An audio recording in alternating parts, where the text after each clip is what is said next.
There we go. Now, yeah. Okay, now it's official. We're now live so far. Hey, everybody. Once again, this is the 10th anniversary of Team Night Saturn. Now, I know that some of us have been on the site for a very long time, and some of us have been on the site for not so long, not for a very long time, but have managed to produce a fair bit of content on there. So pardon me for the whole mix up. It's my first time streaming. Nevertheless, I'm glad that everybody. Chris is finally here. Good evening. Hey, Chris. Come in. Hey. Hey, Jack. Hey, Chris. How you doing? Great. I see Lucas out here. I need to put my shirt on real quick, all right? Okay. Did we get to a bad time? It's going to be a bad time here. How do you... Just take your time, dog. Does it? There are blushes. Take your time, guys. Oh, shit. You could have said... Yeah, so I do apologize a bit for the... Thank God, dude. Because I usually think it's like... It was going to play automatically, but I didn't realize about that. So There you also we have go. to That's better. I also have to press go live. Okay, so in future streams, I will definitely remember to do that because especially if I do my own individual streams. So yeah. Yeah, I think I have to pick up a few tips when I do some more of my own. The first one was okay. The second one was a complete disaster. So yeah, fair enough. Yeah, I'm just glad that you're the one hosting the event because, I think I would have messed it up even more than you do. I mean, I wouldn't say you messed it up, just that, it's just, you mentioned before that you did it just for the first time. So, that's okay. I probably would have done the same mistake. Fair enough. I'd be surprised if I even know what buttons to press or what stuff to do. So we're glad we've got Anthony, who's better at it than we are at the moment. Well, I kind of learned by doing because I have partaken in a couple of live streams by YouTubers that I really really like for example, the Italian Stallion 51 or Fabio. I've taken part in a lot of his live streams, very entertaining, very fun. And I've also taken part in other live streams like Bartons and Kyle Colgren's from Browse Held High, if you know that web show. Oh, I do indeed. Yes, I do. So I kind of knew my way around it, but never got into actually hosting my own live stream until now. So thank goodness for Lucas when he pointed out that we're not even live yet, and I realized we have to go live. So thanks so much, Lucas, for giving me that reminder. No problem. And surprisingly, how I got in was I posted my Superman 64 review. I got a comment from I think it was Jack, who posted it. Or Jack who commented my video and said, "Hey, we're looking for content creators to join our group." And I had to do some research on you guys, and it turns out you were actually legitimate. So I thought, you know what? Why not? I joined. That's amazing. Right on. Yeah, well, Jack was kind enough to invite me after watching some of my stuff, and I hadn't really joined a group like this before. I auditioned as it was for a channel Awesome, but they turned me down. In hindsight, that was a good thing, but I'm glad to be with this group of delightful, creative crazies. Yeah, you're welcome. I know Tony forever because I remember I did my impression of him. He really liked it. So this is my first time ever seeing his face for the first time, actually. Well, as the general baby of the group, Chris, welcome. Hey guys, what's going on?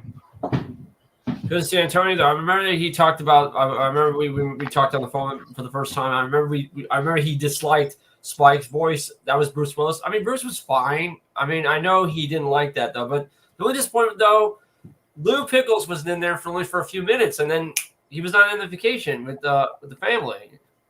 That was my least scene, my least part of the film, though, that Lou was absent for most of the scenes in the Lipschitz cruise.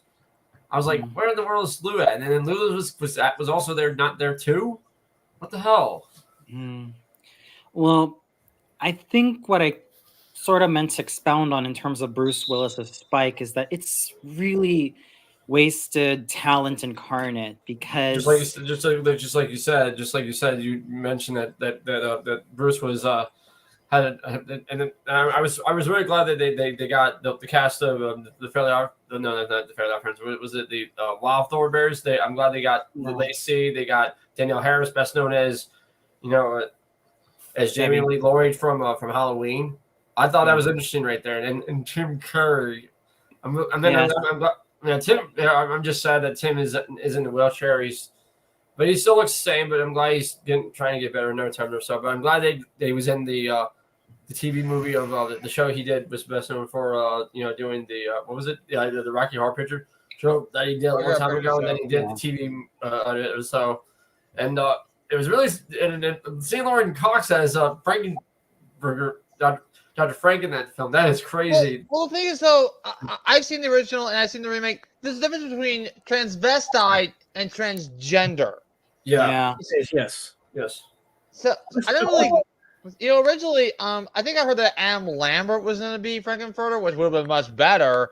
But because of touring conflicts with Queen, he ended up being Eddie, which, in my opinion, that was the only good thing to come from the remake. Yeah, I thought Nemo was great in that one. He was about to get ready to release Bat Out of Hell in the next few years later. So I love his song Habituity though. I can't believe that Tim Curry just like axed him with that axe. I'm like, oh no, Eddie's gonna die. And well, in real life, I was gonna say, God bless him, because I like Meatloaf. I have his music. I've been a fan of him ever since. Or so I love, and then I'll never forget he was in Spice World, and I'll never forget he says. His line from the song from the movie from that Spice World movie. It was really, I was like, did he just recited the lines from "I'll Do Anything for Love"? I was like, oh my god, really? I won't do this. Yes, and also he was in the Miami that he did with Kara Culkin and I thought to myself, whoa, is that Macaulay Culkin's brother, Karen? Yeah. Yeah, and then Sharon Stone was there, and Elson Henson, who I know from Mighty Ducks or so. I thought he was okay in that. I thought Elson Henson was fantastic. Because the thing about Kieran Culkin was that we all knew him as Fuller, the bedwetting cousin from Home Alone 1 and 2. Every time he drinks the Pepsi. That was Coca-Cola actually. Oh, that's right. But still soda. I know, but I didn't like Devin Ratway was a pain in the ass. I don't like Devin Ratway as Buzz. I hated him. But he was supposed to. Buzz is a bully, so yes, he is a bully. Me and Kevin and his parents don't believe it. Rest peace to this guy right here, which is John Hurd. Actually, plays Kevin's dad. Though I thought it was him who yelled him in the end of the first movie, but that was Buzz at the end of the first movie. Then it was his father, though. But shame on him for being in White Chicks. I hate White Chicks. I hate nobody likes White Chicks. The only thing I thought was okay was Terry Crews. Every time I see him, like, America's Got Talent, and everybody hates Chris. I never got into White Chicks at all, even when it came out in theaters when I was 12 years old. It was made by some of the people that started on Living Color. No, exactly. No joke. Yeah, I understand what it was trying to do. When Marlon were not in part 3 of Scary Movie 3, they were too busy making that movie instead. That's why they did do Scary Movie. I forgot about that. They were in 1 and 2, and they were not in 3. They were doing White Chicks, and then part 4, that was the last one for Anna Faris, and then Anna said she was too old and she didn't want to do it anymore. Oh yeah. I was like, come on, really? And then I thought it was really funny to see Dr. Phil and Shaquille O'Neal in that movie. I thought that was really the highlight of the film because me and Shaq were born in the same birthday, so it was really. And then of course Deborah Wilson on Mad TV is over. I thought he nailed it. I thought she nailed it perfectly. I'll never forget when and they spoofed the Oprah Winfrey show when Tom Cruise was on, and then he did this with their hands. I'm like, oh my god, that really hurts. That's some wild stuff. That was like, holy shit. That's some weird. That's the most awkward thing I've ever seen in my life. I'm like, holy shit. I mean, I do at least remember one pretty funny moment from Scary Movie 4. I mean, I hadn't seen the full movie, but I've seen a clip where the teleprompter gag that was pretty hysterical. Like when Ferris' character wrote down something Yeah, it on was the Cindy, teleprompter. And And I think it was Cindy, yeah. And then of course Charlie Sheen was in there too as well. And then Charlie Sheen was in 3 and 4. And then for some reason, in part 5 they had nothing to do with it with Anna Faris, and then they had Ashley Tisdale in there. I saw and I saw this part where she's doing the one of the list was like, what the hell is that? Why are you like shushing your like doing this with her mouth? That's so weird. It's a shame that why would you ruin Maddie and Candace? Right. Yeah, I know. Oh, and then Chaperay. Don't forget Chaperay, Lucas. Chaperay from the High School Musical films. Actually, it's Sharpay, but close enough. Yeah, I know. Sharpay. Sharpay, yes. So everybody, I know. I mean, I don't know. I grew up with Disney Channel as a kid, Me so too. I know what it's like. Yes, to Me me, too. Ashley Tisdale will forever be Candace for me. Well, Ashley Tisdale, I'll always know her as Maddie, Sharpay, and Candace. And she was also the voice of Yuko from Whisper from the Heart. Oh yeah, and then I'll never forget she was on. She did drop the mic. Actually, I thought that was pretty good. Not that bad though. Drop the mic is the. That was I thought the rap battle with it was started by James Corden on the Late Late Show. Yeah, and then Haley Baldwin was Bieber was the host of the show. I saw the Kenny G one. That was my favorite one ever. I like when Kenny says somebody called Ryan Seacrest to pick up his dad, and he was facing Richard Marx actually because they both did because Kenny had him in his album of At Last Duets album that he did 2004 though.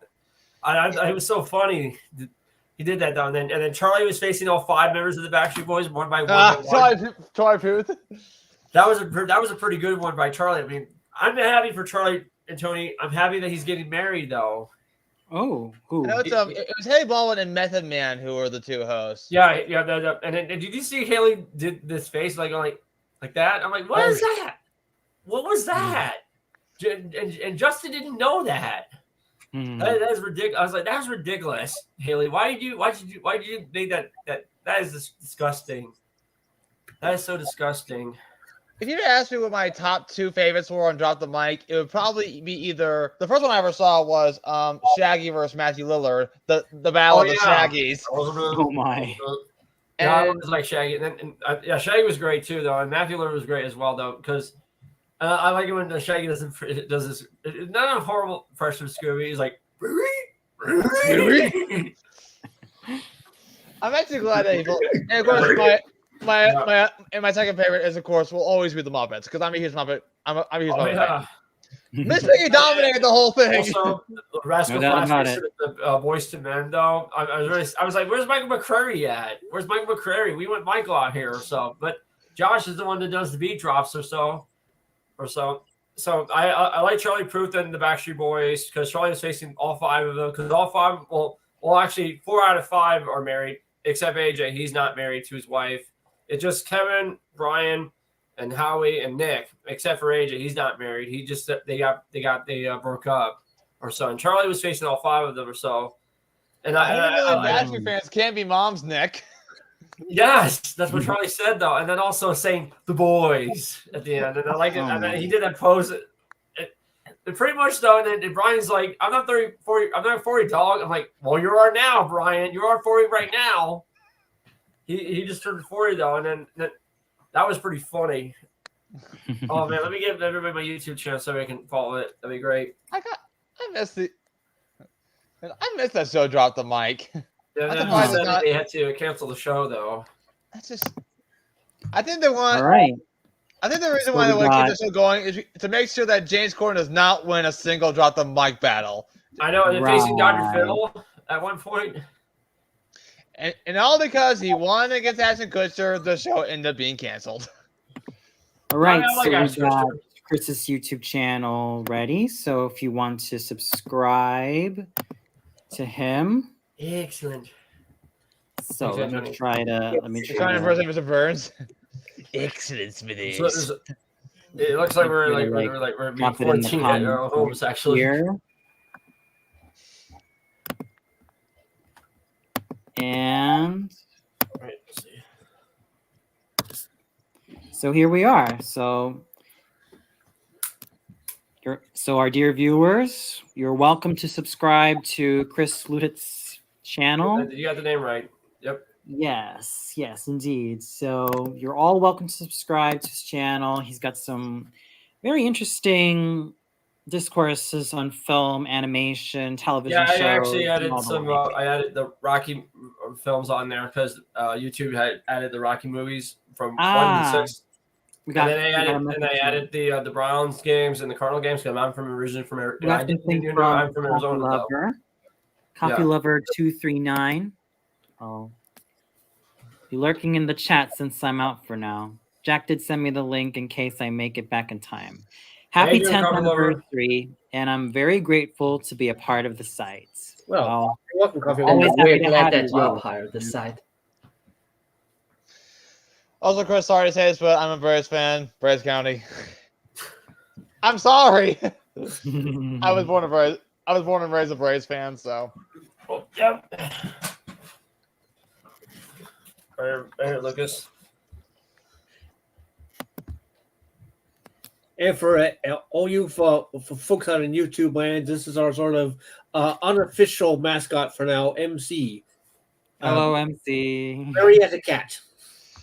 She says meow. Good thing, one thing we'll not do is play that meow meow song in the background. I love chicken. I want liver. No, please deliver. There are some things that are just beyond the rights of man to do. Yeah. If playing as long as not one of them.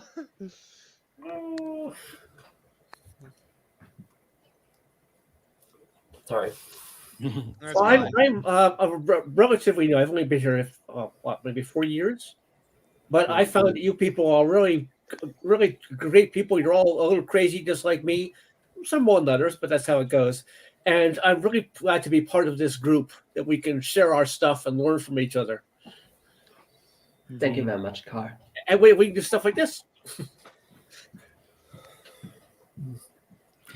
Well, now that you got the ball rolling about how we got our start on Team Night Saturn, how about you, Jack? How did you come up with the concept of Team Night Saturn, let alone the whole history behind it? You know.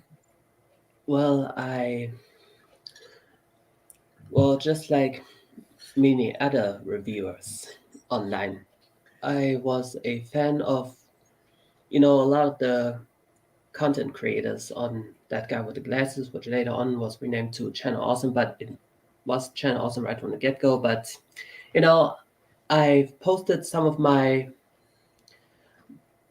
I didn't post reviews in video style. I was actually just writing some, blog reviews. And at one point, I think I just figured out, since it's very unlikely that I would ever, become part of, Channel Awesome, I've decided to create my own website, but the concept behind it would be very different, because unlike Channel Awesome, which were usually looking for, people who had, had a, decent number of viewers, I've decided to, create a reviewer website which would be,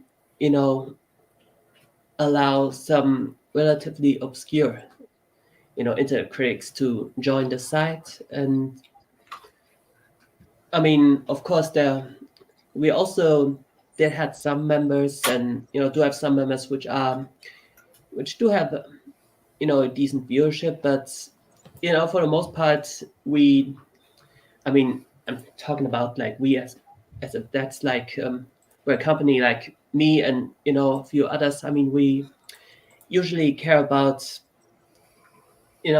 talent. Like talent takes more priority than whether or not someone has 1K subscribers. It's more about the talent itself, and it's actually, I would also say that it's a good thing that I didn't become member of channel. Also, I mean, ignoring like the whole controversy they would eventually receive, I must say that my earlier work was not really the best, and it took about 5 years for me to finally get an acceptable quality with my content. No, I think I'm just downplaying my self-confidence. No, it's actually pretty good. Like, it became relatively good around 2018. But to get back to the main topic, the overall reason why I decided to create Team Night Saturn is because I just wanted to give people who have next to no audience, to give them a chance to shine. And I think I could speak for everybody that you've managed to do that for a good number of us. Some who have been veterans in the site, and some who have been, on there but have now branched out to other endeavors. Yeah. And we we had members come and go, and for the most part I managed to end things on relatively good terms. Other times not so much, but thankfully nothing too hostile. It's it's always like unfortunate to see some genuinely talented members leaving the site. On the other hand, I gotta say that some of them, like especially during the earlier years, and this is something that I do kind of regret, because I also didn't really had an age limit back then. Like, anyone at any age could pretty much become a member, which isn't really like the best idea, because having people below the age of 18 becoming internet reviewers. I mean, people do go through a lot of stuff during their lives, and whether or not one actually, and I've seen a lot of them pretty much just quit doing internet reviews. This was basically, or like a phase that they went through. Like, they enjoyed watching internet critics, and then they grew out of it. I mean, which is okay, of course, but it just kind of proves my point that when somebody is very young, and they might regret doing that, like, at a young age. And I just gotta say, like, I've also noticed that a lot of these former members, I mean, I'm not gonna use names because I want to stay, I want to keep this discreet and respectful, but some of them, they did eventually later on went to, like, they changed their minds a lot of times if it comes to whatever they were talking about. And but I gotta say, I think I'm glad that I eventually decided to put an age limit, like that people do have to be at least 18 years old to join the site, because I think people do have a clearer mindset once they become adults, for the most part, at least. Exactly. I mean, it kind of shows you that, well, when you reach that age of 18, let alone 19 or even 20, you do have a bit more nuance with what you want to talk about, because when you're still a teenager, especially below 18 years old, you're still in your experimental age. And Exactly. me personally, as a personal anecdote, I did not start being an online reviewer until the day before I turned 21 years old, because back then, it was basically me just uploading acting videos. And I unfortunately took an acting video down, which was my father's stack monologue. It's thankfully no longer on my channel, but that video got so much flack, especially from people who are hardcore Father Ted fans and who kept on telling me, "Oh, your acting is so lifeless. It's all that." And I was 19 years old back then, and I didn't know if I wanted to go forward with being a reviewer. And it wasn't until I was, 20, 21, especially when I also started to upload more music related stuff, that I started to go the route on being an online reviewer. So, of course, there is some truth to waiting until you're at least, old enough to be a reviewer, because if you start out in your teens, it can be very tough to also grow out of it once you reach adulthood. And I also compare it to being a child star, let alone a teen star, especially since we're mostly speaking as millennials or people who are exposed to Disney Channel and Nickelodeon, especially in the 2000s. That can be a very tough transition. True. Well, I think that Jack has made some excellent choices, and he's helping our set to grow and develop, and bringing in fresh blood, and people who are maybe a little more experienced on their own. And it's good to be part of a larger group. Exactly. Thank you. You know, Yeah, I'm trying my best. So I see you doing pretty good. oh yeah, you're doing absolutely wonderful.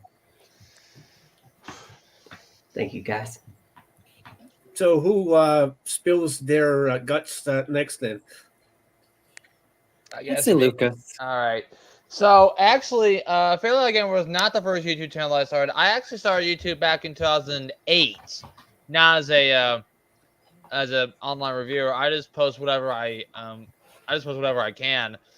When it comes to gaming wise, I had a commentary channel called VG Commentaries that I have for about, I'd say about a year or two, and then that disbanded. And I thought I want to try more into gaming, so why not try game reviews? So I started the idea of Fairly Odd Gamer originally as an LP channel. I play the game and then I talk about it afterwards. But then I thought, you know what? Let's just make it a full-on review channel. So that's where it got stuck as. And I did come up with I came up with the idea of Fairly Odd Gamer because, well, Fairly Odd Parents it is based on Fairly Odd Parents, even though, yes, I have not reviewed any of the Fairly Odd Parents yet, even though I've gotten requests to talk about these games. I have all of them. So I'll get to them soon. But I started Fairly Odd Gamer at around 2008 when I had Hux Gamer. I designed Hux Gamer, but the costume itself was I had someone commissioned. I commissioned someone to get done for me. And Yeah, so, I was wondering whether or not you were the one who actually designed the costumes, or if you had someone helping out. I designed Hux Gamer. I just didn't make them. And most of my costumes actually come from foreign countries, mostly Peru or Mexico. Ah, Okay. So Interesting. yeah. So I remember I want to do something to involve mascot costumes because I'm also a cosplayer, and I thought I actually debuted Hux Gamer at MomoCon, which is a convention in Atlanta in 2018. Tried that for a couple of days, and I thought people loved them so much. So I thought, why not try that with mascot costumes? So I became a mascot cosplayer in 2019 with Scrooge McDuck. Funny story. I was actually in that suit for about like 9 hours on end. I did take the head off every so often just so I could breathe. And so the rest is history. I don't want to go too much into it. I don't want to go too much into detail. Let's go to Fairly Odd Gamer. So I reviewed Finding Nemo in 2018. I try to be similar to Nostalgia Critic, AVGN. Some call me Johnny. Those three people. I came out as a bit too angry, and people didn't really like that. I think this was also around the time where the angry reviewer genre was slowly starting to come less favorable. Right. think- That's I jumped out at like the wrong time. So and then over time I thought I became less angry and became more, laid back. Like laid back, calm, and even if I did review a bad game, I tried to do it as calm as possible without having to go overly upset. So, It's very important to try to get a nice balance. yeah. Exactly. I think that was something I've also had to learn as an online reviewer, because when I look back at some of the older reviews that I've done, I guess you could say that there were some that I did in bad taste or bad faith at worst.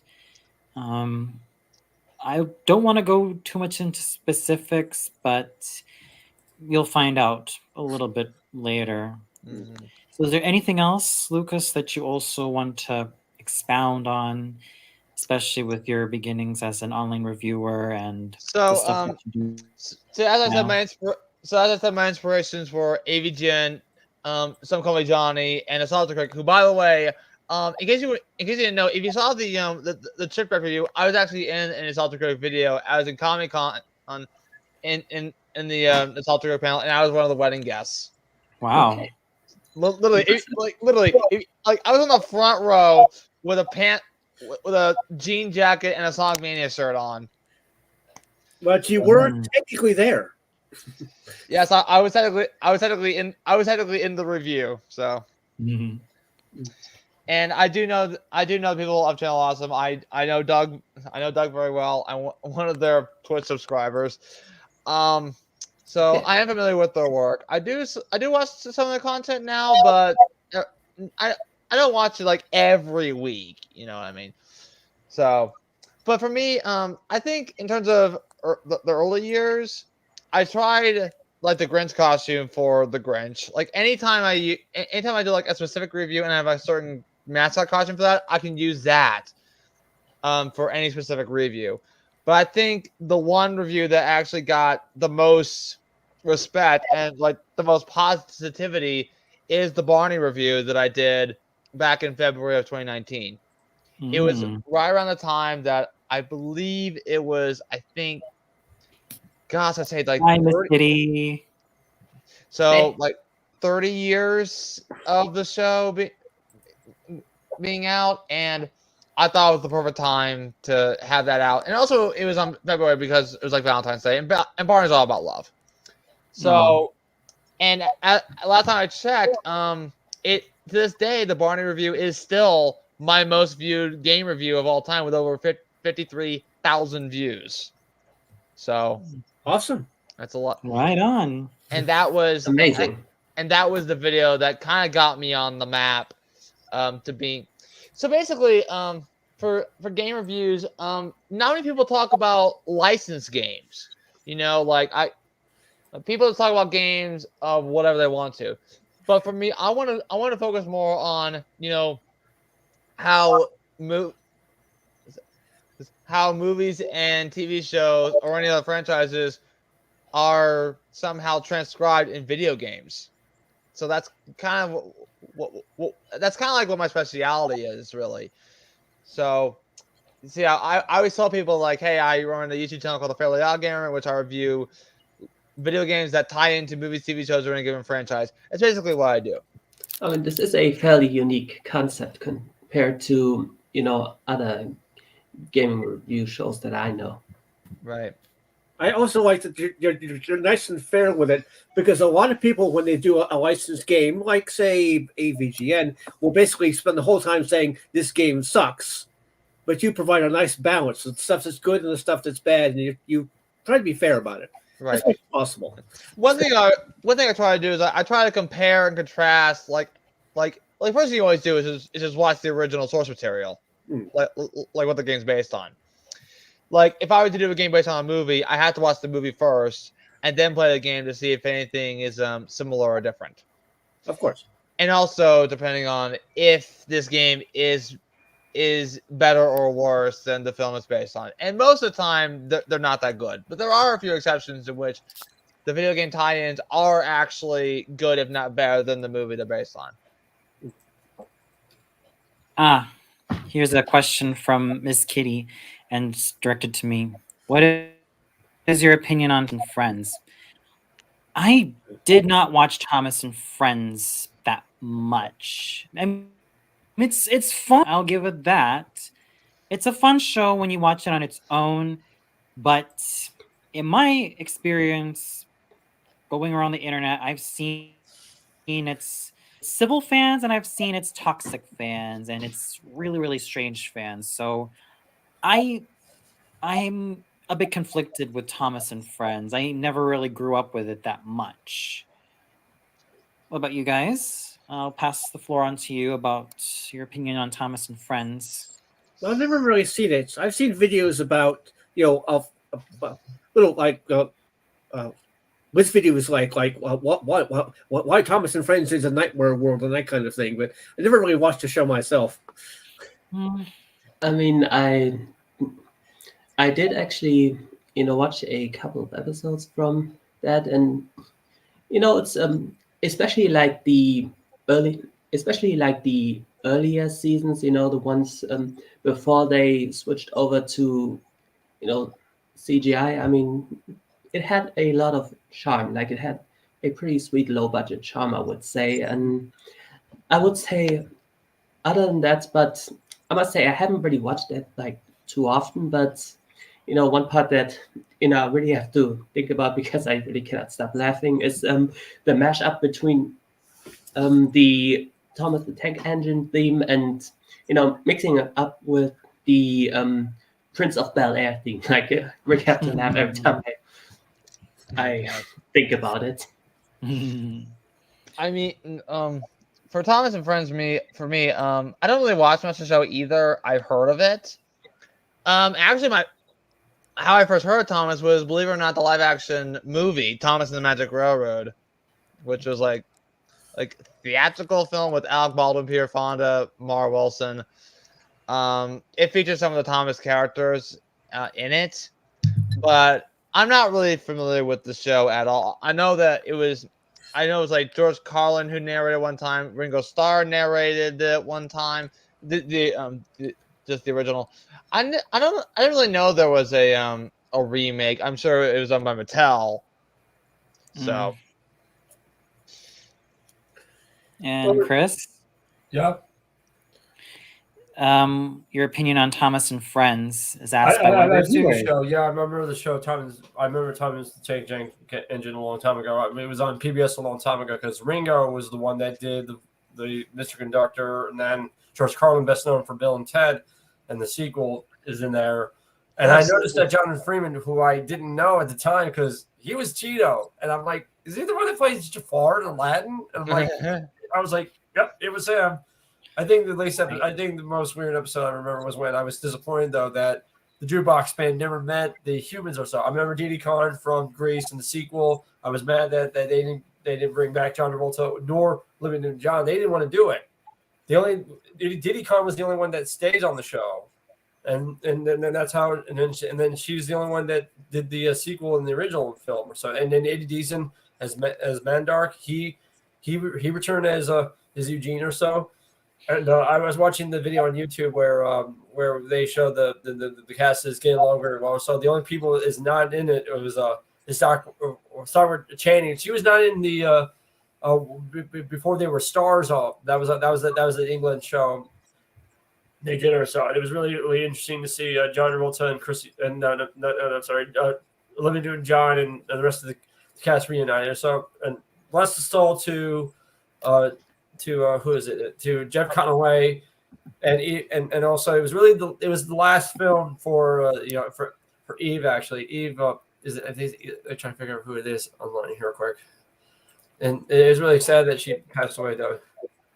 And she plays the teacher in that one. I think the principal though. It was Eve Alden, Miss McGee.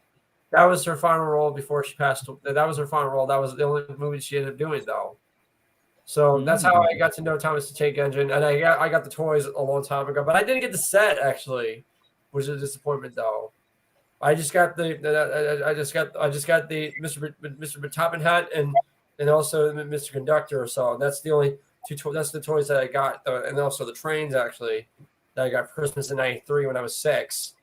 So that's how I got to know the show Thomas the Tank Engine and then Shining Time Station. Because like I said, I know Didi Conrad from Grease in the sequel, and I also know Jonathan Freeman was the Jafar in Aladdin. He was Tito in that show, and then Mr. King for some reason I don't understand why he got so mad that he was surprised that the big nickel was rolling by. That was when the evil scheme, the evil Mr. Conductor, also played by George Carlin, made him slip and made him cry. That was really sad, actually.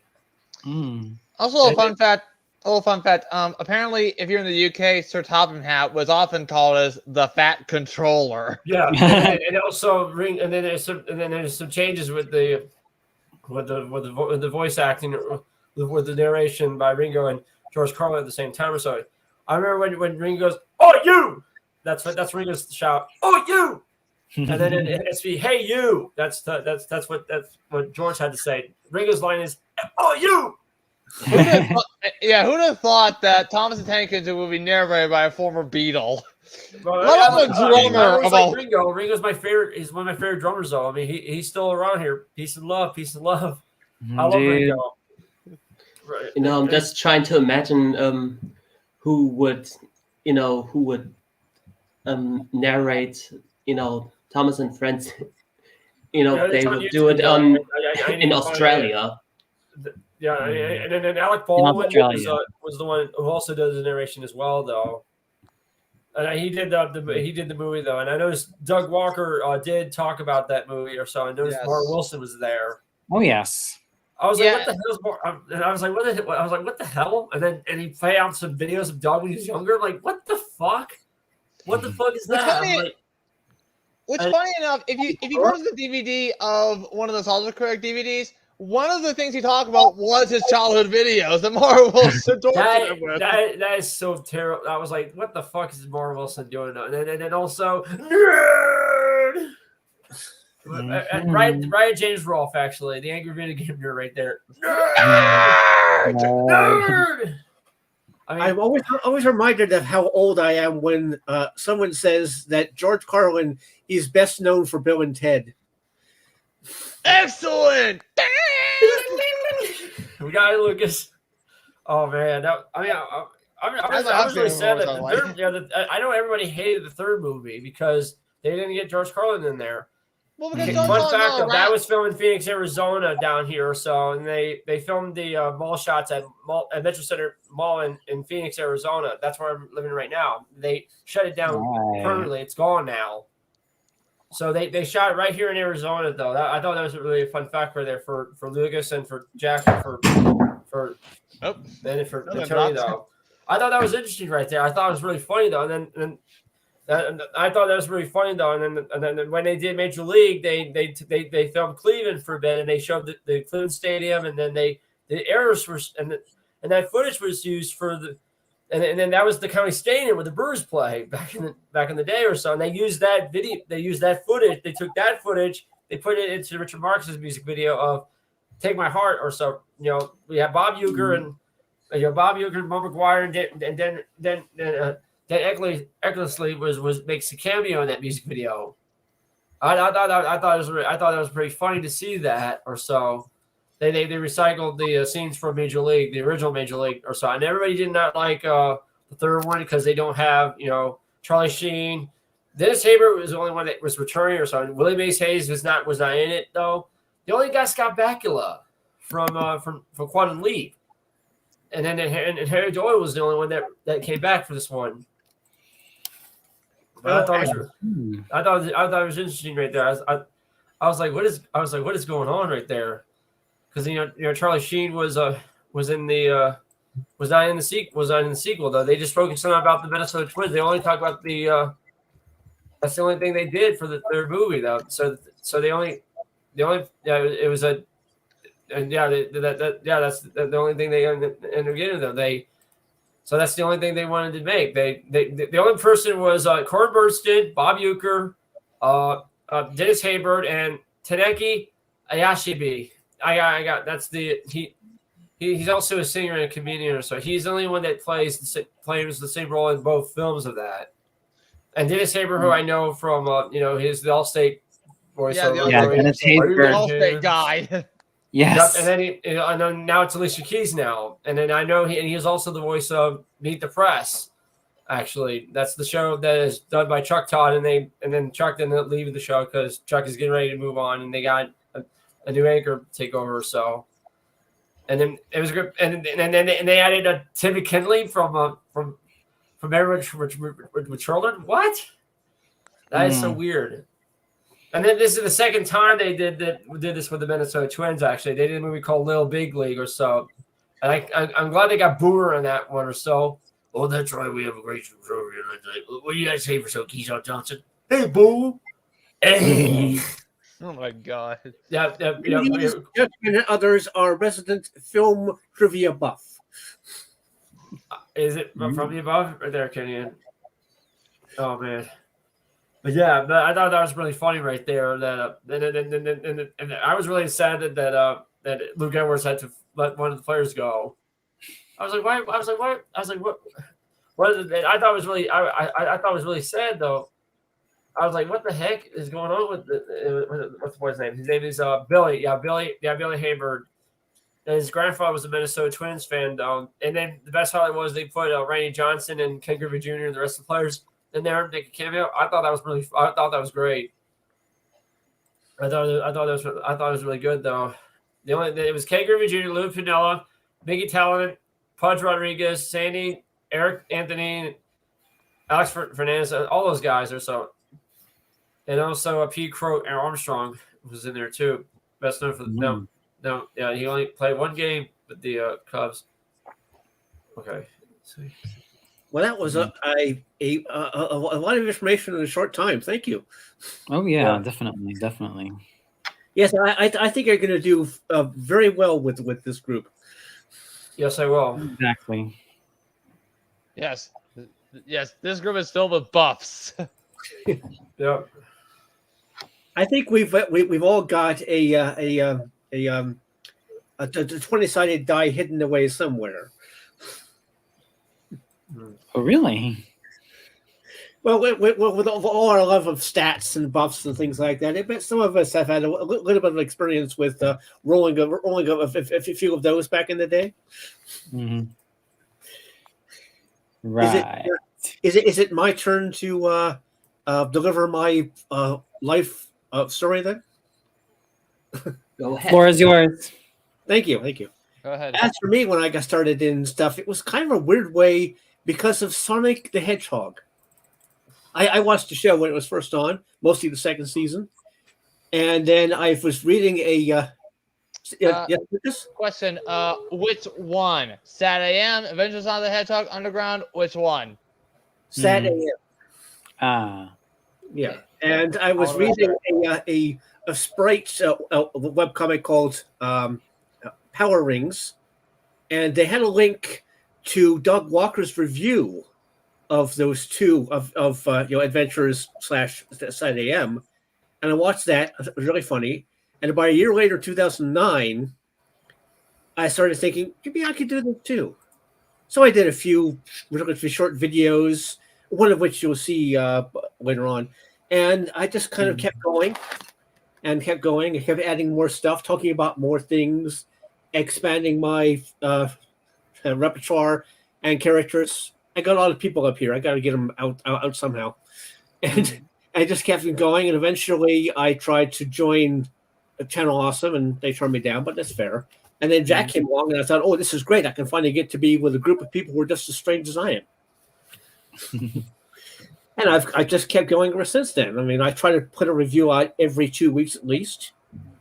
I expanded outwards with my new stuff like cartoon convos or Karl reads and things like that. And I just got to get my contents of my head out there onto the screen. And I'm very glad and happy that I have a chance to do it on the company of you peoples. Mm-hmm. And that's pretty much it for me, I think. Fascinating. Nice. Awesome to Question? hear. How many episodes have you made? I mean, how many reviews in total? Oh, good gracious, it must be over 200 by now. Wow. Are they all still available to watch, or because these are a lot of videos? Well, I've got a central page that I have them on, but I post links on YouTube when I put up a new one. So I've been at it for a while. Mhm. Things have changed. I've changed my background. I've changed my costumes. Sort of kit bash when it comes to costumes, like Dr. Myron Evilo. A mad scientist character is an oversized white shirt, a green undershirt, and a toy stethoscope from a toddler's kit, as well as mirrored glasses. When I first started out, I would find it difficult to not read the lines from the teleprompter in a very dull and monotonous fashion. So I had to wear the glasses so that people couldn't see that I was reading it. But I think I've gotten a bit better since then. I remember in See some why I of wear my, I remember some of my earlier videos. I actually put the laptop right there, and to read it down, because I do have a bad memory if it comes to remembering my script, like my lines, like the lines that I actually wrote, which I know sounds very. I mean, I don't really have the best memory, and back then I do have to put the laptop down below in order to, to deliver my lines. Like, Oh, we got another question from Miss Kitty. Oh, What are your thoughts on the What's New Scooby-Doo Halloween special with the scarecrows? I don't know if you could be a little bit more specific about it, Miss Kitty. Yes, But which one? yeah, I'm not it's been really. on a long time. That doesn't really narrow it down very much. Is it Happy Halloween, Scooby-Doo? Is that what she's referring to? Excuse me. I think it's Happy Halloween, Scooby-Doo. Oh, probably. I think that must have been the one. That must have been the one. I just. It says scarecrows. Let me see. Interesting. Scooby-Doo? Yeah, you're right. You're right. She's right. No, Scooby-Doo and the Scarecrow. That's what it's called. Oh, okay. So I've seen that one. I haven't heard of any new Scooby-Doo content. I remember catching What's New Scooby-Doo when I was 10 or 11 years old. I enjoyed it. I definitely liked the revamped and remixed, personalities of Velma, Daphne, and Fred, But with this Halloween special, I kind of remembered catching it when I was 13 on Cartoon Network. It's sort of a faint memory for me. But from what I could tell with the show as a whole, I still love it. I think it's a faithful and still very good reboot of Scooby-Doo from the 21st century. Yeah, I think so too. Yeah, right before Scooby-Doo Mystery Incorporated was released. And my Inc. is, I think, the best version of the show. I love all the others, but Mystery Incorporated is just, chef's kiss. They got it exactly right. Exactly. I mean, they knew how to amplify the horror elements and teen horror elements in this case, as well as the more supernatural stuff going on, especially when you add in references to Twin Peaks and many other of the horror movies that get referenced on Scooby-Doo Mystery Incorporated, but also a fair amount of drama.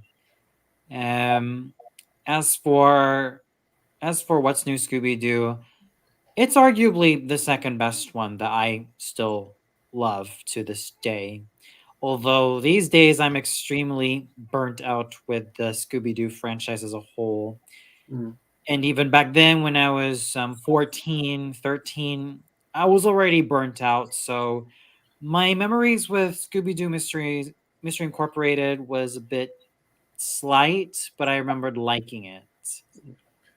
Yeah, I think we can all agree that the point when the show started to burn out for most of us until they brought it back with stuff like Zombie Island was way too much Scrappy Doo. Yeah. When I don't hate him. I don't hate Scrappy Doo at all. Yeah, I don't hate him either. They just took the idea of the team mystery thing, and they just had Scrappy and Scooby and Shaggy together, just doing their own thing. It just didn't feel the same to me. I don't hate him either.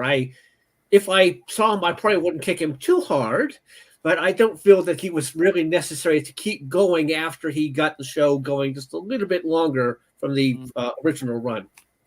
Exactly. And I'm glad they're not using him very much. Although Mr. Ink did have the bit where they were in the museum and it says, "We all promised never to talk about him ever."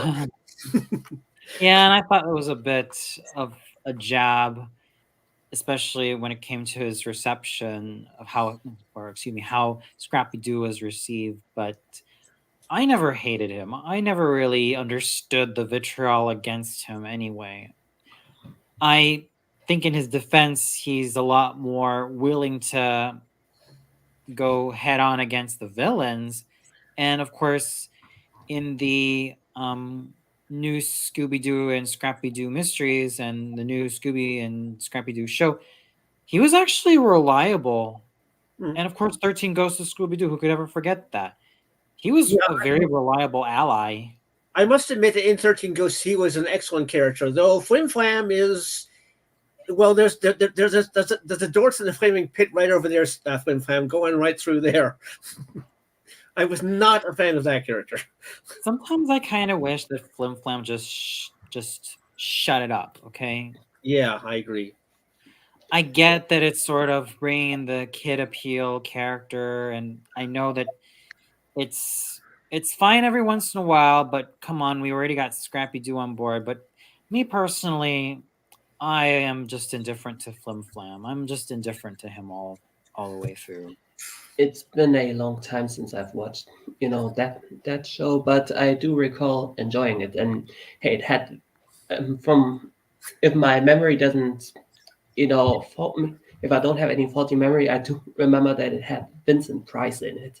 Oh yes, Yes, it did. Very much so. the one and only Vincent Price, who also did the rap for Thriller, the monologue. That's right. He was also good doing the. Yeah, you're right, Lucas. He did a good job in that one. So I did like him as the role of Radican in The Great Mouse Detective. He was evil in that one. I like his smile though. But one legendary. He died from lung cancer, and he was in Edward Scissorhands. I thought his performance was fantastic in that. And Batman, the '60s Batman, as Eggman or so. Egghead, actually. Egghead. I mean, if you think of Eggman, you're probably thinking of the Dr. Robotnik, also known as the Sonic's arch enemy. That's right. Jim Carrey played that role, though. I like his haircut, though. That's what we're doing again. Nobody cares. I know. Now, I don't know if any of you have ever heard of this show, but Vincent Price also did the sort of little bumpers and sections between bits for the hilarious House of Frightened stuff. Oh, yeah, I like the opening where he says, "Another day of lonely night, but with ghosts green skin, so close your eyes that you arrived in Frightenstein." Yeah, I like that. I like James Rolfe did talk about that in his Monster Madness reviews. I thought that performance was fantastic. Or so, I remember he made an appearance on David Frost's show a long time ago. I like when he goes, "I am waiting for me." That's right. The way he talked like that is just priceless. And pretty much he said, and the first word he said was "boo." That he right to his daughter when he tried to scare you all. Yeah, I would try to scare you all. Yes. And then at the very end, it shows him in the makeup. But John Landis, the director of Thriller, I'm known for that role. You don't recognize him in that makeup though. Rick Baker, who does who also makes a cameo, he's a zombie in that one. And Michael was scary though when he was as the and they used stock footage from the movie of American Wolf of London though with that I thought, and they used the same eyes, same sound effect, and it was really scary though. And then Frank Oz was there as well. I was in there. I was Miss Piggy, and then also he's also a police inspector in that scene too. And then there's a very scene, Antonio, if you watch that movie again, there's a part where the car comes by. John Landis makes an uncredited cameo. He ran himself, and then the car just ran him over, and crashed into the window. That was John Landis right there.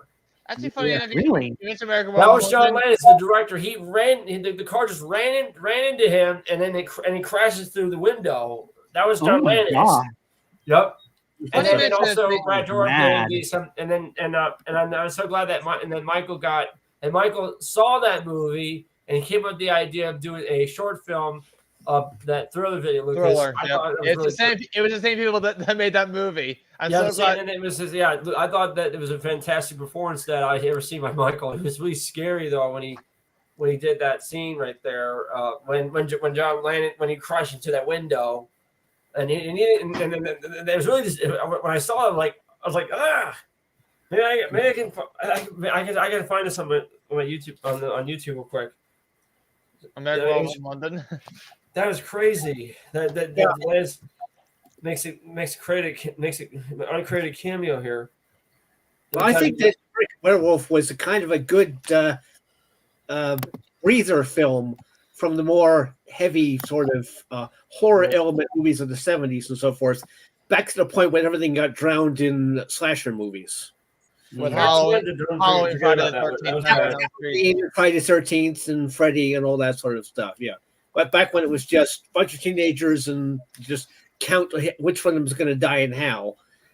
So what American Werewolf was a good, solid horror movie with a sympathetic hero / villain, which we really don't get enough of anymore.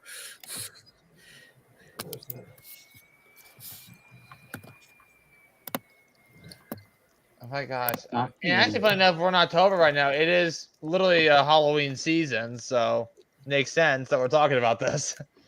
Exactly. I don't really watch, horror movies all that often, except during the Halloween season, because that's usually the perfect opportunity to doing so. And that's why I usually try to save my scariest review for actual October, as close to Halloween as possible. Most of the time I do, well, that's very scary, depending on how bad the film is, but the most Halloween-y reviews are saved for this month. Fascinating. And I actually started this a couple years ago because for my channel, I also do like a Halloween review as well.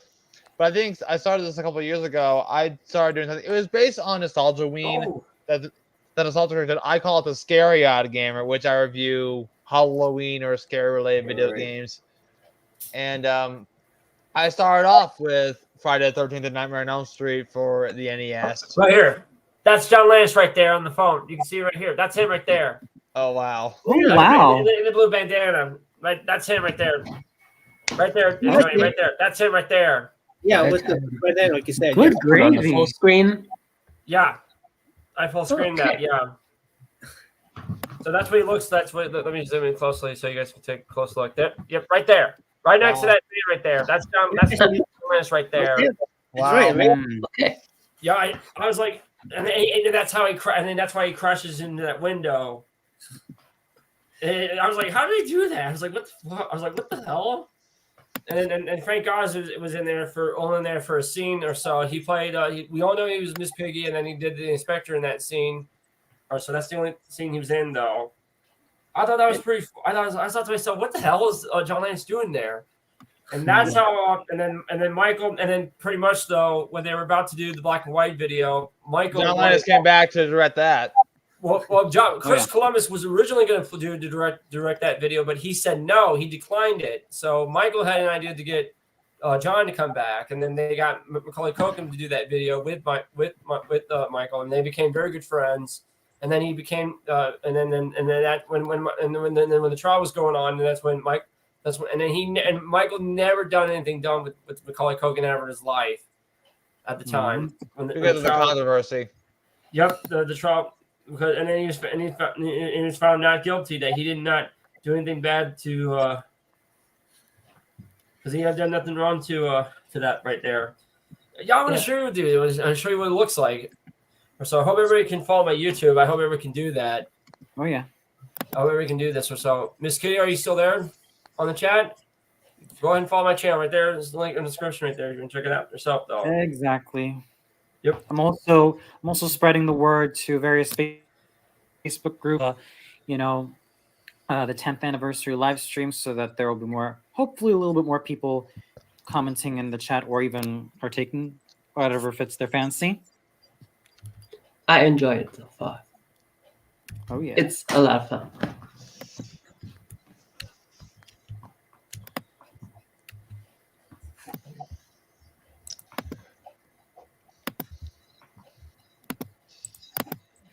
I think it's a real shame how show business can take somebody in who's young and with promise and sort of chew them up and spit them out.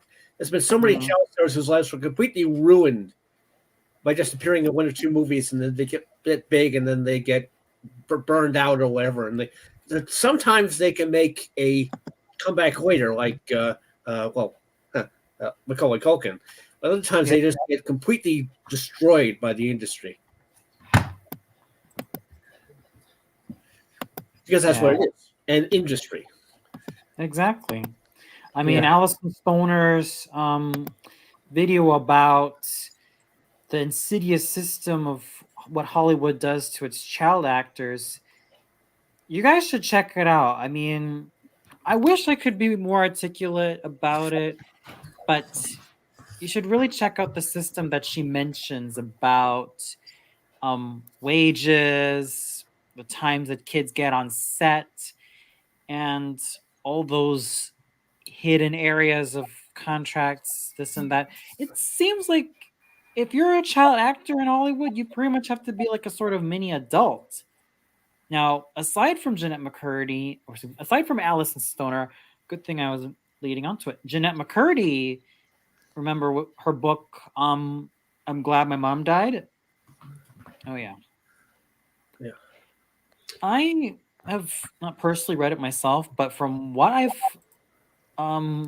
understood from a lot of reviews of that book, it's kind of hard-hitting. There's some humor mixed in there, but the overall package really is rather hard-hitting as to understand what she had to endure from her time as a child all the way to her tenure on iCarly, especially when she mentioned the creator, if you know what I mean. Yeah. Schneider.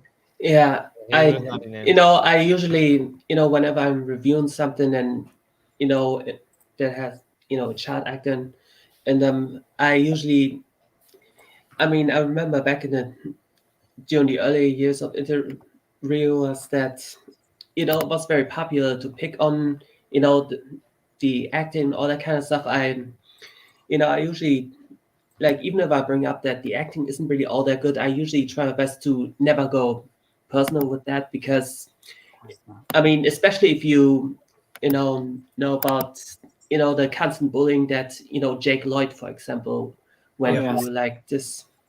It can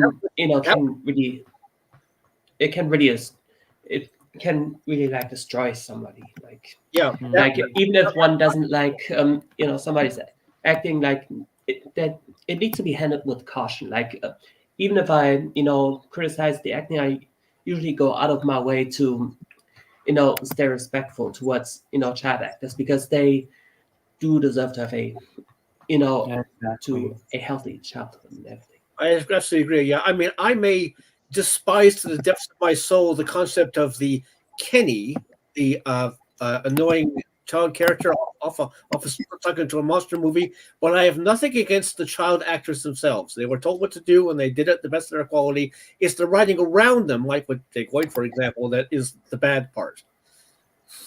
Mm-hmm. And we have another question from Miss Kitty again. What is your opinion on Tom and Jerry Blast Off to Mars?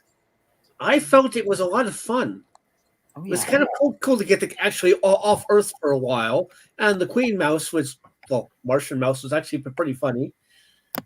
There wasn't, thankfully there wasn't quite as much Tuffy as there is in some of the other versions. Never really cared for that character, but I thought overall it was actually pretty fun, and a lot better than some of the more horned-in appearances, like in the Willy Wonka version they did. Oh yeah. Oh, Tom and Jerry Willy Wonka in the Taco Factory. Yeah, that's the one. Yeah, and it was great to see they're wearing the same clothing and the same car. And it's good to see Jess Harwell, best known as Willy Wonka, though. He was good in that one. Yeah. Just Tom and Jerry Blast Off to Mars is just it is a lot of fun to watch, but my personal favorite Tom and Jerry direct-to-video movie is Tom and Jerry and the Nutcracker. It was just absolutely beautiful, man. Not the Magic Ring, right? You had never seen the Magic Ring before. I saw Magic Ring. I saw Magic did? Ring when I was 12 years old. Oh my god, that was a long time ago. I remember they were on Cartoon Network a long time ago or so. I need to see the Charlie and the Chocolate Factory one because I've seen the Willy Wonka, the one with Gene Wilder one, and I need to see the Tom and Jerry one online today or so. That's crazy. It was good to see Jess Harwell. Just like what my experience with Scooby-Doo, I'm still kind of burnt out with the newer incarnations of Tom and Jerry because you can't go wrong with the classics. You really can't go wrong with the classics. They did once, especially with Mammy Two Shoes. When they did Tom and Jerry the movie. I think that was kind of a mistake. Oh yeah, having the characters talk. So I put this. The first rule of Tom and Jerry movies: we don't talk about Tom and Jerry the movie. No. I don't think that's too much of an issue with them talking because they also talked in The Lonesome Mouse. True. My major complaint with Tom and Jerry the movie is that it was too ambitious. Were talking. Yeah, from what I remember, I see like Richard Kind and Dana Hill. Best, I recognize that voice. I recognize that. God bless her. Yeah, she was a group of Max in the group troop though. And then Group Richard troop, Kind, who I know because he was in the Bugs City, I believe. And the Bugs Life, and so Charlotte Ray, who I know, she is, and also Tony J. Fact of Life. Charlotte Ray. Fact of Life. Yeah, that's the show she was doing. Tony J, who I know because Tony J was the villain in Teenage Mutant Ninja Turtles though back in Disney. the mid 80s or not. Yep. Well, he did Disney, yes. Also, in Rugrats, he was Dr. Lipschitz. I love that voice. Yep. And he was also in Hey Arnold, though. There's an episode where they were at the subway and they got stuck in the train, and Helga started crying down. And I'm like, I recognize Tony. Now I know that use the newspaper. That's how he talked. That's how. I thought he was going to play Scar in The Lion King, but it belonged to Jeremy Lyons, but then it was Jeremy Irons. But when it came to be prepared, the last part of the song was done by Jim Cummings because I'm guessing Jeremy Irons' voice. Yeah, Jeremy Irons. I actually met Tom Teddy in 2019 or so. It's on my YouTube channel. So you want to check it out, Lucas? It'd be great. Yeah. See it though. Tony J was also the voice of Shere Khan on Disney's Tailspin. Yeah, George Sanders was the original voice. Yeah. George Sanders, the original Mr. Freeze in the Batman '60s show. And then also what about they also did Jungle Cubs as well on a long time ago. And then I was really sad. But on the Jungle Cubs, the young Shere Khan was voiced by Jason Marsden, and I enjoyed his voice. I met him multiple times. They're doing Goofy movie though. Bill Former's been doing Goofy forever, 30+ years. That's amazing. Oh, sure. I met Jason Marsden multiple times at conventions. He is one of the best people I've ever met. I love Bill Former. I met him too. Actually, yes, I met the voice actors of the current. Rob Paulson's always been one of my favorites. I love Rob Paulson. I love Rob Paulson too. Always like Rob Paulson. He's my favorite. I thought now he's mentioning everyone that I've met at conventions over the years. I love Rob Paulson. He was Carl Reiser from Jupiter Neutron, and he was in Raphael. And then he did Donatello in the Nickelodeon version of it. It was like Mark he made Chang a from Fairly mistake in the OddParents. first episode of Turtle Tracks. There's a scene where April tries to leave the scene, and then Raphael tried to stop her. It wasn't Raphael. That was Donatello, and that was Rob's voice. Barry is supposed to say the line. Barry Gordon as Donatello. And I'll never forget. There's a moment where Leonardo and Donatello were stuck on that hole and on that ship, and then I think it was Kim Clark who plays Leonardo. He was doing Donatello. He's saying torpedoes dead ahead, and then Barry Gordon plays Leonardo. Supposed to play Donatello. And Donatello's supposed to, and he's doing Leonardo, and he's in Leonardo's blue headband. He goes, "Do you have to say the D word?" It has to be. Cam's supposed to has to do it in Leonardo's style, and Donatello has to do in his style. There's a lot of mistakes on in tier. So like when Michelangelo's Malazan even moving in one of the episodes, and there's a moment where while they're walking towards TV, Raphael's bandanas are blue. I'm like, what the hell? I thought it's supposed to be red, not blue. When you have to do shows very fast, and especially when they have to be shipped overseas. I know that they was called Hero Turtles, actually, not Ninja. They call it Teenage Mutant. Hero Mutant Hero. Okay, yeah, it was known as the Teenage Mutant Hero Turtles. We call it Teenage Mutant Ninja.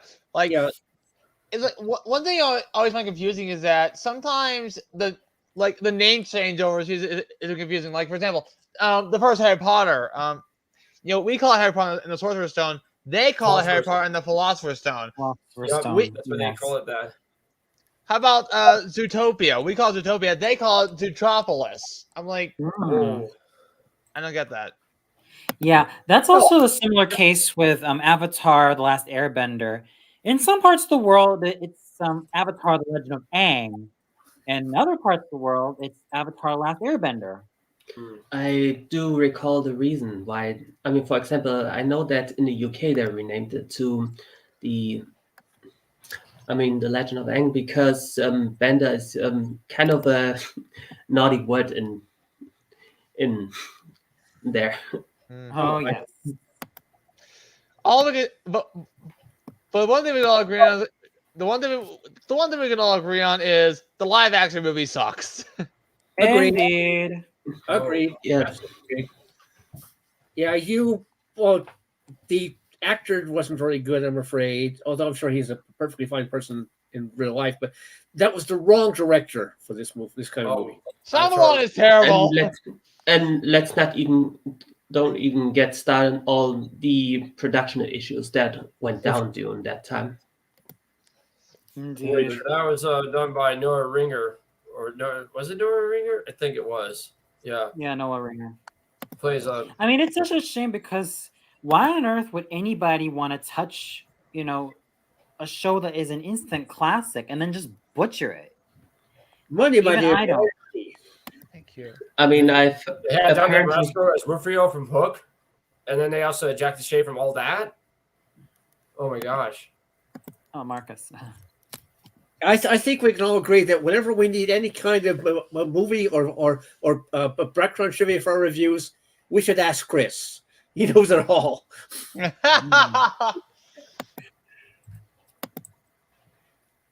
me see.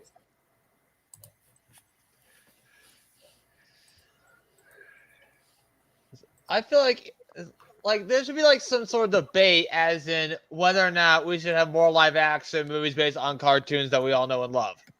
I think we probably gone with the Disney remakes of their animated classics. That the live action stuff is, but I think it was played out by at least Aladdin. Oh yeah, Will Smith character. I remember that. And it has become just, from what I can tell, it has become just progressively worse over time because they've listened to the criticism that some of their, live action remakes were way too close to the originals. But right now they are also going out of their way to make it so different that it barely even, that it's barely even recognizable compared to the originals. And I haven't watched anything after the live action Aladdin movie, but I'm actually kind of glad I did, because based on some of the reviews that I've watched, they don't really they pale in comparison to the originals. Right. They don't care. I agree. Yeah. They just said, we got this thing. We're out of new ideas. We'll just turn it into a live action movie and we'll get it on, nostalgia. We'll get a bit of money to shovel into our money bin. And I gotta say, with some of these, I mean, I can somewhat, I usually try to bargain that, some of these movies are, remakes of, the animated movies that were already, based on, fairy tale stories to begin with. But then you have The Lion King, which, I mean, granted, The Lion King is loosely based on Hamlet, but it's clear that they weren't really. Kimba as well. Kimba the White Lion. Absolutely, Kimba. Yes, there's a lot of that in there too. But it's it's very clear that they weren't trying to make a Marcus. Marcus. He's on the chat. Hey, Marcus. Amazing. Well, from the very start with Snow White, Disney has been mining, if you will, the fairy tale market. So it's understandable they would keep going back to the well every now and again, if you'll pardon the rather strained, mixed metaphor. That's what got them big, so that they'll keep going back to that. Whether or not provoking good films. Yeah. I think another issue. Yeah. Keep going, Jack. Oh, and I want to say one thing that I find, somewhat amusing is because, back when I reviewed the movie Snow White and the Huntsman, I did, defend the, casting the casting decisions that they were casting, small size actors. Marcus. Hey, Marcus. Hello. Is my mic okay? Is it? Yes. Yes. Yeah, We can hear you well. We can hear you. Hello. What about your camera? I can't really make it work. This is just what happens. Oh. If I put it on. Right. So I'll make That's it a all right. lot of stuff. Yeah, we can. All right. So as I was trying to say, I remember back then they, criticized because they did have, small actors to portray the dwarfs, but they replaced their heads and faces with with better known actors. And I'm not going to dwell too much on that, but one thing that I find very amusing is that back then the criticism was that they didn't highlight that they would changing the faces for more recognizable actors.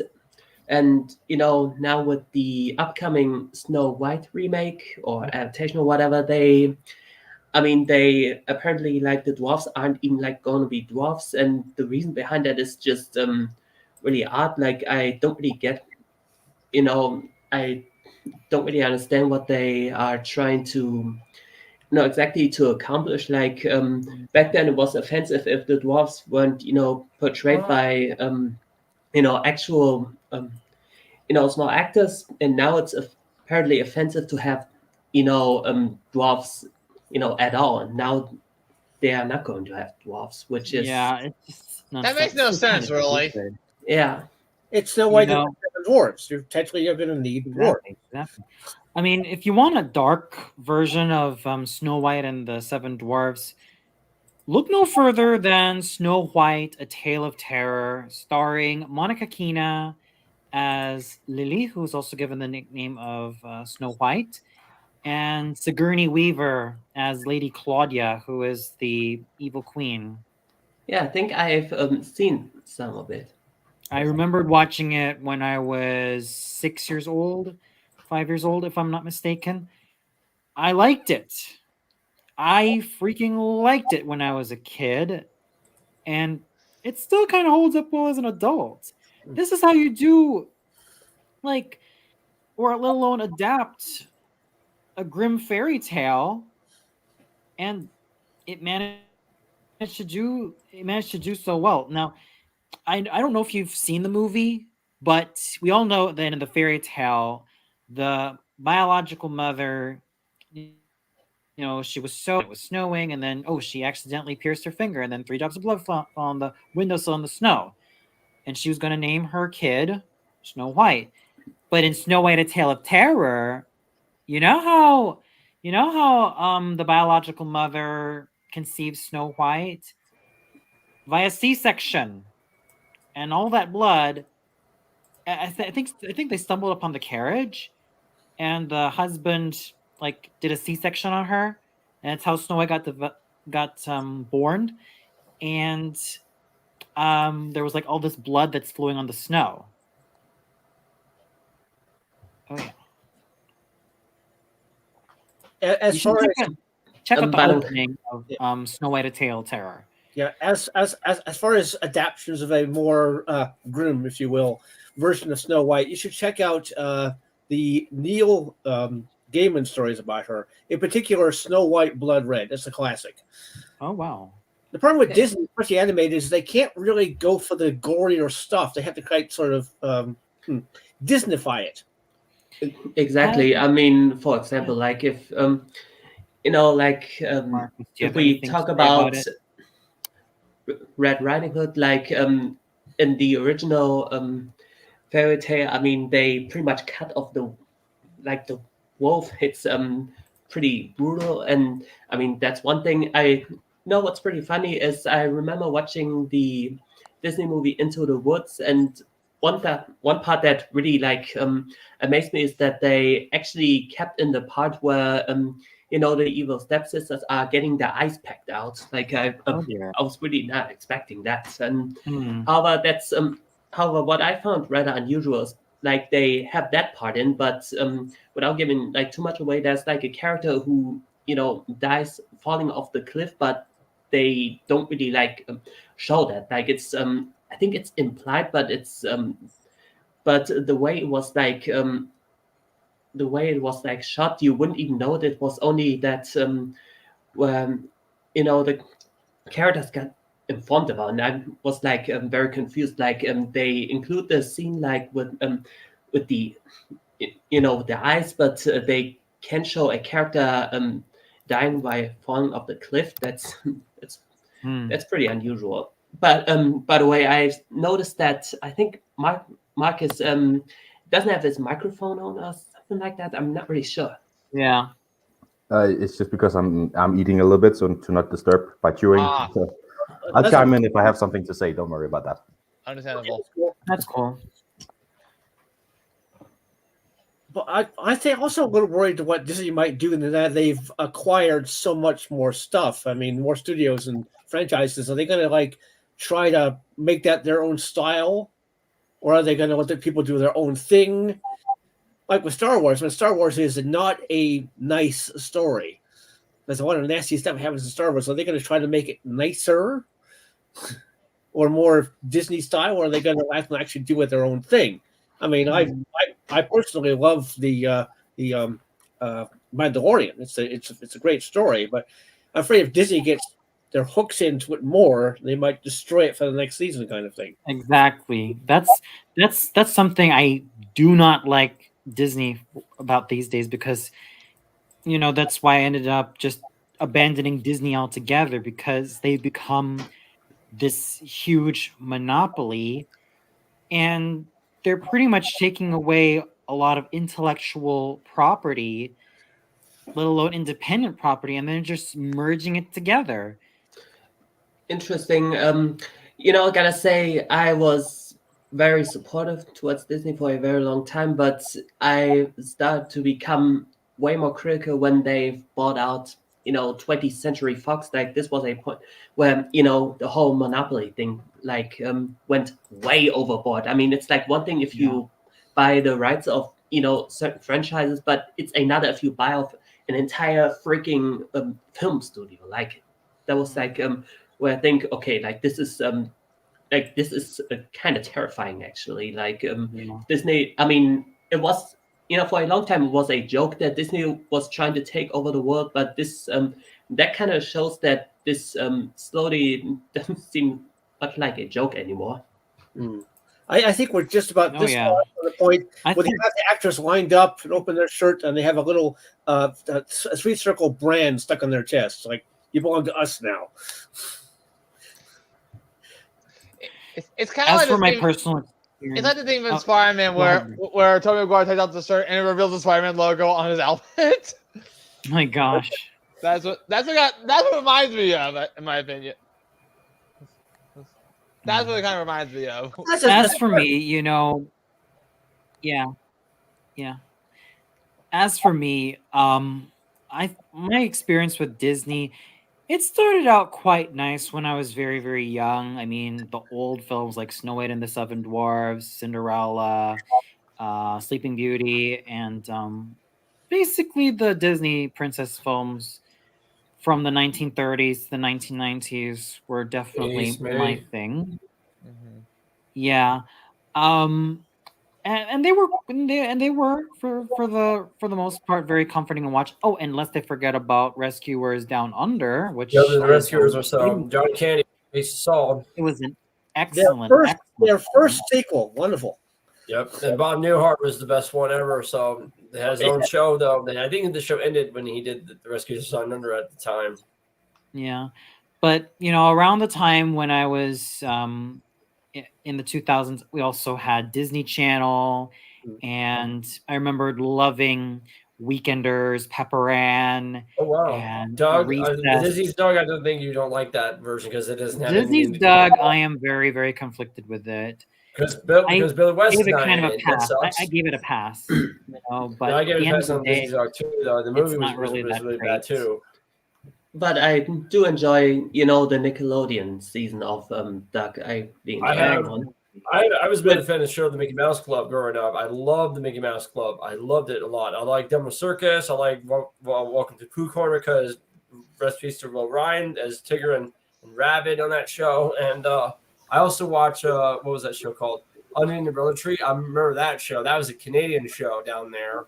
That was a long time ago. And also Shake, Rattle, and Roll. It's sort of like that robot reminds me of Johnny Five of Short Circuit 1 and 2, actually, that robot. And then that was crazy or so. That was one of the I've seen that show a long time ago. Then also Kids Incorporated, remember that? Stacey, aka Fergie, Jennifer Love Hewitt, and also Jeff Cohen was in there. And Mario Lopez was in there, best known for doing Saved by the Bell. That's crazy. I grew up watching those shows growing up. Are you familiar with Mouse with Size? Yes, I was a big fan of Mouse with Size as well. I loved the host of that show. Rest in peace to Kelly, though.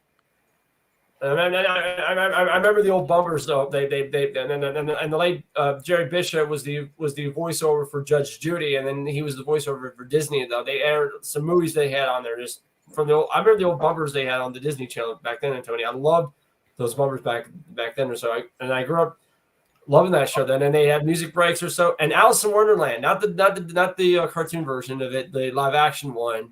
They had and Harry Carey Jr. from Back to the Future films makes appearance in this show. I thought that was interesting right there. Alice in Wonderland, and then I remember they aired the 1985 version of it. I have it on my channel though because they have Ringo in there, Anthony Newley, and I also loved the cartoons, not just the Quack Attack. I love Quack Pack as well. Yeah, me too. I don't really. I know that part of the vitriol against Quack Pack is, it's the 90s, and of course Huey, Dewey, and Louie were sort of given these teenagers attitude makeup, and were voiced by different voice actresses, which in this case Jeannie Elias, Pamela Adlon, and E.G. Daly. I didn't mind that at all. I thought it added a little bit more distinction as to who is who. Like E.G. Daly was Louie. I also like the fact this is one of the first times we can actually understand what they're saying. Exactly. Even with the 87 DuckTales, you had to listen very carefully. It's like, what do you say? What do you say? And all three brothers were exactly the same character. Yeah. Exactly. Sometimes it almost sounded like they were voiced by the same person, even though they weren't. But exactly. Quack Pack, I mean, I would just- defend. Quack Pack, I would personally defend until my dying day. But the only caveat is that Quack Pack isn't the greatest show of all time. No, it's not very. It's okay. It's okay. It's fun for yucks. I'll give Yeah, it it's that. just a little bit overhated. Yeah, a little. Yeah, I never really understood the vitriol against Quack Pack, but I think part of it just came from that Huey, Dewey, and Louie just had almost way too much teenage attitude. But come on, that's barely the problem. From Hank and the It Hill. al- I'm just looking at the What's information also very on that show. interesting is that, I mean, I think this is also like the one of those very few times where they were trying to age up some of the iconic Disney characters. Yeah. I think the only time this has pretty stuck was with, I mean, like with Goof Troop, like with a Goofy movie where, Max was then actually turned into a teenager, and he actually remade that with later on, which I thought was very interesting. You know cool. what would have been cool on Quack Pack? Have a teenage Webby on board. Oh. That would have been Yeah. fun. I mean, to be fair, the Webby Webby from the DuckTales remake is better than the original anyway. So Very true. Yes. Yeah. Webby just almost felt like a mini Daisy. Oh, Yeah, yeah, I was- Rusty Taylor. I love Rusty Taylor. Yeah, that's actually a good comparison. Yeah. I never really thought about that. I always felt Daisy also has her own nieces, April, May, and June. which they do reference later on in the 2017 version in a roundabout. Yeah. sort of way. It's Yeah, kind of, because I think there were a lot of missed opportunities for Quack Pack, though. We could have had a teenage Webby. We could have had a teenage April, May, and June. I mean, we did technically have a. I mean, in the 2017 DuckTales version, there actually was an episode based on Quack Pack, and probably the only episode in which Scrooge McDuck is wearing his iconic blue outfit. Yeah, Right. that was the one with the genie that put them into a 90s TV show. Oh yeah, That's the Scott one, Waiter did. I remember that show. When Morgan came back, and then Robin was too busy working on making movies at the time, and he turned down to doing the sequel. Dan gave it to Dan Castanella instead. Mhm. So Dan Castanella ended up doing the Genie for the Return to Florida. That was a pilot episode of Aladdin at the time. Well, I think what we've just stumbled across here is the fact that Disney can do updates and remakes to their shows if they take the care and time to do it. 87 DuckTales and 2017 DuckTales. They can do it right if they try. They don't just churn out more copies all the time. But, But that would take going actual back, work. okay. Plus, of course, David Tennant as Scrooge McDuck is just like heart, heart. Well, Exactly. yeah, Gotta have the heart there. literally, honestly, the 10th Doctor from Doctor Who as Scrooge McDuck is probably the best casting. Probably as good, if not better, than the original voice being Alan Young. Well, I always love Alan Young, but I think David Tennant was definitely a very important upgrade for the role. Plus, Exactly. Alan's kind of busy being dead at the moment, so that's we're going to bring him in there. May he rest in peace. And, going back to my experience, I also loved Disney's Legend of Tarzan, and I wish the show were also given a lot more attention because I consider it rather underrated. I know that it has some environmental messages. Me too. Amazing show. Yes, but my personal favorite episodes are the ones with the Waziri tribe and, of course, the Opar episodes. But I can understand why the Opar episodes are pretty much the fan favorites because of one villainess, Queen Law. Mm-hmm. You search the internet and you think Legend of Tarzan, Queen Law automatically pops up. Whether you're on DeviantArt, whether you're on Google, whether you're on some fan art site, it's always Queen Law who pops up. Can you really blame them? Excuse me? Can you really blame them? Of course not. I can't blame them. No. Not at all. She's definitely It's called the Lopa fan base. He was definitely the most standout character of that show. I agree. Yeah. No duh. I mean, Diane Carroll's sultry, sexy voice filled with that menace and venom. What more can you ask for? I know. This is dating. She's also a singer in her prime. She was Oh, also yes, yes. This will probably date me quite a bit. But I remember the old Filmation Tarzan from the late 1970s. Yes. I mean, I'm 55 years old. I'm older than probably almost all of you, and I remember stuff from back in the 70s up to the present day. And you're talking about being kids in the 90s, and I can feel my bones crumbling. Well, I caught a bit of the Filmation Tarzan. It's really good. Surprisingly, But- yeah. It holds up quite well, but I always had this little voice in the back of my head saying, what if this were remade but more faithful to the Edgar Rice Burroughs books? Because That would really be got something. I think they got the design of Tarzan down to a T, and I love it, and I love it so much. I love how his musculature looks. But here's also another catch. Also add in a lot of the elements from the original Edgar Rice Burroughs books, because personally, I always argue, and I always insist that when it comes to the visual medium, Tarzan works exceptionally animated because of the world building that Edgar Rice Burroughs created in his various novels, the situations that the characters get themselves into, and all the stuff that you could produce that at times live action has a hard time doing. Minus the racism, of course. Well, I guess given that we're living in the woke world, I mean, yeah, there are going to be a lot of people crying out racism, especially with the portrayal of the Black African characters, because you have the tribe of Mobonga, who are cannibalistic tribe, and you have another tribe, the Waziri tribe, which is a more warlike tribe, but they're actually allies of Tarzan. Yeah. And of course, you know how Tarzan's adoptive Mangani mother dies in the original novels. Yeah. Kala ends up being killed by a hunter by the name of Kulonga, as I said, of the tribe of Mabonga, who is the son of Chief Mabonga.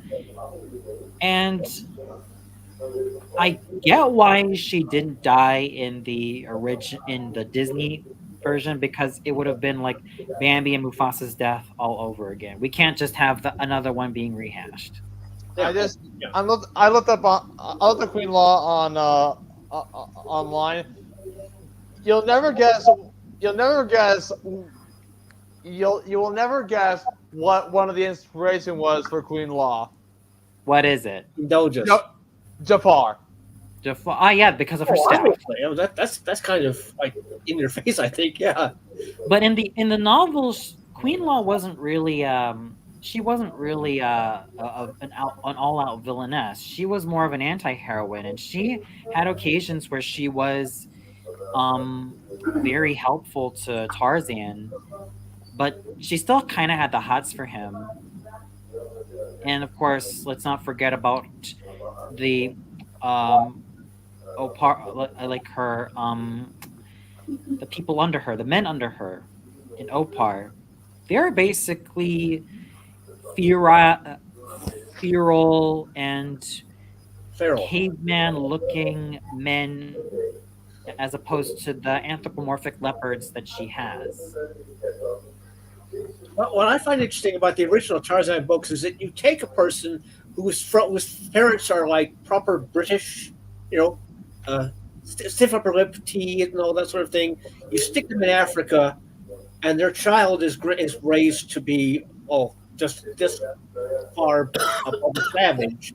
And then you introduce other characters coming in from England, like Jane Porter, and you see the culture clash going on. Oh yeah, and how Tarzan is more at home in Africa with his various enemies and allies than Jane is, and the stuff that goes on between them as they try to reconcile to each other's worlds. Yeah. Yeah, I mean, there was the movie starring Christopher Lambert. Yes, right. Tarzan, the Legend of Greystoke. That's right. Thank you. Where they really looked into that, figured out how it was difficult to take somebody who was like born in one environment and just stick them in another one. He's expected to behave completely different. You just can't reconcile. Exactly. So I think maybe Burroughs was trying to do a little bit of a poke at the stiff upper lip attitude of the British, as opposed to how life really is outside of the empire. Oh yeah. And as far as other Burroughs stuff, I think John Carter of Mars is basically just having fun with it. Yeah, I honestly would have loved to see that, adapted, not as an animated film, but as an animated series. That would have been cool. I mean, there are certain novels which, work much better if you turn them into, TV shows as opposed to movies, because movies you always have to, condense certain things, especially if we talk about those, those pretty huge door stoppers. But so I think that, this is, I mean, it does depend on the source material, of course. But Exactly. And stepping outside, Queen Law, I've always loved the Waziri tribe from Legend of Tarzan a lot more, because I figured that, especially being a fan of that, especially being a fan of, Chief Keewazi and Basuli, that there was sort of like the birth of my AU headcanon, where, Tarzan and Basuli are brothers, and Chief Keewazi not only raises Tarzan, Basuli and Tarzan, but also, get this, George of the Jungle from the 1960s version and Maugli from the Russian animated film version. So I sort of had that. That's a family. Yeah. That bring those characters together. That's one hell of a family. Exactly, and a virile family at that. I've been having some opportunities to try it out on my DeviantArt account, but personal obligations and continuing to grow my YouTube channel, and of course not just personal obligations outside YouTube, but academic obligations, because I'm approaching my 3rd semester in my Master's of American Studies program out of 4 semesters. That's So, that's the right choice. Yeah. But I know I'm going to sound a little bit personal when I say this, but I had a man crush on both Basuli and Tarzan when I was 9, and I loved seeing them together. Don't blame you. Okay, cool. I just love, of course, with their epic roar against Ian McTeague, that was the moment where I thought to myself, it'd be really fun to see these two being raised as brothers and even embrace their feral side a lot more. Feral, if that helps. Yeah, feral side, absolutely. Yeah. That was, like I said, Phil Lamar also did an amazing job voicing Basuli, and I love him in that role. I really do. He's got the right amount of, virility and strength to perfectly complement Michael T. Weiss's subtler and more subdued and still strong performance. So I really love seeing both Basuli and Tarzan together. I really wish that the Waziri tribe had more appearances, especially where Basuli is concerned, because he's not only a great foil to Tarzan, but an absolutely great brother from another mother. The same thing can be said about Chief Keewazi being the father that I would argue that Tarzan needs in his life. But that's just me. As far as human parents go, anyway. Yeah, definitely. And I remembered catching Legend of Tarzan, but almost being ashamed to say that I like it, because, I think I kind of liked it a lot for, Basuli's and Tarzan's brotherhood, and of course the Opar episodes, especially when Queen Law possesses Tarzan in Return of Law. Oh my gosh, that was freaking cool.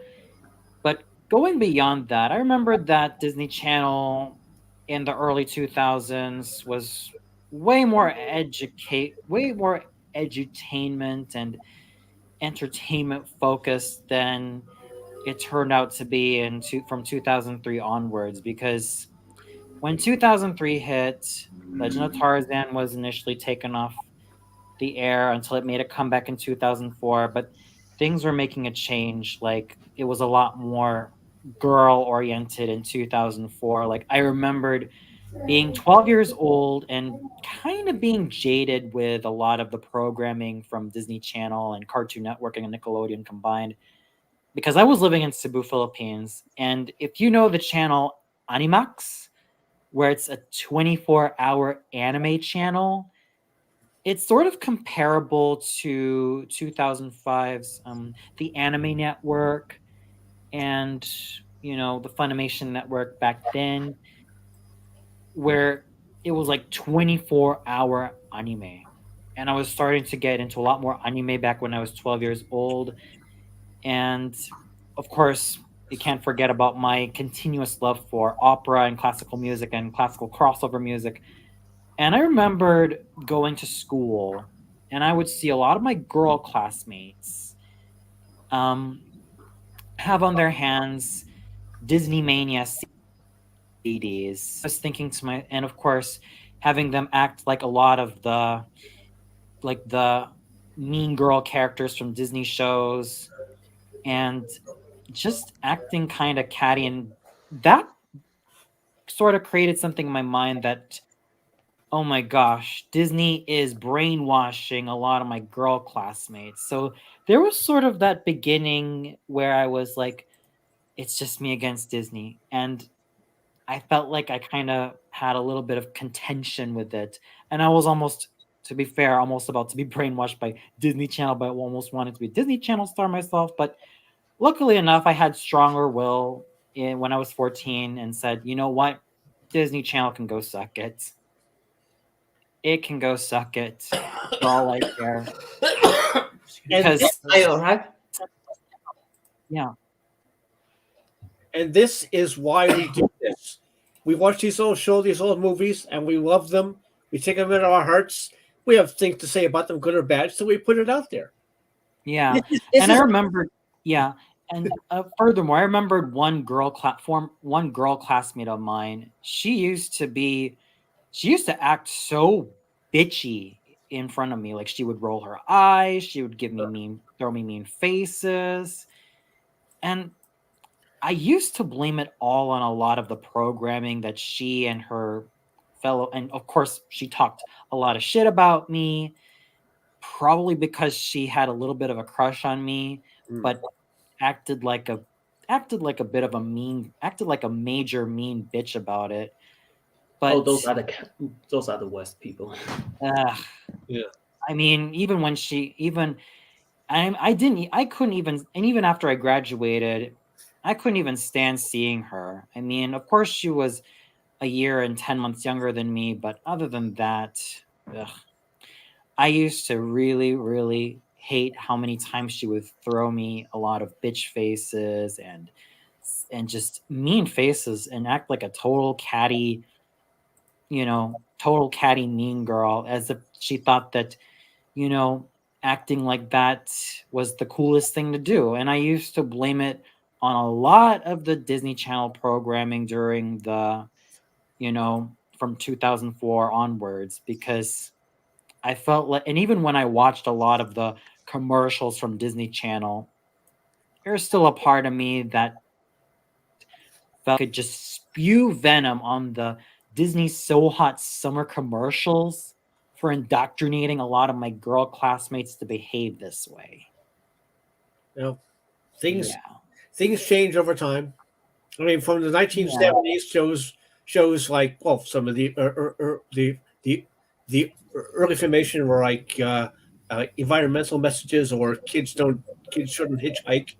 In the 80s, thanks to Ronald Reagan, a lot more toy shows.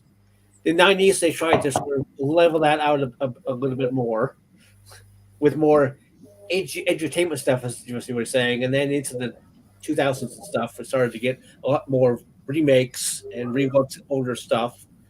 And now we're at this point where it's just mostly remakes, but we're trying some new stuff, something on a few tendrils here and there. just Yeah. changed over time, and I'm sure if you and this girl had grown up in a different time, her behavior might have been different. Or she just could have been a bitch naturally. Which let's not discount that. But perhaps a small amount of her behavior was influenced by Disney at the time, I suppose. I suppose so. I mean, this happened way before I came out of the closet back in 2015. You know, I mean, it took time. Even when she was like greeting me during like a field trip, I was like, bitch, I didn't want anything to do with you. I just walked away and told her, you know what, you ain't got nothing that I want, and that was it. I didn't see her I didn't see her, let alone talk to her again until 2012. She was actually okay at the time, but I mean, she was no longer mean. She was no longer being the mega bitch that she used to be. But other than that, I always blamed Disney Channel from 2004 to the That's So Raven era, the Lizzie McGuire era. Well, mostly That's So Raven, Phil of the Future, and a lot of and of course London and Maddie from Sweet Life of Zack and Cody for turning zombifying a lot of my girl classmates. I used to just, every time I rewatched those commercials on YouTube, I'd almost be like, let's just say a composite version of Statler and Waldorf. Seven Dwarves are my favorite Muppets of all time. I'm sorry. Yeah, just poking fun at Raven Baxter, Chelsea Daniels. Who was that? Eddie. London, and all those characters, especially when the kids interact with them. And it's just like, there you go. The source of my vitriol against Disney was born not from the 2010s, but from 2004. If you can believe that. Yeah, but granted, there was still some good programming like Phineas and Ferb for justifiable reasons, and of course, let's not forget about Gravity Falls. But other than that, I just kind of completely abandoned Disney altogether because I was still in that anime was cool phase, and even wanted to be an anime voice actor myself. If you can believe that. I think you've probably done pretty well as an anime voice actor. Really? Yeah, I think so. You couldn't be a lot worse than a lot of the people who did stuff like Battle of the Planets back in the 70s. So it's actually quite. I even have a voiceover demo on YouTube. I even have two voices. Yeah, and like I said, that girl who used to act so bitchy to me, I think it was just. I think the more I look back at it now, I think she also had her own, insecurities of saying, I like you. But I guess it's also because I did what I could to just separate myself from the crowd. Like, I loved writing stories during story prompt time. I loved, trying to prove myself to be one of the smartest kids in class with my photographic memory. So maybe there was a bit of jealousy on her part. Maybe a little bit, yeah. Maybe there was some jealousy on her part because yes, that I wasn't always the most punctual. Yes, I wasn't always, the most super organized, but I did what I could to prove myself. So maybe that's why she kept on throwing me a lot of mean faces and acted like a little bitch. You were kids. You were all kids. When you're kids, you're still finding yourself. You're still growing up. You're influenced by a lot of stuff around you. And maybe she was 50% bitch and just a little bit add that on top of that because of her environment. In hindsight, it's always 2020.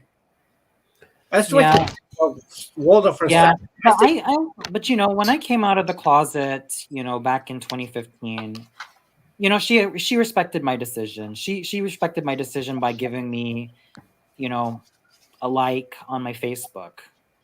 Now, coming out on Facebook back in 2015, it was, Brave. looking back at it in hindsight, it was kind of a bold move because I moved from Cebu to Berlin back in 2012, and I mean, all the rubbish that I've had to deal with back then when I was in high school from a lot of my former batchmates, it was like they didn't really leave me alone about my preferences. And I tried liking girls, that note the sarcasm and the cynicism when I say that. And I remember being set up by some people to say, "Oh, you should kiss this guy," even though I did not find him attractive. I was like, what, 15 years old at the time, and my taste for guys covertly was very, very high. Even back then, I liked the muscular guys. I really, really liked how, well built they are, but I was never into that guy. And it got bad in, my sophomore year when blurted out saying that I draw naked men on my journal. And it's just like, no, that's private. Why the heck would you blurt it out and pass it on like wildfire? I almost wanted to transfer. And then, get this, some of my former batchmates even said that I asked a guy to prom, even though I did not have the hots for him, and I felt like I was being more of a social pariah. Mhm. That is Yeah. just probably that was so frustrating. That was probably one of the most frustrating experiences I've ever had. I thank my lucky stars that I've moved out of that place, and it still hurts, but other than that, I recognize that, teenagers back then just, at the one hand, on the one hand, they knew what they were doing, but they just, and I did everything I could just to be nice to them, but there's always a price to pay, especially when there are just people who just want to see a lot more of you, because I was honest with myself, but wasn't completely honest with who I preferred. So they tried to make me feel bad about myself because of that. It's hard for me to kind of reconcile with them, let alone forgive them because of what they've done and because of the whole group think that kind of um, that they've kind of taken part in. And even some of my friends in high school were that stupid to have done something like that to me. It's like, I get that it's just teens being teens back then, but that was just awful. Well, it's I mean, even in my just awful. it's good to know that. I mean, at least that's what I hope it. Um, I mean, it's good to know that you're probably in a much better place now. Yeah. And with, But it also that time where a lot of the teenagers just like, tried to see if I liked guys or tried to treat me. I felt like I was being treated like some science experiment. Let's see if he's really gay. Let's see if he likes this type of guy. Even though there was no chemistry, it's like their problem. But then again, I feel, looking back at it now in hindsight, I feel like they were just trying to vent their own insecurities on me because I think I just had a lot going for myself at the time. Being, you know, being a guy with well, okay grades and of course participating in performing arts, and of course the ultimate indicator that I was not like every other guy, but I was like, so what? I didn't care. I was glad that it's behind me. And you know what? The girl who used to be such a bitch toward me back when we were in middle school, let alone grade school together, the fact that she ended up liking my status when I came out back in 2015, that really showed that, I think she's learned to let go of me. She no longer had me in her little fingers anymore. But also because I didn't talk to her for a while. I By just the only way, had yeah.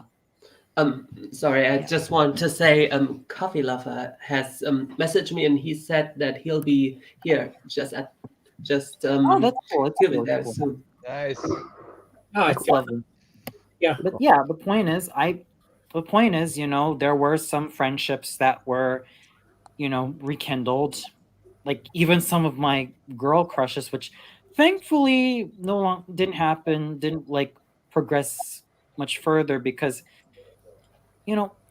I feel like it was just also finding myself, and the reason why I was also bullied by a lot of my former batchmates in high school is because I feel like they also had their own insecurities to vent out on me.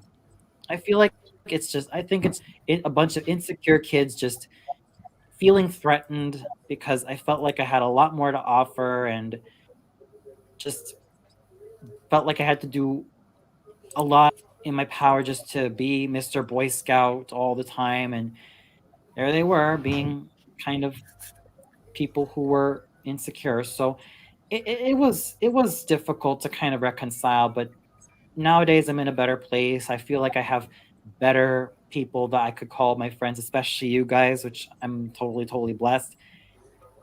And of course, people that I made friends with in my acting school, both in Cebu and a good number of them here in Berlin. And it's healing. I will never forget the mess that a lot of my former batchmates used to do to me. Thank goodness that I didn't end up being mugged. But it was more like, mugged on a not on a physical level, if you know what I mean, but more on a psychological level. Yeah. Well, thank you for sharing that. I know it must have been difficult in some respects, and we're all here for you, and we love you too. Yes, and as said before, me and everyone else, I mean, we're just glad that you're at a much better place now, and I can fully relate to that because you see, at my workplace, I mean, I do have to deal with some less than pleasant people, and yeah, I'm pretty sure they are also just in all reality just pretty insecure, and some of them they do know about me doing like internet reviews and all that kind of stuff, and I think there's a bit of enviness, like they really just they wish they could do like the same thing. I mean, I'm not saying that this is what they think, but it does take a lot of time and effort and vision and all that kind of stuff, and Yeah.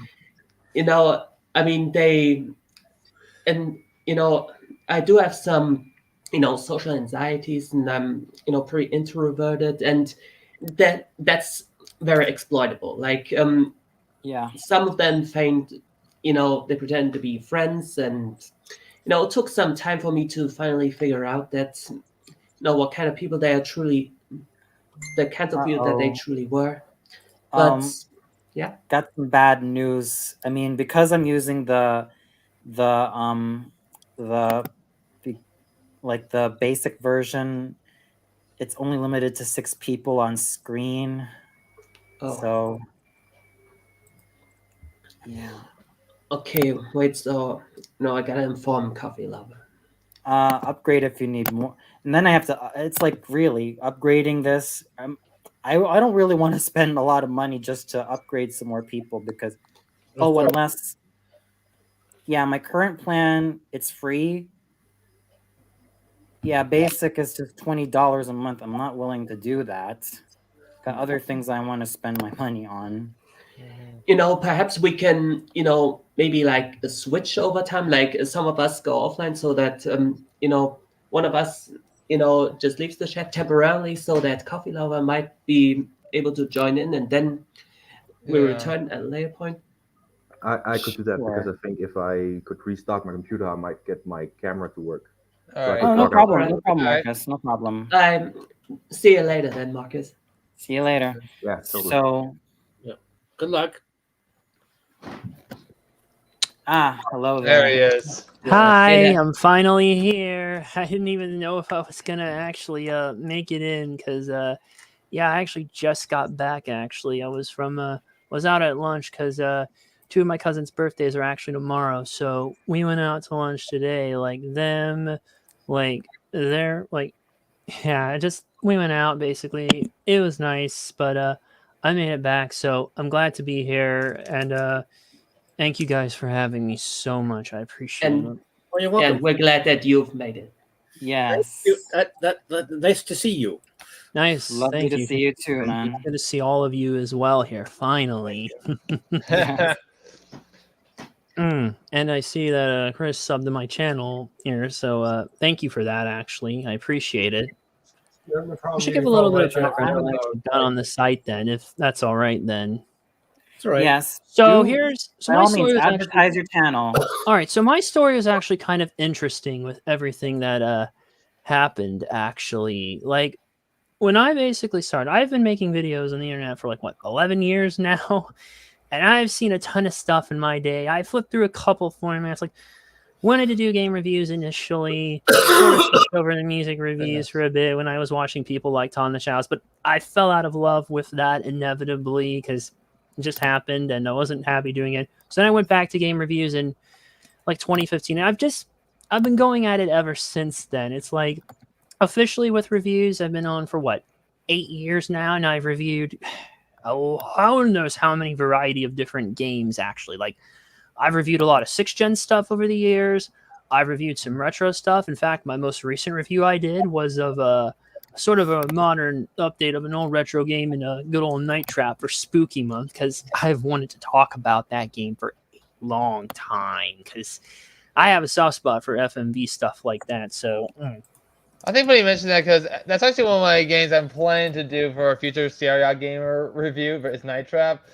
I might, and if possible, I might end up getting some of the cast members of that game to help out with that review as well, if I'm lucky. Oh, that would be great right there, man. At least you can still get, yeah, that would be great, because like, it's such an interesting one, and I'm possibly going to review another Digital Pictures FMV game in the future, actually. Let me guess, Double Switch. Yeah, pretty much. Yeah, you kind of figure. I mean, it was kind of obvious. I mean, Digital Pictures had so much interesting FMV games, but I don't see that one get talked about very much in the grand scheme of things, too, basically, from what I've seen. Like, or some stuff. So I wanted to And get... by the way, I also subscribe to your channel. Thank you, actually. Thank you. Well, the thing is, though, with Double Switch, that was the second game after Night Trap, because first off, right, it was supposed to be Scene of the Crime, which is a prototype for Night Trap for a system called Nemo, which is a VHS cartridge kind of thing. Yeah, I remember. I mentioned that in the review, actually, of Night Trap, that Scene of the Crime was just a prototype for Nemo, and that was later had a name of Control Vision. That was the final name. Right. And I remember that, too, because I was looking so much into that one, because I scoured what I could for Night Trap, just what I could find, at least. How much of the bad endings did you have to go through to get the perfect ending? I don't remember. I've played the game more times than I can even recount, to be honest. So, like, I've lost track. I have actually 100%ed both, though, by the way. I 100%ed both of them on Steam. So, like, yeah. So probably at least enough of the bad endings to at least count to get the achievement where it says you get every ending or something to that effect. Right. So basically... Are you focused primarily on the game, or are you mentioning the controversy around it? I briefly touched on the controversy in the review. I mostly wanted to talk about the actual story and the other stuff too, like fully break that thing down from top to bottom as much as I could. I did have to bring up the controversy because, like, you kind of can't not when talking about it, because it's one of the things the game is sadly known for the byproduct. But I summed it up. And it's one of the games that started what we now know as the ESRB. Which yes, pretty much. I mentioned that as well in the review, that it was one of those that started the ESRB. So, yeah. Well, I think you have to mention at least something about that. But it's good to know that you're not focused entirely on that, and you're focusing mostly on the game itself. Right. And I kind of see it in a different light, basically, more or less. I don't because Night Trap also has a reputation as, like, regarded one of the worst games of all time. I'm using the Dr. Evil air quotes there, but don't really see it as such. Basically, like I've played some bad games over the years, like Superman 64, Big Rigs, Hong Kong 97. Oh my! Yeah, that one was ridiculous. Actually, kind of funny you mentioned that. My review of Superman 64 was literally how I got here in the first place. Wow, actually, I should actually mention the review how I ended up here in the first place that Jack saw of mine was my Tack 2 The Staff of Dreams review. Like, I had just wrapped up my last semester in college. I had a break because of some other personal stuff, and I just wanted to get that last semester done. But my last review before I took that hiatus was Tack and the Power of Juju. And then afterwards, I figured, why don't I talk about the second game as well? And then actually this not long ago, I ended up reviewing the third game. And yeah, that franchise has left me a little disappointed, if I'm being honest. Like, have you ever seen the TV show tie-in? I don't think I have. I've heard of it. I've kind of heard it's not great. I know it deviated a bit from the canon of the game itself, but yeah, and just it was on Nicktoons Network, I believe.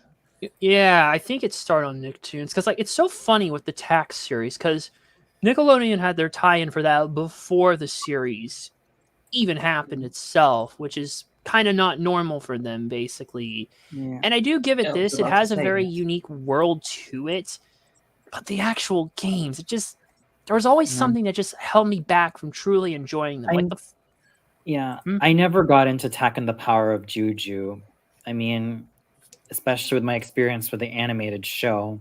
I can really bet you that it's probably not the best definitive like experience for that series, to be honest. Maybe it's just because I am so spoiled by, Tarzan novels and Tarzan comic books, Jungle Book, especially the Russian animated version, because maybe it's just me, but my expectations for anything that's, tribal related, it's super high, absolutely high. And if you give me something like Tack and the Power of Juju, I could just like say, I get that.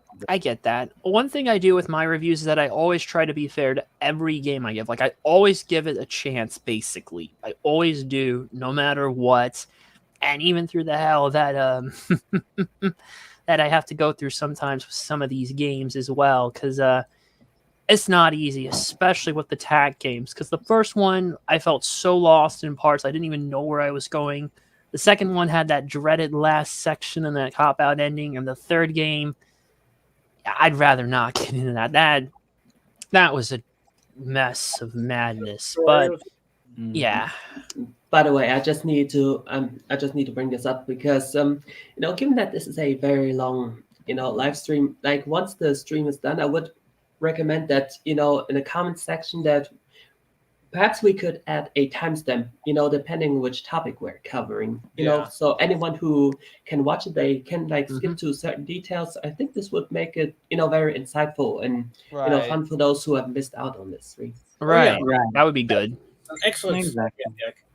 By the way, Coffee, are you familiar with the Donkey Kong Country TV show? Am I familiar with the what now? The Donkey Kong Country CGI animated show. Wait, hold on. I had to turn my volume up there. It was a little down. Say that one more time. So basically, you are familiar with Donkey Kong Country, right? Oh yeah. Oh, yeah. You mean that? Oh yeah. I think I remember that now. Banana Slammer experience. Yeah, I think I did have heard of that. Yeah. So, as I mentioned, there was a CGI animated show that only lasted like a few episodes, based on the Donkey Kong Country. Yes. Oh yeah, I've heard of that. I caught that when I was 9 years old on Disney Channel Asia. It was fun. It was fun, but it was stupid. If I hadn't already played the first game, that show would have put me off playing the game. Oof, that would be bad right there. You know what? You know the sad thing is, how I was first introduced to Ratchet and Clank? The movie. Oh, the movie. I saw the movie. That's on my list, yeah. I didn't see it in theaters, but I rented the movie. I was at a beach. I rented a beach cabin in Florida, and one of the movies they had there was Ratchet and Clank. I thought I had to rent it to see what it was like. I hated it. It was literally it was just a compilation of all the cutscenes of the game. When Ratchet got the medal, I thought that should have been the end. That should have been the end. But no, there's still more movie. Oh, we got another we got another question from Miss Kitty. What? Do you guys like tea or coffee? Hot chocolate. You know, I actually do like both, actually, despite my name preferencing that I only have one, but I do like both. It usually depends, basically. I oftentimes, prefer to drink, tea. I mean, I used to drink coffee a lot, and at one point to a rather unhealthy degree. Like I used to drink, I remember like 5 coffees a day. Like, damn, I can barely manage one myself, despite my name. I remember. Oh my gosh. Oh, I just gotta say, excuse me. Okay, so I just gotta say, I mean, I still drink coffee, but not as often. Whenever I do, usually either during weekends or whenever I get, whenever I, way too tired to, get to work, and I need some, extra energy. And I just gotta say, I do prefer drinking tea now most of the time, and coffee is something that I usually save for weekends, and I like to mix, and I do like to mix it up a little bit to, I mean, not with sugar, but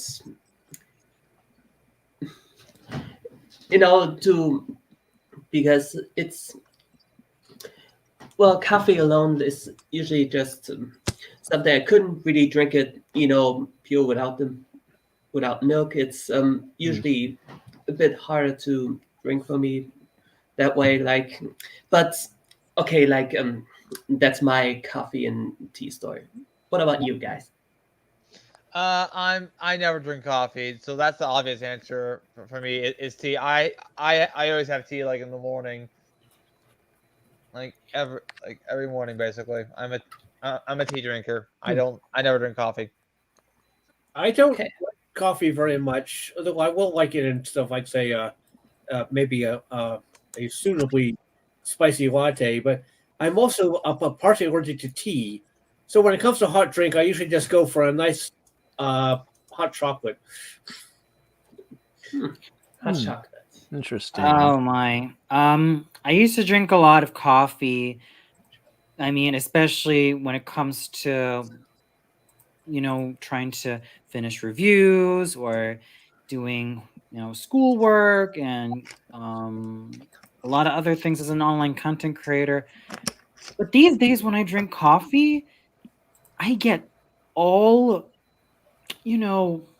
Buzz? flustered and jittery, frustrated, and just I almost want to tear somebody apart. Like, you would not want to be in polite company with me when I have a lot of caffeine. You would not. Noted. Yeah, I mean, I've stopped drinking too much coffee because eventually it just it wasn't really good for my stomach over time, and like drinking too much coffee can also lead to throwing up easier, and that's very unfortunate. And I'm usually not someone who eats that much during breakfast, so you can easily imagine how this would affect my stomach when drinking too much coffee. Yeah. Yeah. What about you, Chris? Do you like coffee or tea?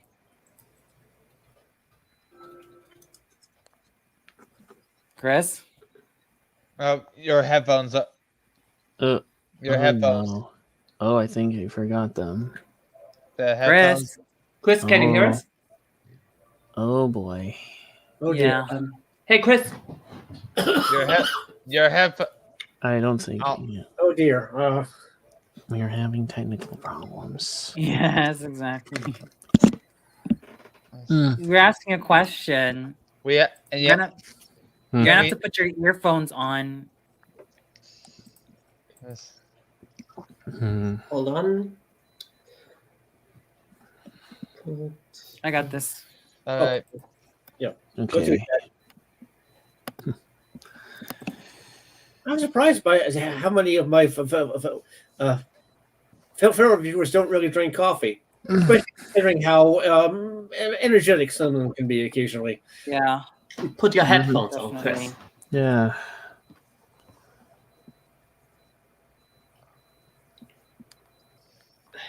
Oh goodness. No, I was just trying to show my cell phone, but the picture quality is Right, I get that. And it's actually funny too, I should mention, while we're waiting for this, how much I keep myself moderation of the proper amount of coffee. Yeah, it's my name. It's yeah, it's actually kind of funny. Not many people actually pick up on my actual name reference, but it's actually a very obscure Johnny Test reference, believe it or not. Yeah, I know, not the greatest and not a great cartoon, but the name kind of rang and it had a nice ring to it. So it's kind of how I got it. And some people have actually caught on to that actually too. So yeah. There we go. There we go. There we go. Ah, okay. Oh, okay, sorry about that. That's We good. apologize. We were to ask if you like tea or coffee. Yeah. Tea. Oh, Okay. that There you go. Good Well, to there you know. go. Then, yeah. I was like iced tea. I was like, you saw me drink iced tea for a minute ago. I'm about to get more soon. Actually, Coffee Lover, I was just presuming you were a big fan of Coffee Crisp. So Coffee Crisp. I used to like coffee too as well. Though. When I get up in the morning, though.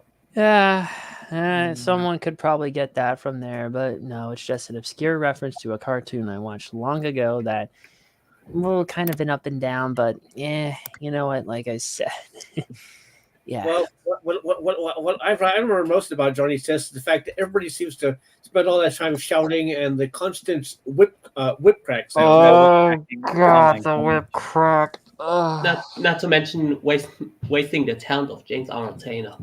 Yeah, James Arnold Taylor is just amazing. Well, not just James Arnold Taylor, but we got a lot of wonderful voice actors on Johnny Test, and I'm like thinking to myself, okay, I know that Johnny Test is a popular punching bag in the animated community next to Teen Titans Go.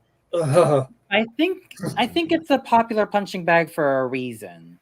Yeah, I'm sure you guys know what the reason is. yeah, it really is, honestly. I think it's because of the overexposure that it received. I mean, it's kind of like with celebrities as well. Like whenever they get overhyped, then a lot of people do eventually get tired. And I mean, like if we think about the early 2010s when Justin Bieber was everywhere, like and it built a huge hate-em, and it's hard to believe, but the same also happened.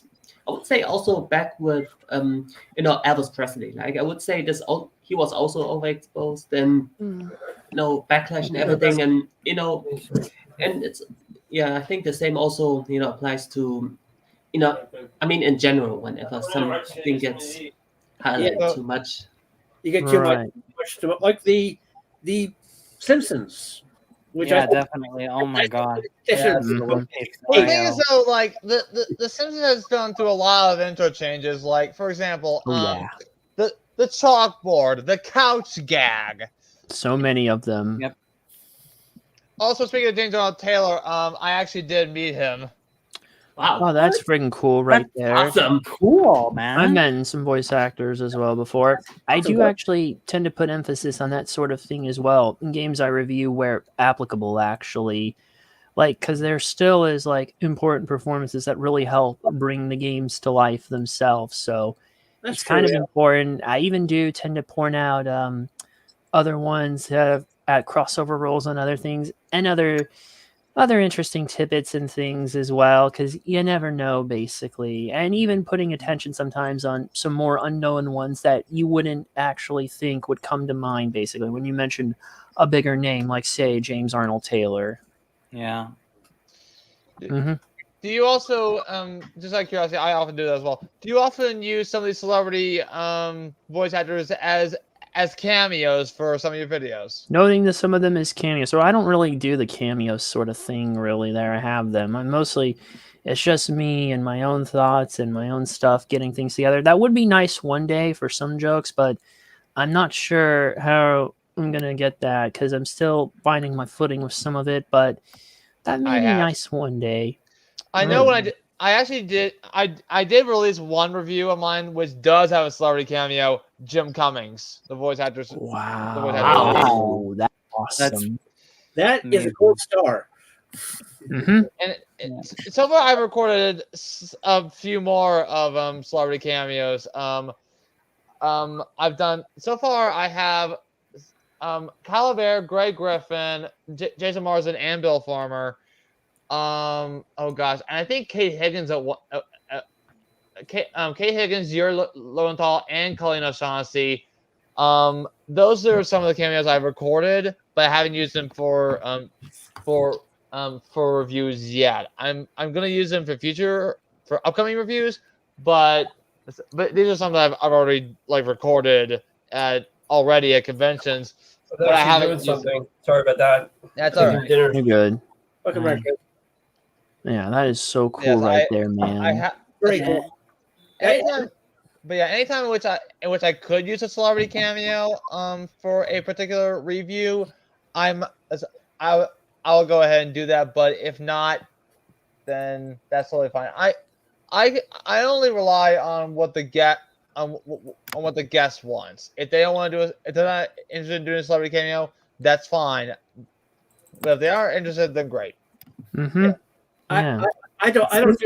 Speaking of meeting famous people, you know, the very, very first time I met someone really renowned was when I think one of the first times was when I was in Salzburg, and Anna Prohaska, who was a light lyric soprano, she did a Liederabend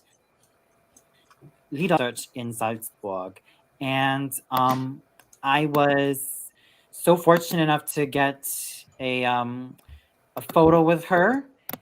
I don't know if I could share my screen. Okay, so share screen. Hang on. I just noticed you can't. This you is can her. Nice. Wow. This was back in Salzburg, back in 2014. So you were absolutely thrilled. Look at that hair. She was like, "Oh, hey, I know you. You're the guy with the vlog." Because back then, I also made a lot of reviews of opera productions, concerts, and anything that was music related. And when she saw me, and I was like lining up to get an autograph from her, I was like, "Hey, I know you. You're the guy with the vlogs, and I really like how informative your work has been on YouTube." And it was like one of the best experiences I have had. And I was 22 back then. That's awesome. That's cool. Congrats. Just look at that huge grin. Big old smile. Yes, I was so excited. That's what and happened. another famous opera singer that I met was my personal favorite. And when Waltraud Meyer, she is a mezzo soprano. Actually, she sings both mezzo and soprano roles. And there was a photo I have of her. Just give me a second, because there was no doubt that I really, really, really, you know, I admired the absolute heck out of her. So hang on. I think I might have saved this on my photo. This is it. So sharing the screen again. And here she is. The one and only Waltraud Meyer. That's a feather in your cap. Wow, this is amazing. By the way, Yep. I just want to inform you that Marcus wanted Marcus wrote something in the chat. Yeah, I saw that. I see that.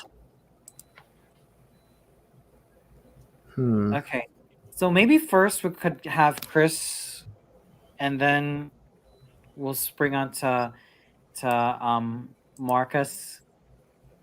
I don't know if Chris is coming. Well, I think we'll let Chris go first, and then Marcus go next. Also, hi, Sergeant. Excuse me. So for those who don't know, Sergeant actually has helped me out. I posted on yes, I have a Discord server in which you have to be a Patreon supporter or at least help out on my channel to be in the server. And Sergeant has helped me out a whole lot. I worked with him on Sonic Paradox, and it's even helping on my channel, whether as a whether as a title card designer or has helped me out with script writing.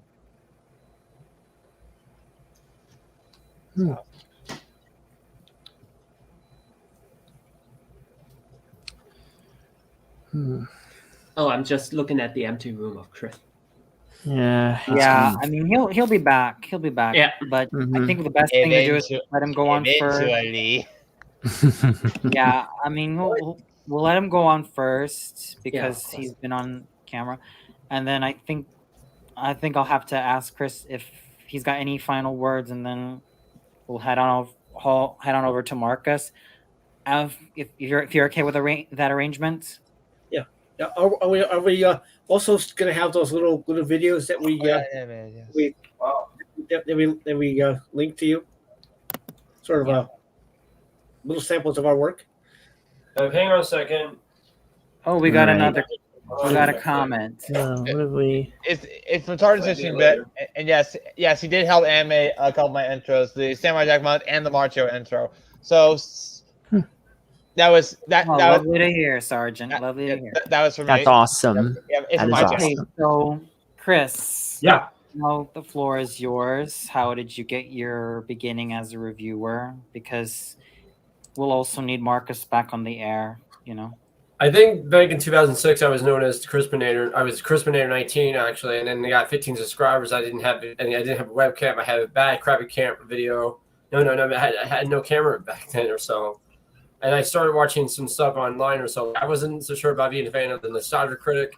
And I watched James's stuff where he plays some of the Nintendo games because I used to play some of this old stuff a long time ago on the old PC a long time ago when I moved out here to Phoenix, Arizona in 1989 or so, and I had very long hair back then or so, and that's how it began or so. And eventually the old channel got deleted. I was actually known as, and it changed it to my user on Twitter, and then it was named to my name, to Chris Louttit or so, and at that time I decided to call it.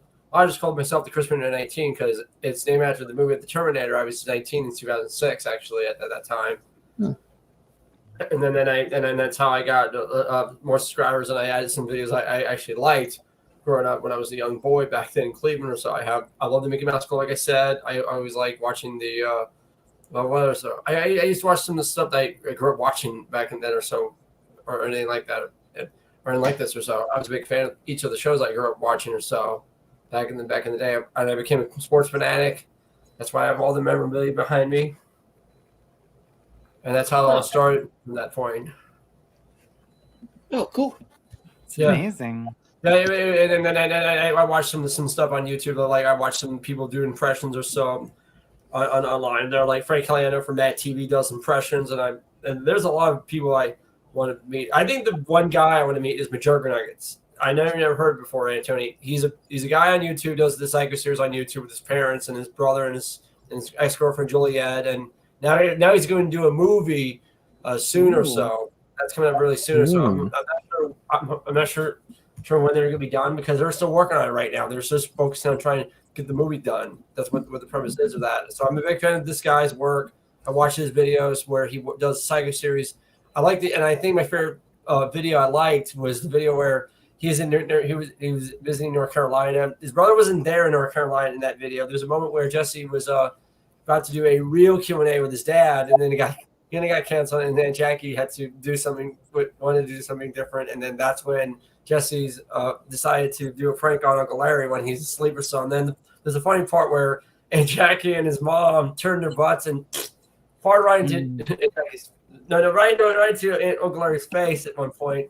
I started cracking up laughing. It was just the funniest piece ever. So I'm a big fan of that guy's channel, and I follow James' channel because I saw him do movie reviews like Monster Madness and all the game reviews that he plays, and like all the games he plays when he was a kid growing up back in New Jersey or so. And then not ready to describe Doug's channel yet because I'm not so sure about being a fan of that guy. And I follow Sean's channel. That's a cool duder who does all these DVD updates because he was about 456 pounds back in the day. And he was I don't want to make fun of him or anything like that or so. Then I follow Brennan's channel, which Weapon B1. Then I met this. I actually crossed on this guy right here, McGorder, aka Brock Baker on YouTube. Since 2006, and Tony, since 2006, I became a fan of his channel. Growing up, he was great. He does impersonations on YouTube though. Then he has to wear a fake mustache where he's playing this character called Chuck Flanagan. I've been a fan of him since 2006. Actually, that was a long time ago. Back when YouTube was born. Wow. That's how it started. Damn. That's how I got more subscribers. And then I posted some videos that I made myself or so. I made a video where I met Tom Kenny and Patrick Warner from Family Guy and SpongeBob. I hope everyone can see the video so you guys can check it out yourself, though. That'd be fantastic. You guys can check it out. It's really cool. You guys can check it out yourself, though. That'd be fantastic. You guys can get a chance to subscribe me if you want. And that's why the link's up there by Tony's chat right here. So you guys can go ahead and check it out if you want to do that or so. If you excuse me, I gotta turn off the camera for a few seconds. I'm still on the line. Yeah, I need to turn on my camera to eat my lunch real quick. Well, that was a story, Chris. Thank you. Yeah. Chris, is it okay that you leave the chat because we're gonna have like Marcus on the air because my StreamYard can only host like 6 people. It's I can leave. I just want to say thanks for letting me be on here, you guys. I really do appreciate that. It's really amazing. Chris, you were here. Chris, if you want kind of pointers on how to do your videos or little tips that we've picked up over the years, by all means, go ahead and ask us. We'll be glad. Okay, sure. Yeah. Well, what you want me to do? Well, you could just send it in the chat. Like, all right, I can do it real quick. Let me just go in there. Let me do it right now. I'm just going. I'm just checking it out now. I'm just about to. Let me go to my video, my videos real quick, so I can see what I can do here. So you guys can check out the video that I post in the chat in the. This thing there, yeah. Let's see. Oh. Okay. So I can just check it out. We got a message from Amalie. Hey, hang on a second, Marcus. Let me get some. Hello. All right, just give me a second. Hey, Amalie. Hey. Hello there. Just give me a second. Bless you, Jack.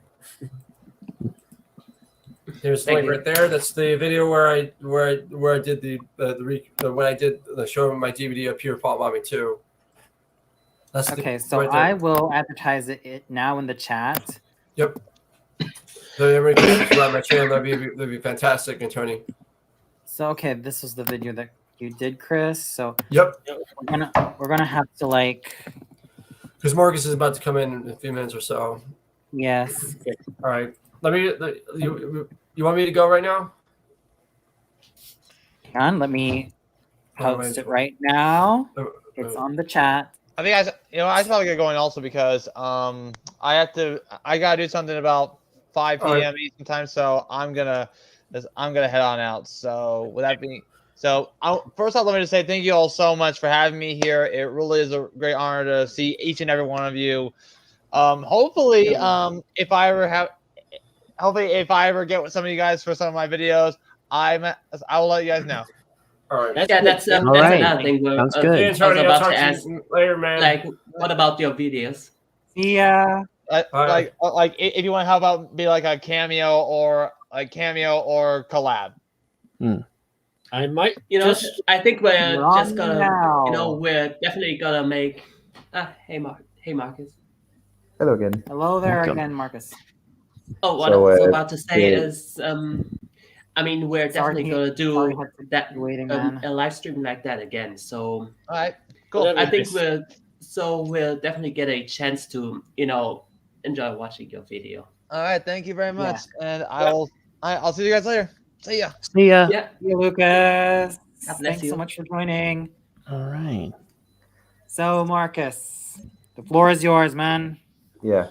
First of all, let's just say congratulations. Like you know, getting married and all. I mean, that's always a big deal. Yeah. Amelia is actually my wife. He's the one that's coming. Hello. Yeah, I mean, she can join us. I'll probably get the StreamYard. It's fine. StreamYard link on there. So so she can come on there.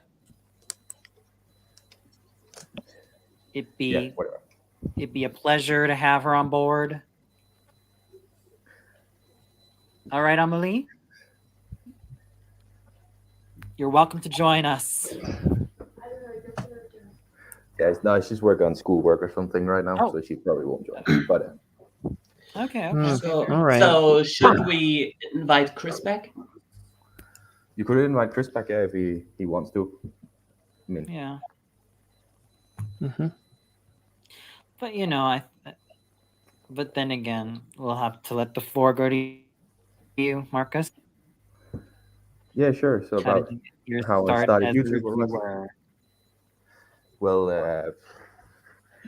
the idea for reviews came like 2020 or so.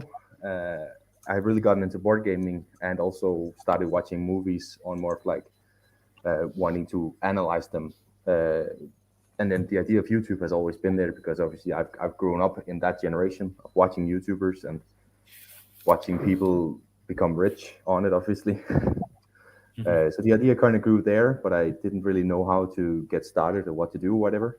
I didn't even have a camera, so the first thing was I wanted to get a camera, and I got it in a Christmas present from my dad, and then I just started experimenting with filming stuff, and eventually I decided to try out doing reviews of board games, obviously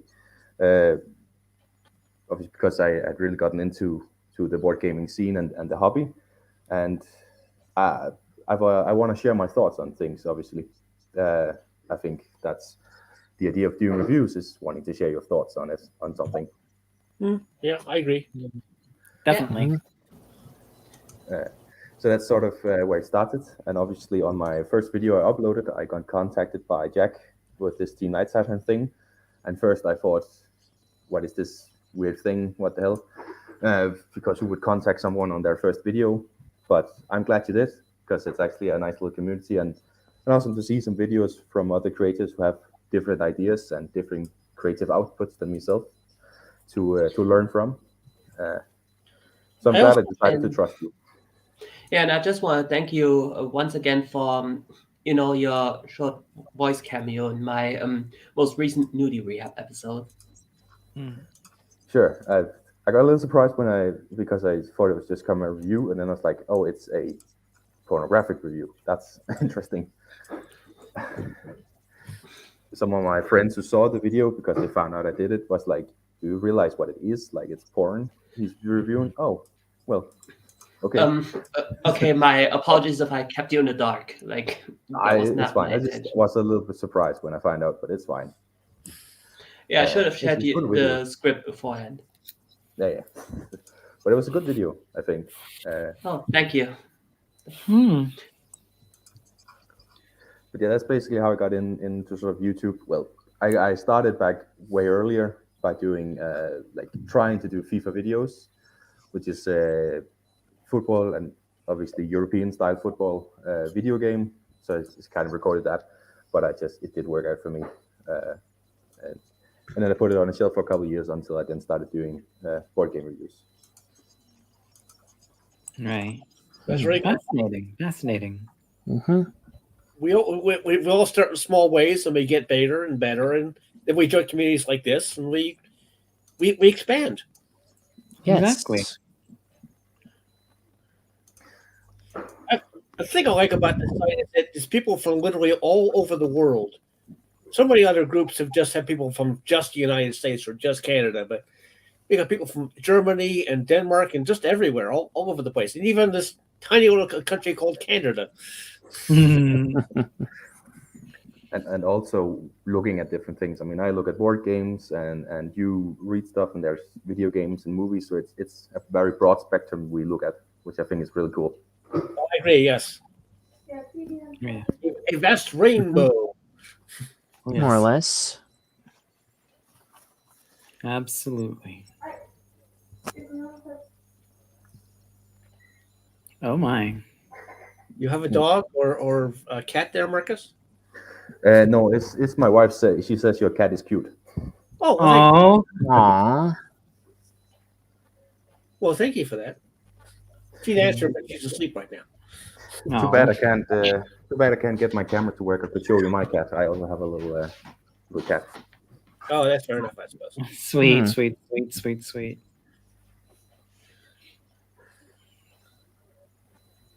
Well, thank you for sharing that relatively short but very interesting story, Marcus. Absolutely. It's Of course. always wonderful to have you on Mhm. board. I just saw great potential with your your video, and we were looking for some board game reviewers, and I just felt there was a great opportunity to let you join our site, because there were a few other channels, but they either never answered, or they simply turned it down. I mean, the latter is of course their choice, but it's pretty hard to to find new people to join our site these days. Like, it was a bit easier back during the early to mid 2010s, but nowadays it has become way more difficult. Exactly. Well, to be honest, if you've been part of something something as huge and far-reaching as Channel Awesome, I would have probably said no. But I like the small family feel of this group, and we're adding more people naturally. And Exactly. as Marcus says, Yes. expanding our field, so that's awesome. Yeah, that's we also can't- because I'm doing the same thing that James from Manic Expression does. Like I'm my very own boss. I don't really have I don't have any business people taking care of that. It has its ups and downs, because if you do have business people there, they would help with doing a lot of advertising and all. But on the plus side, I do have way more control over the site, and make sure that people that people do have peaceful that the environment remains peaceful and all.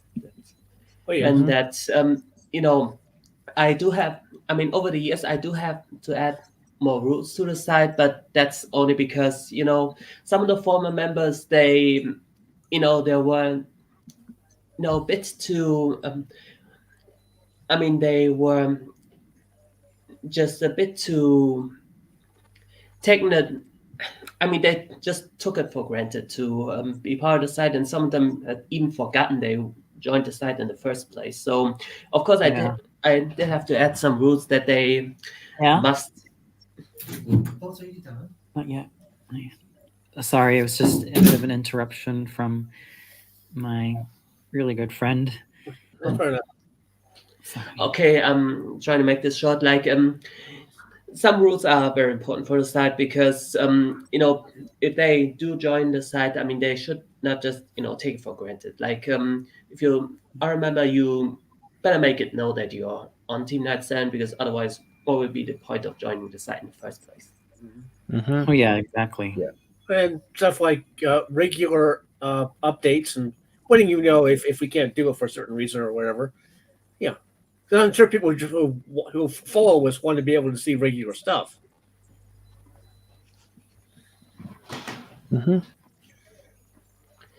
So, do we want to watch some of our past videos?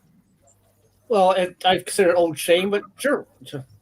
Yeah, I mean, we're definitely gonna cringe watch my very first movie re-up episodes.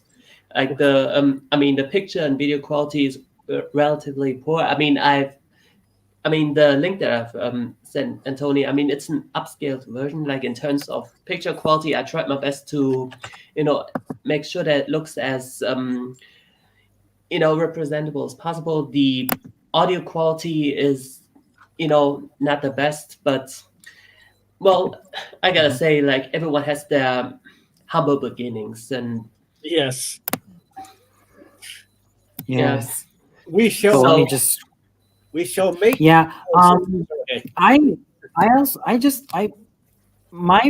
placed my review as on the excuse me, I placed my video on the review of Masculin Féminin, which I would argue was one of my favorite reviews back that I've done back in 2019. I know I could have done like, you know, shown one of my earlier ones, but you know, I think we could start from like the order that appeared in the chat. So Karl will start off with yours. okay. Oh, hey, thanks. Unless you want to go first, Jack. Jack? I would say let's just get it done over with.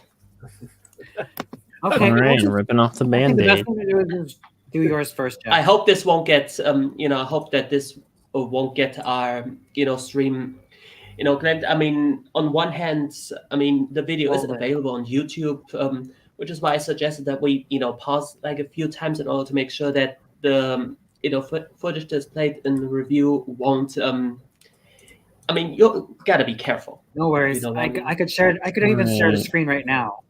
We shall be gentle. All right.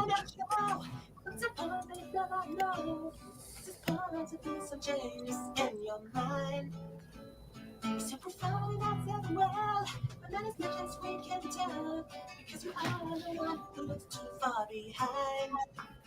With no kind. You want it full screen? Quite frankly, no. Press on. Actually, I don't see that much of the TV show. Bring it. I watch sometimes a few scenes on television. But hey, a movie based on a TV show should be good, despite the fact that we actually never really see the material it's based on. With that news out of the room, I'm gonna take a look at the movie now. It was pretty good, wasn't it? Was a clear introduction to stuff for newcomers.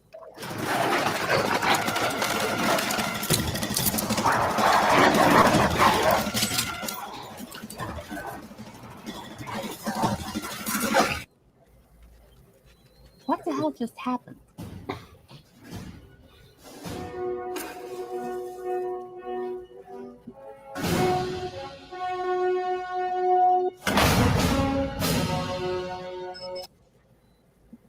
Oh, it's time for me to post.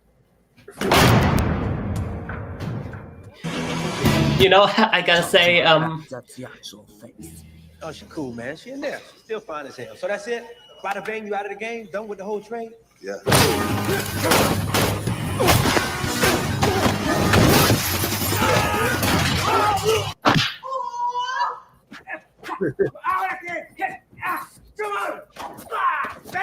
Good punch. Why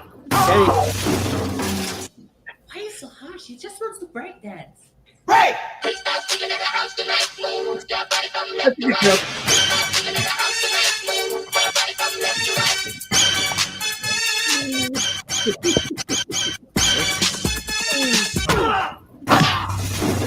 okay, I gotta say this is one of those few jokes that I think was actually pretty decent. That was fun. Pretty fun, I agree, yeah.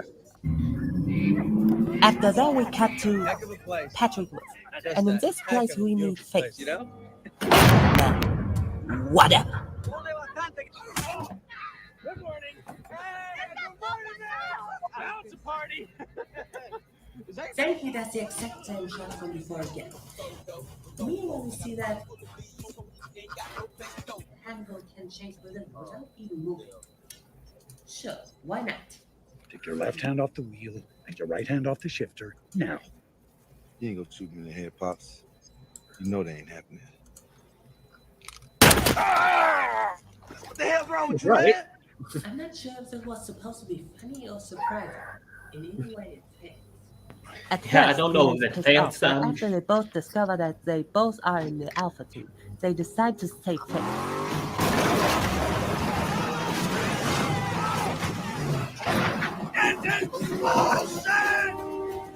It's pretty funny.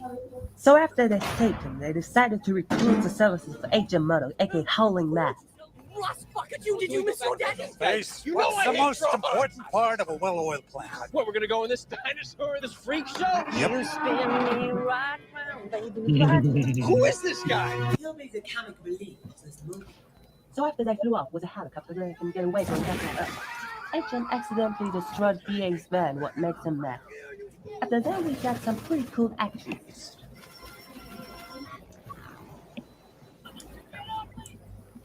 Okay, I think we should better pause right here because this goes on a bit longer. Got it. Okay, so what are your first impressions?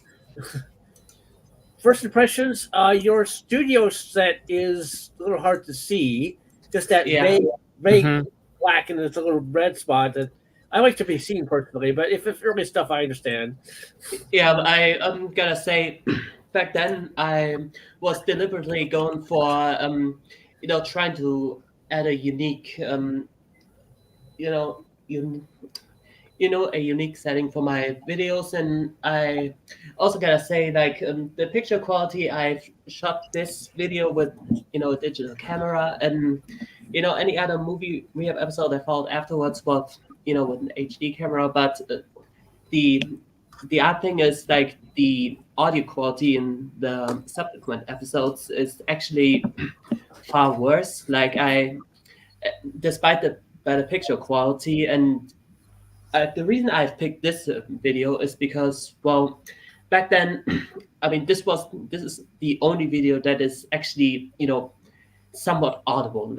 You cannot say the same for all the other episodes from season 1. It thankfully got a lot better with season 2, and I gotta say the picture quality.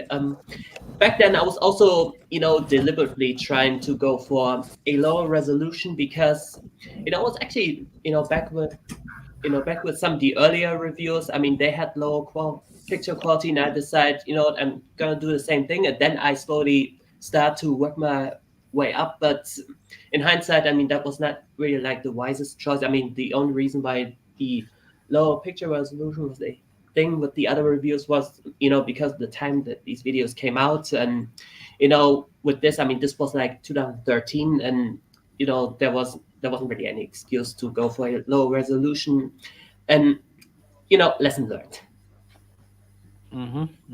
We learn. Yep, we all do. All right, shall we continue? Yes. Mm-hmm. Go.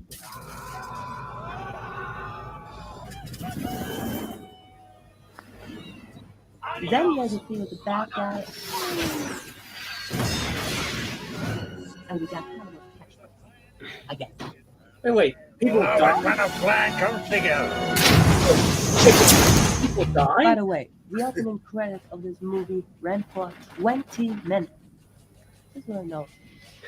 Yeah, this is something that I stand by. This is a prequel, right? It's like this movie got many bad memories of itself. And what Okay, I'm going to pause because I just want to share.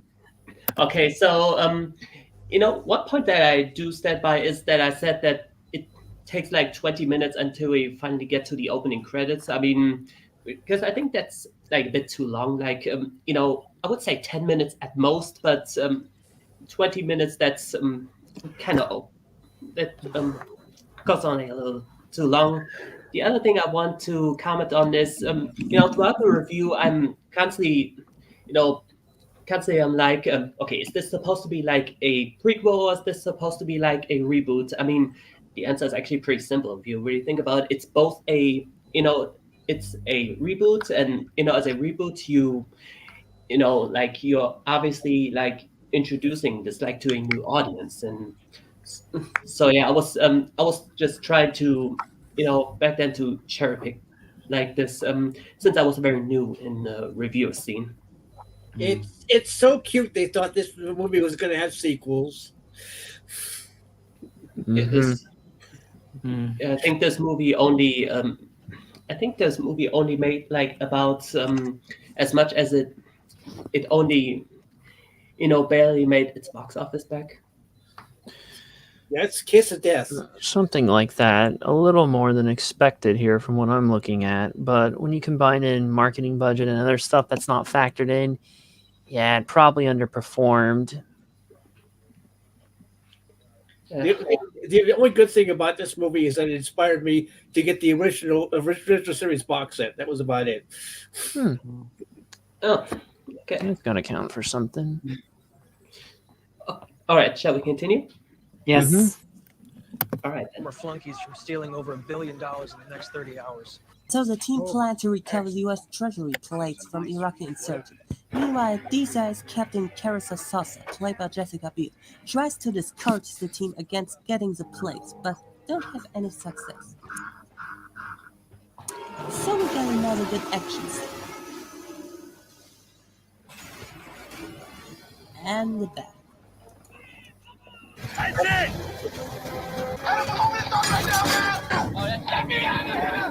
That's not good. He is not happy. By the way, BA got since a risky helicopter experience a big fear of flying. It's often mentioned in this movie. I love it when a plan comes together. But then the money and the vehicle, General Morrison, get destroyed by Brock Pike and his men from Black Fox. Without Morrison's existence, Hannah will face BA and Paul and Matt ending up in jail and... Seriously? Another time skip?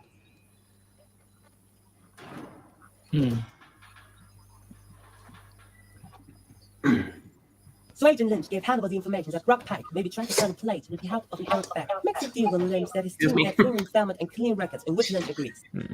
Yeah, back then I was trying to, trying to not over to push the limit of 15 minutes because This is one of our hits, so that's actually not the case. The runtime. Whoa. You are not permitted. My. Steven Seagal wannabe. That's honestly kind of funny. I'm Italian, though. Oh. Did they have HDTV in the 80s? Correct me if I'm wrong. Yeah, I was also What's the TV back then. I show? was also like, okay, is this movie like set in the 80s? Because as mentioned again, back then I thought this was meant to be a prequel, and it is of course a modernized reboot. So reboot. there you go. Because no person outside this movie ever mentioned that this would be a reboot or something like that. Anyway. Hannibal then helps Face, unknown his will to escape the prison. Then a follow-up with BA.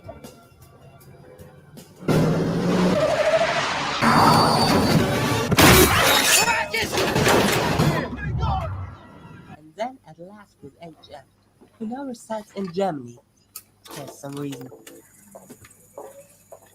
Is that all you got? There we go. Yeah. Whoa. Yeah, I think I might have felt something there. You know something too. What a funny scene. Okay. However, Huey also met the Saucer character and tried to look after HM because the other team members already escaped, as we previously saw. And his entire team has escaped except him.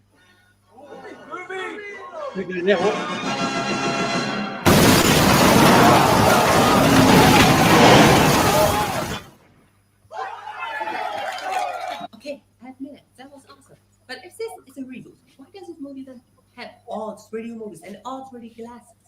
I mean, this movie had more technological stuff, but then I got all that stuff from the 80s and then from today, and it's just confusing. So that's what I meant with not being a reboot. Do let me know how it is. By the way, guys, feel free to clap. Hey, stay beautiful, baby. So they use this CGI plane to escape, but it gets destroyed, and they sink themselves into a tank that's like slower, so it's three parachutes. Just go with it. I don't believe it. We have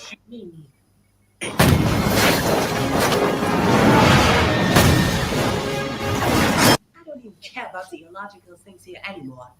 The parachutes get destroyed too, and so do they plan their plans again, like staying self-alive? Check. Come on, you know we're innocent. You know this. Why? Like you lied in Baghdad. You stop showing this. All right, should we pause? You lied to me. You're the one that. When? Oh, come on. You want to go there? Yeah, let's really go. wanna- Is All right, this just to make sure. backstory? What? Is this really the point in the story where they have to have backstory? Like, we're trying to tell a story here where they keep being bogged down with side characters and pointless action scenes and little mentions of backstory that don't really mean anything to the plot.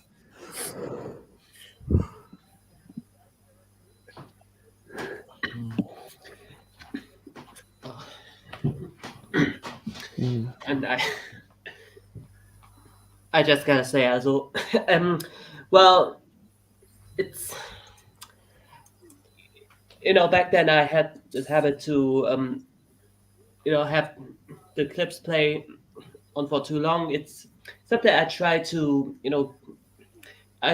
tone it down. It's back then I did that because, I just wanted to make sure that people, will get, for context, that I don't take things out of context, but I think it's best to just talk over the scenes and explain them, and people would have to trust me that I am not taking scenes out of context.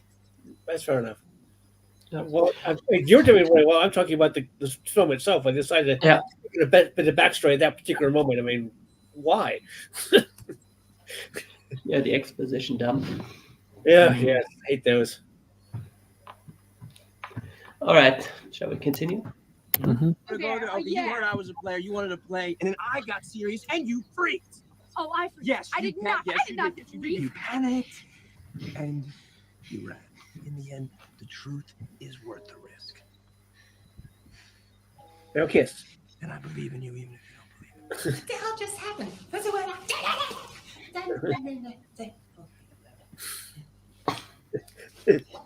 What was that? How we doing there, big man? Whatever. After that, they tried to capture the Arab back who was mentioned earlier. Does it succeed? Murdoch's back! He's at the wall! Cha. So they got the guy, but also find out who he is. You taught me almost everything I know. You know who this is? We all do. Sinestro. It's Lord Santa Claus. Jesus Christ. Holy shit. We all pray and obey to you, Lord. No, actually, it's former General Morrison, from which we also would be dead. A traitor. Then don't draw this out. Kill me. That's a fantastic idea. Hastings wants to kill him for the betrayal, but Hannibal wants to talk with Morrison alone. Your war protest was stealing billions of dollars. I say jump and you say how high. End of story. It is now. I saw your tomb at Arlington. He first wants to shoot him too, but Death's too easy. And the last thing we need now is another lie. like I already said earlier, pretty much stuff for the 80s. But hey, if I would really often talk about that in this movie, then this would take forever. Yeah, so then you use another don't talk plane, about it the so aliens much. First upset, then sleepy, and they fly off for the final showdown.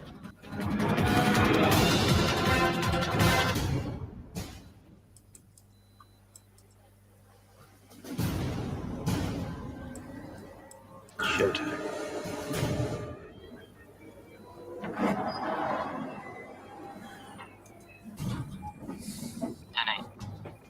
Let's chat and mark on comp for now. Hannibal got there a call by Sosa, and he's upset because she broke the deal they did earlier. But this dialogue's actually been said by Face. You listen to me. We're not turning ourselves in. It's not easy to get into his plan. Okay, he's moving him. Don't do this, Hannibal. Please. Smith has the plates. Go now. I've got Morrison taking the shot. Face used the crane to help Hannibal, but Oh, this was a hell of a lot easier when it was just 3 plastic cups. It's not always easy the first time. we all hear the plan they did earlier again, but also see how this works in practice. Distraction. Diversion. Plain hit and run with a gun, of course, doesn't work. Explanation for the audience, of course, so there's a mine.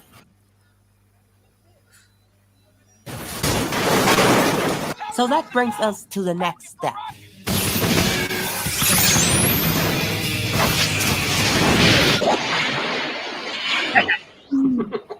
Good one, Jack. Good one. That was a good idea. It's a trap!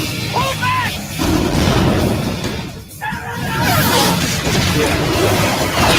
Does this really get no attention out right now? But one of the bad guys found Pace, and that gives us a good excuse for action and explosion.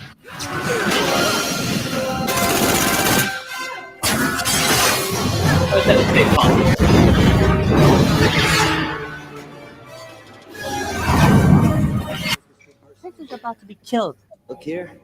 Smile. Wait for the flash. But BA appeared in the nick of time and for some reason the motorcycle catch fire. And BA got back his ability to kill people again because he stated earlier that he couldn't do this anymore. But now he can. You think that's your haircut, but from that angle you should better put your hat back on.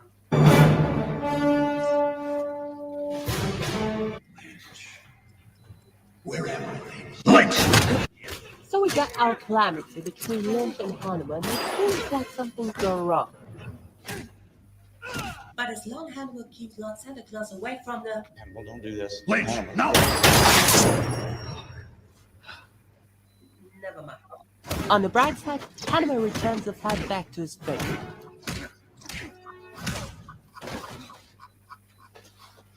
But then getting shot. But surprise, surprise. Hannibal, don't do this. Hannibal, please. It turns out that practically everything was planned out all Top along. secret government. Degrading place.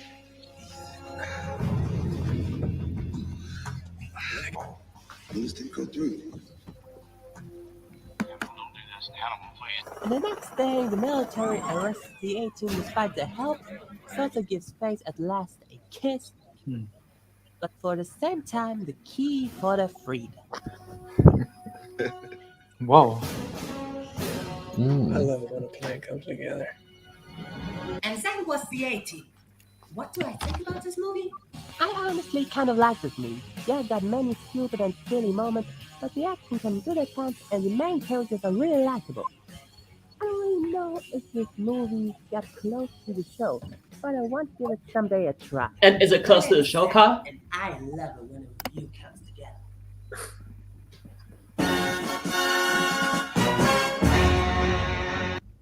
Alright, that's it. So is it close to the show, Karl? Is it faithful? Is it a faithful adaptation? I think it's more of a sort of a AU version. Like we have the AD show and we have this new version with different characters and a different setup. I'm still annoyed they were still in that phase of shooting everything halfway in the dark to add atmosphere. And speaking on a personal level in regards to your stuff, I'm glad you figured out how to have the sound level for you're talking over the film and the studio shot at the same level eventually. I struggle with that a bit myself. Yeah, I'm glad that I eventually figured out how to do it. It took some time, but I would say around 2018, like this was when I finally managed to balance out, the audio problems. Like when it's audible enough, no. Yes, sir. And so, and you got enough confidence to actually show your full face on camera too. Yeah. So yeah, as you can see, those were some very, truly humble beginnings. And I cringe a lot watching this. So at the same time, I mean that I do, still take some pride in this video because if I, my career as a reviewer, like if I should ever, make it somewhere and there's, like a fan who would tell me, hey Jack, I would love to, do what you do, but I don't know if people like my video, then I will, direct them to my older stuff and tell them, hey, I had my, I wasn't really all that great right from the get-go, but I eventually got better. If I can do it, so can you. Yeah, we all start Absolutely. small. From tiny acorns, a mighty oak grows. Yep. All right, so who's next? Oh, I guess I'll go next. First a little bit of a preface. This isn't actually a review. It's a little segment I called "My $2." And well, I did review stuff is quite a bit longer than this was before. So this is more like a kind of a side video, the kind of stuff I did before I really got into doing reviews on a regular basis. Oh yeah. This is me kind of like trying out different formats and basically getting my own views on things out into the ether. So, Anthony, if you'd be so kind. No worries. Let's do it full screen and go. Future looks amazing. Flying cars, sophisticated robot, talking dog. Machines to fulfill our every need. Looks like paradise. Or is it?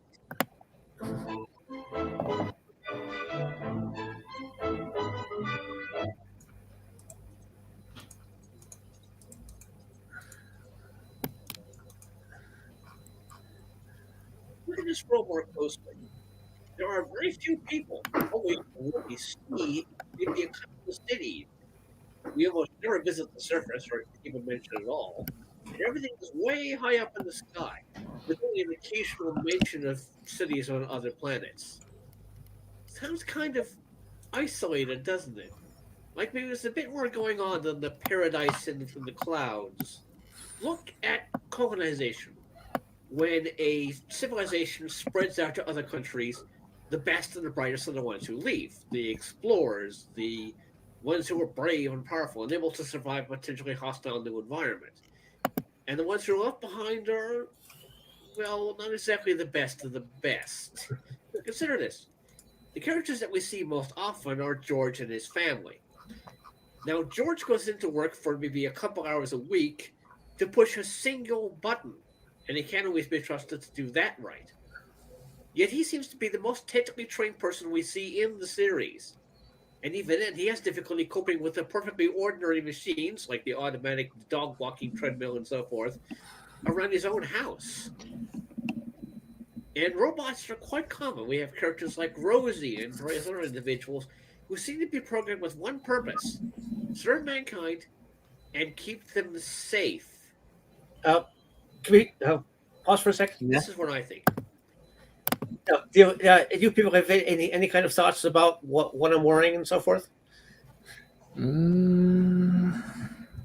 I nothing in particular. Well, well, for the backdrop, it's just an ordinary sheet, obviously. Mm-hmm. Hat, I actually had personally. I paid to have it embroidered with a little thing. Previously, I had just a regular sticker, but it kept peeling off. And that tie is from a blanket that got chewed up by a dog. It has a variety of dog images on it, so I just sewed it over top of a regular tie. Interesting. I try to focus on the camera as much as possible. You know, just talking in a fairly common voice, trying to keep still. This is from the point where I was still experimenting with green screen, so I had to do a lot of static stuff. And I oscillate slightly back and forth, but okay, Anthony, please, go on. You got it, Karl. When mankind left the Earth, all the best and brightest left. And the people left behind are the ones who simply cannot cope without the advanced technology running their lives. The kind of people who wouldn't last 5 minutes on a frontier planet and would probably starve to death if their microwave or fridge broke. This is what people like George Jetson and the other people in the city represent. They're the ones left behind because they couldn't survive anywhere else. Earth has become an asylum. They are kept there and watched over by the robots. The robots are there to make sure that people don't do something incredibly stupid, like push the wrong button and fry themselves. For all we know, there are safety devices directly out of sight. They're just around the corner, or perhaps a giant trampoline underneath that dog walking treadmill and so forth. Because it's quite obvious that humans in this series are complete morons who probably are lucky they don't walk off the edge of the building and fall God knows how far to the street. And if like remnants of mankind, those too stupid to survive elsewhere, are isolated on Earth. What about the really hopeless cases? The people who couldn't even be trusted to push a button without hurting themselves. Yep, I'm going there. That's right. That's where we get the Flintstones. Now, some people might state that all this was disproven with the made-for-TV movie The Flintstones Meet the Jetsons, where the two groups connect and coincide thanks to a time machine. But I don't think that Elroy actually made a time machine. I think he made a teleporter. And they actually went down to the surface. You see, down on the surface is where the really hopeless cases are. The people who are so hopeless with technology, they were deliberately created a world where they could survive using simplistic versions of stuff. Think about it. It can't actually be the past because they know too much. They know about Charles Dickens' A Christmas Carol. They know about modern technology. They know about Christmas, for goodness sake. And also consider this. They have electric lamps and television, which means that they have electrical power and broadcasting capabilities. Everything may look like it's made out of stone and wood, but that's all a cover. For example, consider the dinosaurs. In season 1, Dino talks, and indeed seems to be much more intelligent and acts more like a butler to the family than the actual humans are. But after season 1, he went back to just being a plain ordinary dumb dog-like dinosaur. I think he was a spy. He was programmed and built with all of the animals either being sophisticated robots or especially cloned creatures with extra intelligence to help mankind and keep them safe, just like the robots in the world above. When Dino's purpose on the first season of keeping an eye on the family was finished, they had their memories wiped of his true nature, and he goes back deep undercover as a supposedly mindless animal. And yet there is still hope. With the Jetsons, we have characters like Elroy, who was a high-grade genius compared to the others. Of course, given George hasn't really saying much, but the possibility that Elroy and a few others might ultimately be evolved enough, mentally and socially evolved enough, to the point where they can be taken off planet. That eventually humanity might either beat itself out of its dumbness, or the really stupid ones will die out, and the good ones can be saved and put on a distant planet somewhere else.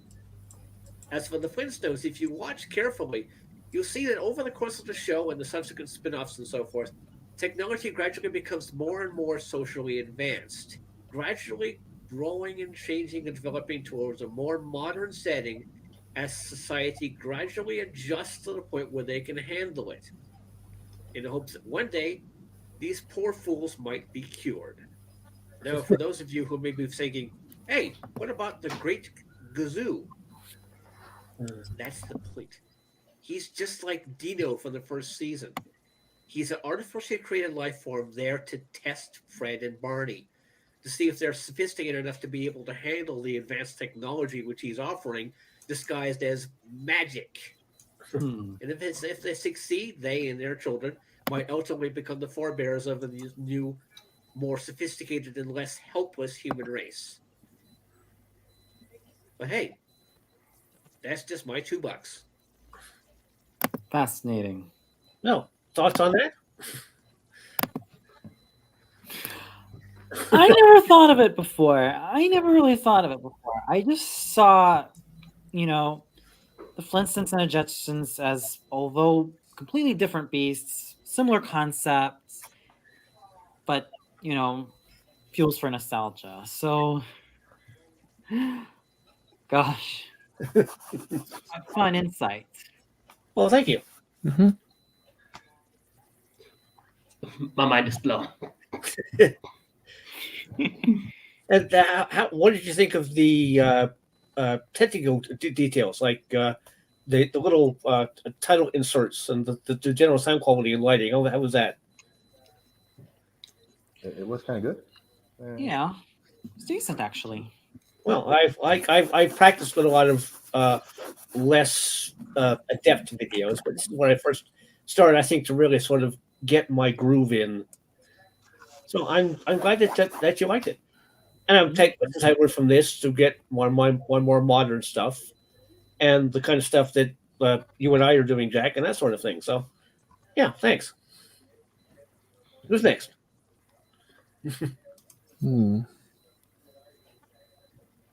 Have Lucas. Oh, well, Lucas isn't here to speak for himself. If nobody else volunteers, I can do it. Yeah. Yeah, okay. Okay. Could have your link to your video, please? No, you didn't I get it? Let me just see here. I believe this is it. Okay. Okay. Or Better what? hang on a second. Open link in new tab. That's the stream? That's the link to our live stream. Oh, whoops. Hold on just 1 second. Fine. You trap us in a time loop, talking about ourselves. And okay, this should be the correct one then. All right, let's have a go. Hang on a second. Let's share that screen right now. And full screen. Let's go. It's the first time I watch my own videos, actually. Obviously, other than in Italy. Hello, my name is Marcus, and welcome to Tabletop Reviews, where today I'm again reviewing a board game. Today I'm having a look at New York Zoo, game from Uwe Rosenberg. It came out in 2020, and I very recently actually got it from an auction. I think was it the charity auction, or was I can't remember. I bought a few games off a charity auction. I just some I bought, so I can't remember if this was one of the ones from charity auction. But still, let's head to the table, see how it's played.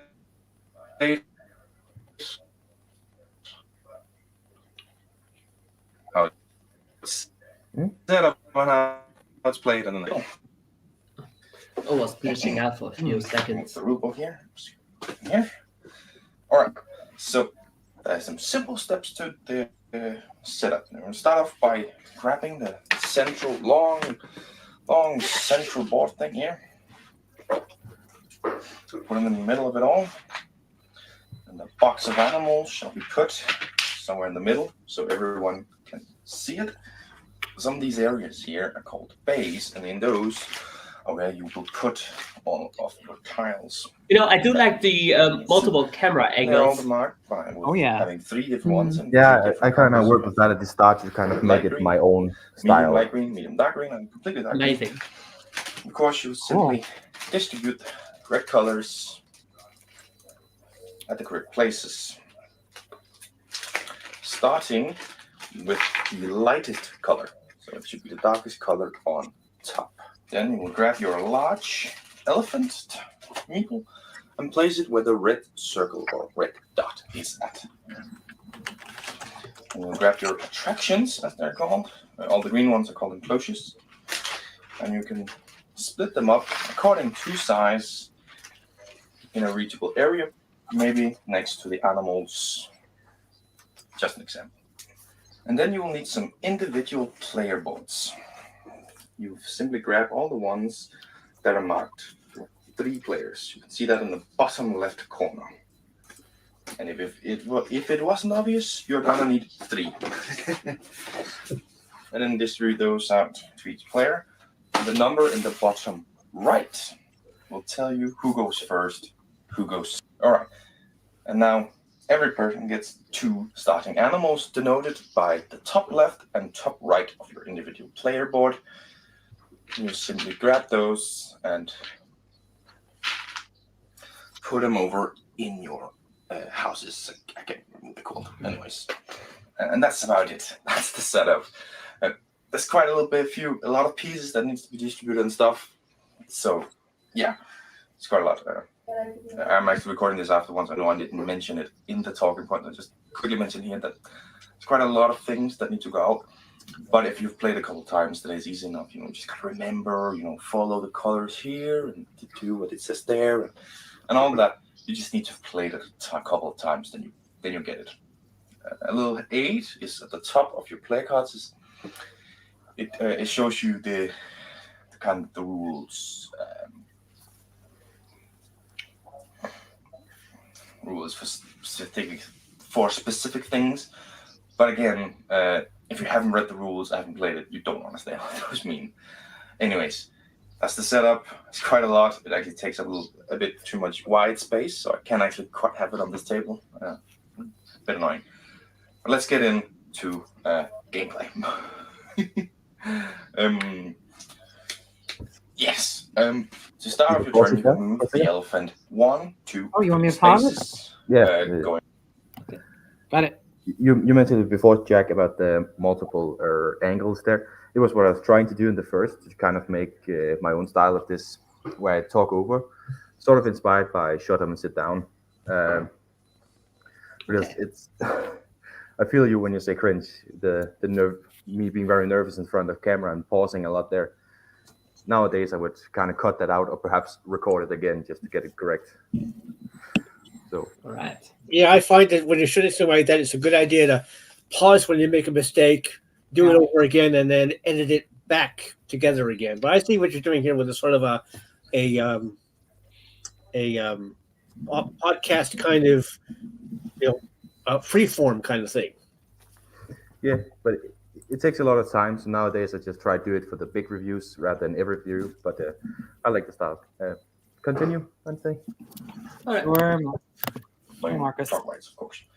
And the way you count spaces is any place there are green tiles and any place there are 2 animals. If you reach a brown path, you skip over it. And if there's ever a place with green tiles that's empty, you can skip over it.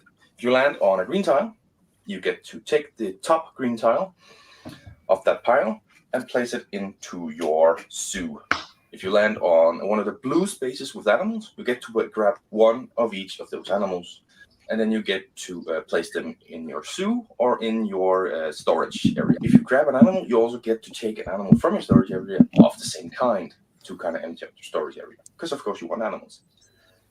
If you can always choose to just take one animal, but then you'll only get one of that kind. You don't get 2 of that kind. If you skip over a brown path, then the animal shown will they'll multiply, let's call it that. Basically, if you have 2 of that kind of animal in an enclosure, then you will get a 3rd. That's basically what you do on your turn. Now everything after this is kind of just what might happen because of that. One thing I want to mention is if you have 3 of an animal in an enclosure, you can use a tile. This, I'm just going to show you in camera, to kind of put down instead of those 3. And then you have, it counts as 3. It's pretty neat. If you're a lot of players, you might run out of these ones. But anyways, when you take an animal and place it in, a few things might happen. 1, nothing at all, because it's the first animal you place into that field. 2, of course, if you have 2 and you skip over a brown path, you get an extra one. If you place an animal that completely fills up an enclosure, a green space, you get to empty that green space and grab any attraction that you want. And you get to keep one of those animals. That's about it, yeah. Those are the rules. It's quite a simple game, actually. But of course, there's a few things to think about as you move. Final thoughts thing, yeah. The aim of the game is to be the first person to fill out your brown spaces on your player board. And therefore, being player number 1 means you have a few more spaces to fill out other than player 3. But you have the advantage of starting the game, and you play 2 in second. So it does well there to kind of balance it out to make it pretty fun. Oh boy, I haven't touched everything. There's a few things to keep in mind, but as soon as you get to play the game, it's quite simple and easy enough. But I do believe that I've talked about everything that there is to talk about within the rules and stuff now. So yeah, yeah. Let's head back up to my final thoughts. And there we are. That's how you play the game and set it up and are ready to, play. Whatever. I'm a little bit down here. I can't remember what I'm supposed to say. But luckily I have written it down right here. So we're of course going to be starting off with, I'm getting a bunch of mails. Sorry. We're of course going to be starting off with how the gameplay is. I think 2 words I would put to it is strategic and reactive. Because you can kind of strategize and be like, okay, maybe they move 2 and then I can move 3, or how many you can move, right? But it's also kind of reactive, because if they move too far or too short, not far enough, then you have to kind of react to that and be like, okay, what can I do instead? How can I use it? And of course, it's simple enough. Move the elephant around, pick up whatever it lands on or what it jumps over or whatever, and play it in. But although it's been quite simple, it does, as I say, with the strategic reactive, it makes you think before I just move the elephant to something. It's like, how are my opponents doing? How many, what do they need? Okay, what do I need? Before placing any animal on the tile, it's like, okay, what can I get next? How can I place this in? What would be good? All these things. It's there's multiple things to think about before you just do something, but luckily you have some time to think about it. So yeah, that's summing up the gameplay. I think it's good. I think it's very good gameplay. I love these kinds of with the shapes. What the hell is the word for that? Polyamonous. That word. I really like those. Baron Park is another game I have that I really love in this type one. I will make a review of that eventually, of course. And I'm always looking for games that have these polyamorous traits, because I really like those. So yeah, let's move on to the components. Quite a few components in here to talk about. Of course, you have the cardboard cutouts, whatever you want to call them, that you use for your enclosures and stuff. I think they're fine. They remind me a lot of the ones in Baron Park, as I said. They're also quite simple and fine. There's nothing wrong with them. And same with these ones, like they are not amazing, and you're like, oh my god, but they're very fine and they fit in. And it's not like if you put them in, they're incredibly stuck or difficult to put in if you have a little crevice or whatever. So I think they're pretty good. Of course, the meeples, I really like the meeples. They feel like good, high-quality meeples. They look amazing, and they portray the animal that they're supposed to portray. You're not in any doubt whatsoever about what animal you have where. I think I think the meeples are really great. The central board, the thing you slide out is it's a little bit. It's actually fine, but it's. I'm always afraid, like sitting with it right now, I'm afraid it's gonna take damage. It doesn't feel as high quality as the other cardboard things in it one, because this one is definitely also cardboard wood thing. Wood, I think, is more along the lines. Is it cardboard? I don't know exactly the word for it, so I'm just gonna use cardboard wood. I don't know. I'm sorry. That's English is just my second language. Sorry about that. But opposite the enclosure things that you have, the central board feels a little bit lower quality, and as I said, will it take damage? I mean, it won't. I have had plenty of evidence that it doesn't, but it feels lower quality. Right? The rule book is the kind of rule book I want. It's a page flipper, and it just goes from page to page exactly how you want to do it, giving you examples of gameplay. This rule book entitles exactly how I want a rule book to be. This is how I want a rule book. I love it. And of course, artwork, I always mention. In this one, I mean, there's not a lot of artwork to write home and go. It's just, it has to be planes. It has to be reminiscent of the animals. You can kind of say the artwork does what it has to do in this game. Not really something overly impressive, but it's fine. It's perfectly fine. You know what it is, and you know what it is, what it's supposed to be, and where the animals go and all that. So it's fine. Is there anything more I'm missing to talk about? The components, I don't think. I think I've mentioned all the components that are in here. So the theme, to me, is something that goes through. In New York Zoo, you're building a zoo, so therefore it makes sense to me, because if you ask me, it's a puzzle. It is a puzzle to make a zoo. You have to, these animals here, these animals here. You can now, of course, in this one you can only have one animal per enclosure, which in reality you can't. But at the same time, makes sense because there's some animals you don't want to mix, and some animals you might want to mix. So I feel all of the essential of this one. Of course, not that. Oh, I've now got it full. Now I can remove all the animals and get a food stand. That, of course, doesn't make sense. That's a gameplay thing. But all the other things, I think, make a lot of sense.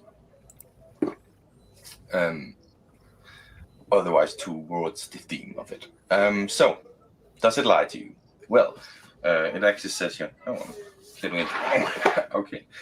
Anyway, it says right here. 10 and up years, 1 to 5 players, 30 to 60 minutes.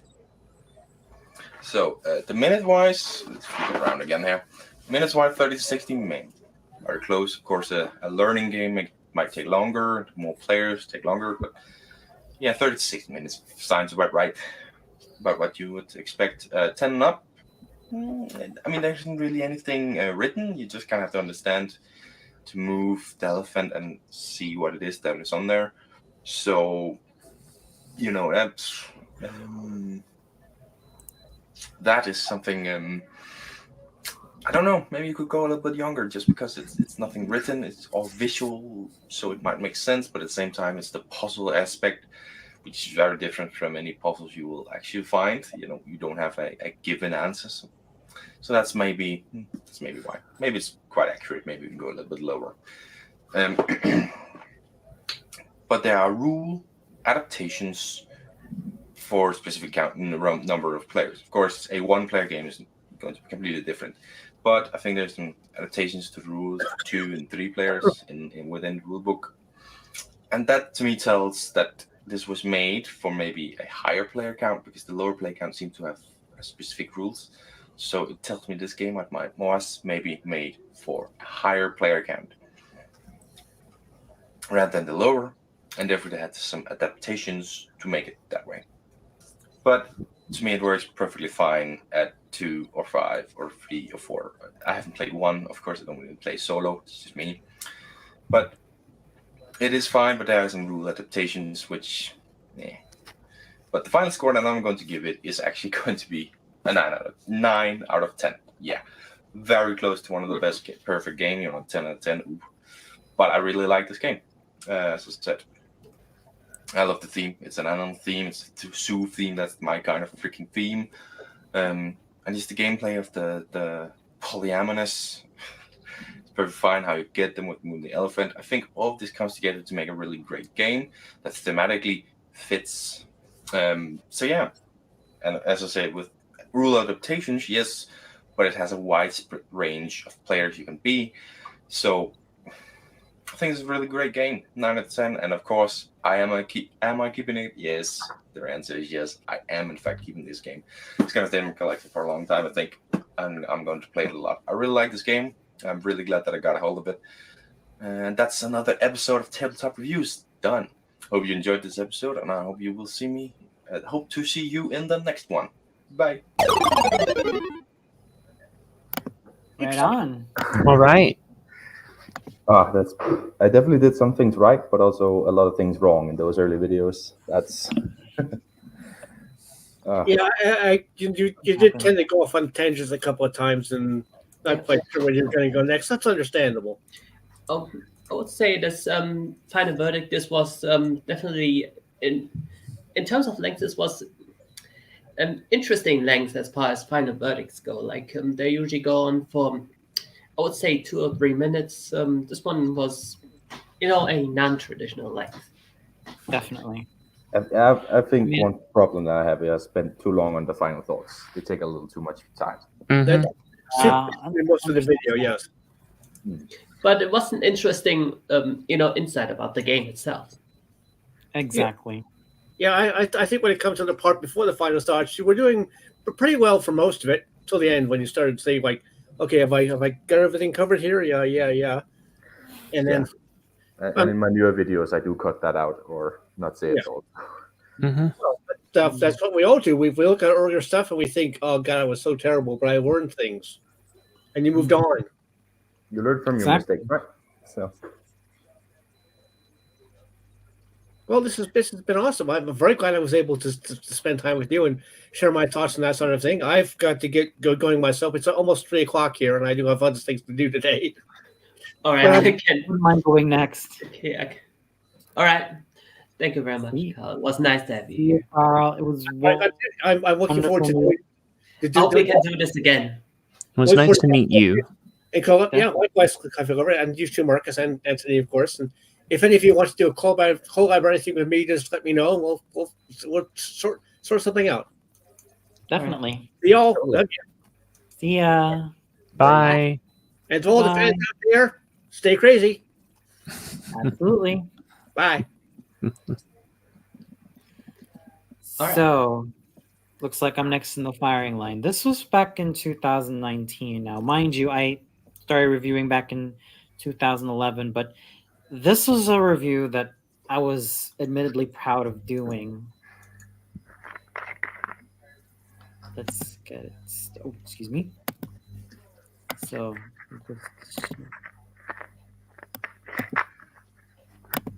we'll just restart that. This is the thumbnail that I did, as you could clearly see. And here we go.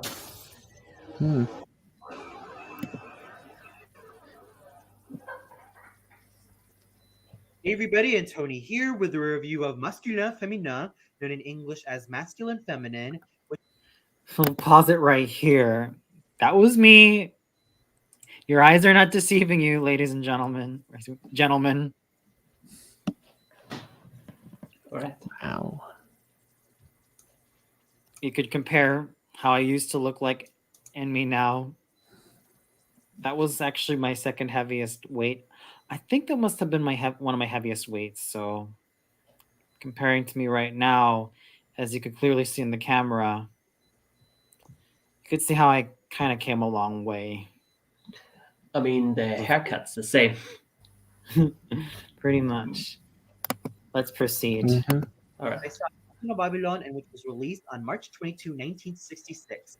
This film was directed and written by Jean-Luc Godard. It was produced by Anatole Doma. The cinematography was done by Willy Courant. The music was composed by Jean-Jacques Debout.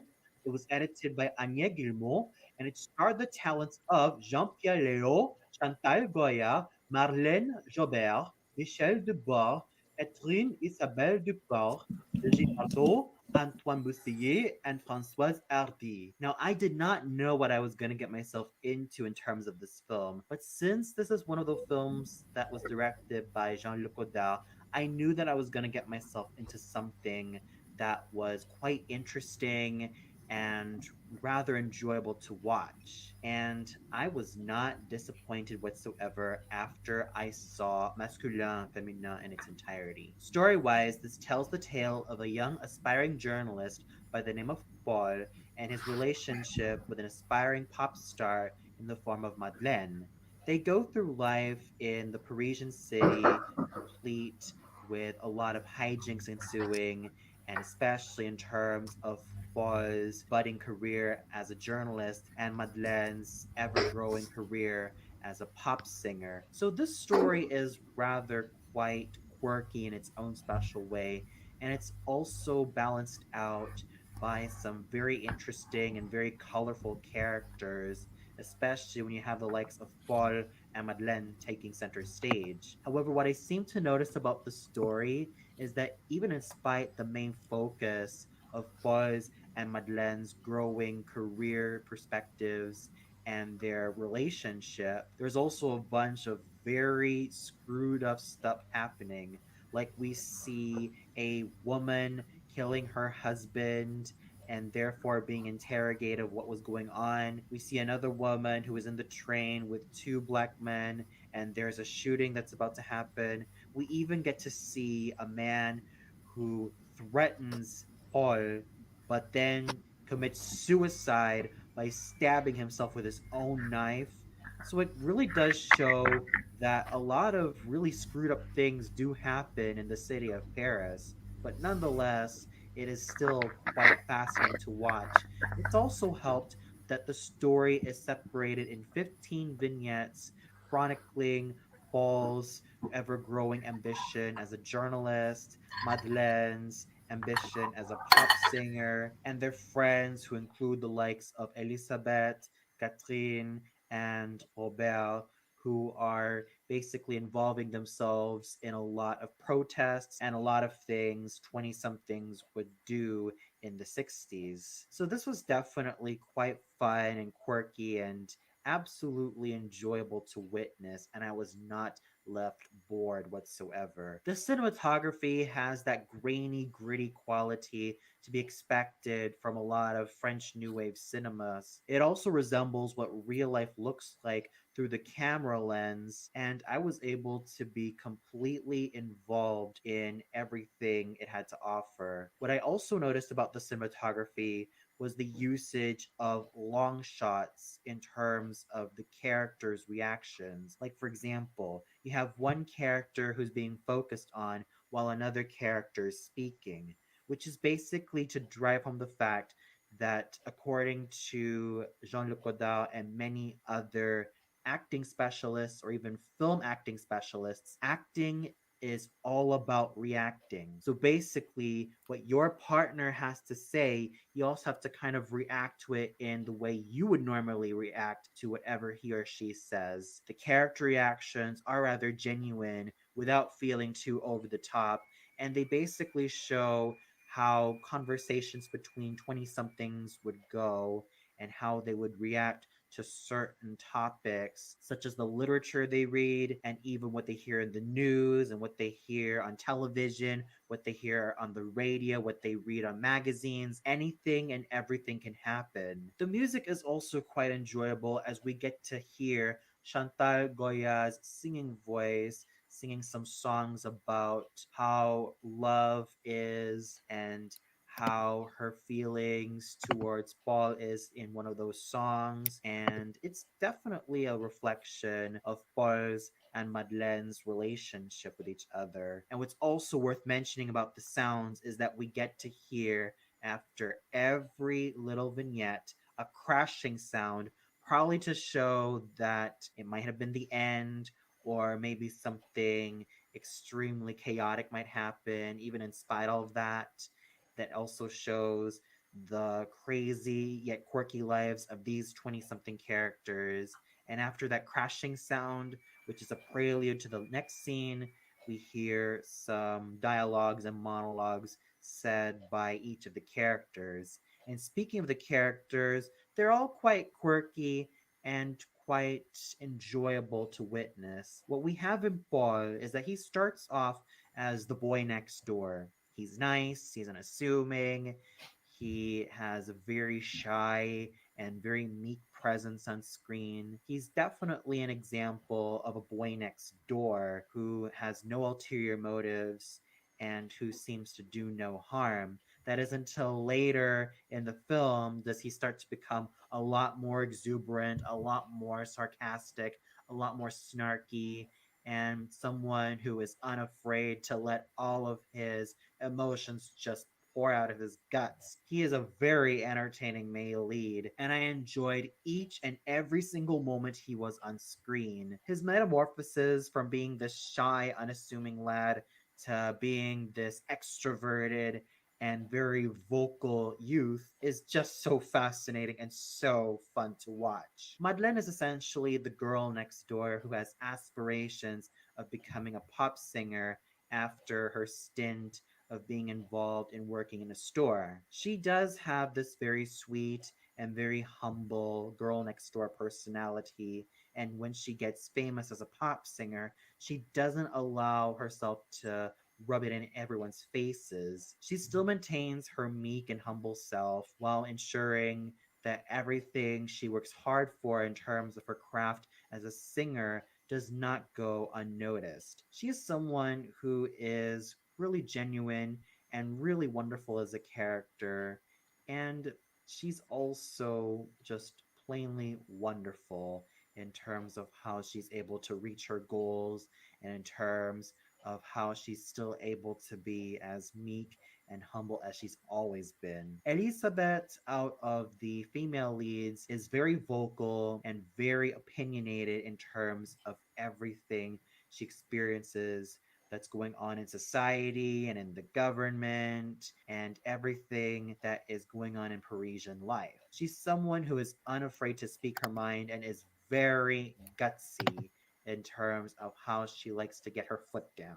Robert is basically the best friend of Paul, and even though he isn't really that deep of a character, he does have some very enjoyable lines to say, and one can tell that his friendship with Paul isn't really too much on the romantic side of things, but it's rather genuine, and it's really nice to see these two have a very well-meaning and nice relationship as friends. Kathleen Isabel, or simply Kathleen, is someone who does have feelings for Paul, but is also understanding of how he feels for Madeleine, and she is very conscientious about how both of them feel for each other, and she's unafraid to even say her mind or even ask them if they truly feel for each other in a much deeper manner. There's also a scene where Brigitte Bardot and Antoine Boussaillet rehearse their lines in a cafe, and it's also quite interesting seeing these two wonderful French actors give it their all in terms of how they say their lines and how they communicate with each other and how well they work off of each other. So overall, the characters are really interesting, really quirky, and they have something about them that makes them so likable and so enjoyable to watch. Special acknowledgement really has to go to Paul and Madeleine, as they are the centerpiece of the story, and their relationship is what makes them quite the catalyst to witness. The acting is just as amazing. You have Jean-Pierre Léaud, who is able to give Paul's boy next door personality with a certain amount of flair and a certain amount of youthfulness that he was able to exude in the male lead. And for that, his acting was incredibly believable, and he was able to win my heart in terms of how he sold it in his role.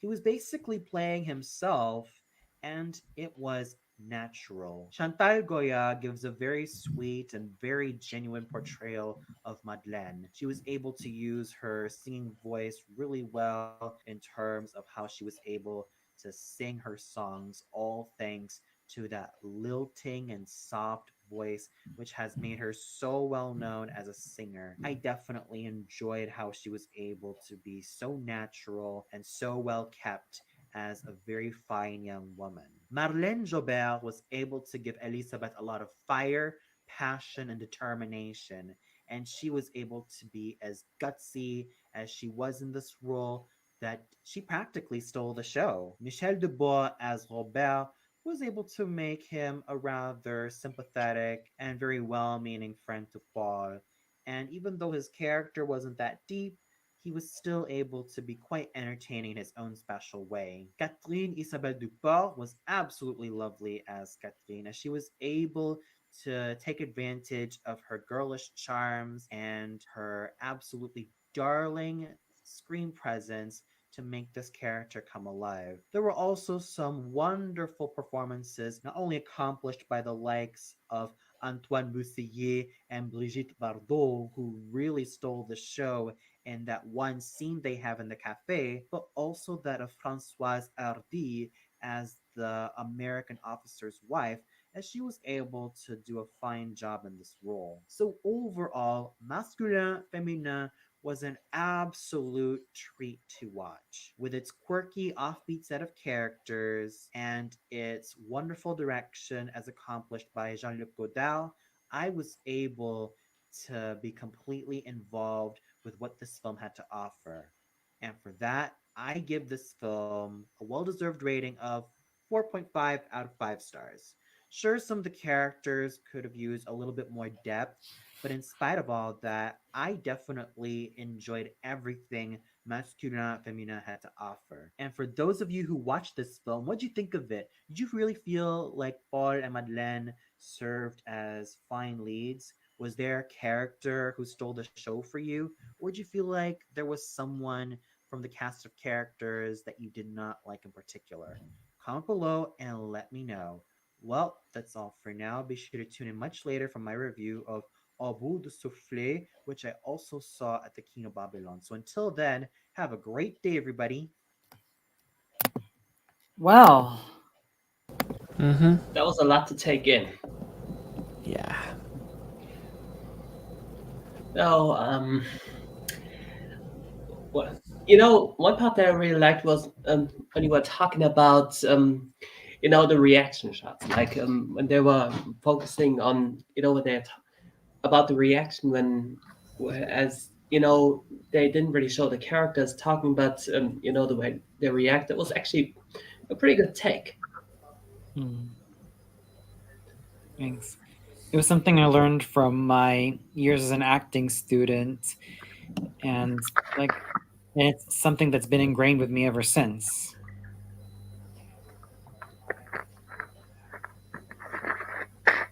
Any more reaction?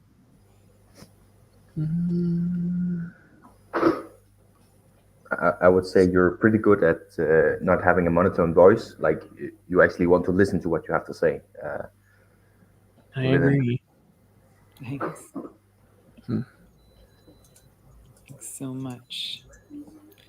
It was a film it's a movie review out of all the French New Wave films that I caught in Kino Babylon that I felt like was so proud of, because for me it was not just something that I enjoyed naturally, but it was also something that I watched it and I knew I had to make the review immediately. And of course, there was also the feedback that I received from a lot of commenters and some very interesting, discourse that I managed to find myself in with the people in the comment section below, as you can clearly see.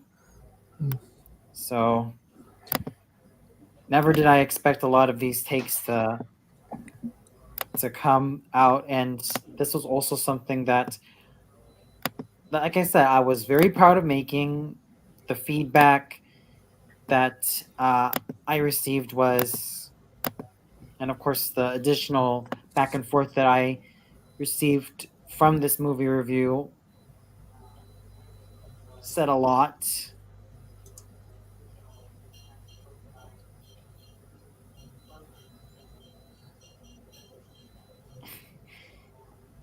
And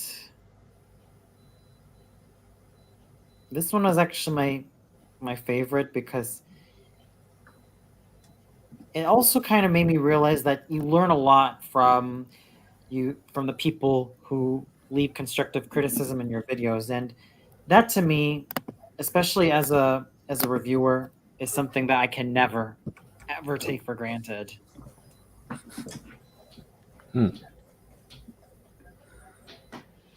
So yeah, especially with how the YouTube comment section goes. I mean, constructive criticism is definitely appreciated. Absolutely. That leaves us with Coffee Lover. All right, I've got my video lined up here. This is one when I was still getting my footing on the site as well, and it's kind of one that, ironically enough, is the second viewed of everything I've done on the site, yet it's not one of my more viewed reviews. So I wanted to bring a little more attention to it, and probably some other bits, and I looked back with this that kind of aren't the best, but you know what? I'm still glad with my actual discussion of this particular game here. It's my review of From Software's Metal Wolf Chaos, which is a very interesting story, as you'll soon find out. All right. You got it. Time to share that screen. Oh, yeah. All right. And Full here screen ahead. Here we go. Yes. Indeed.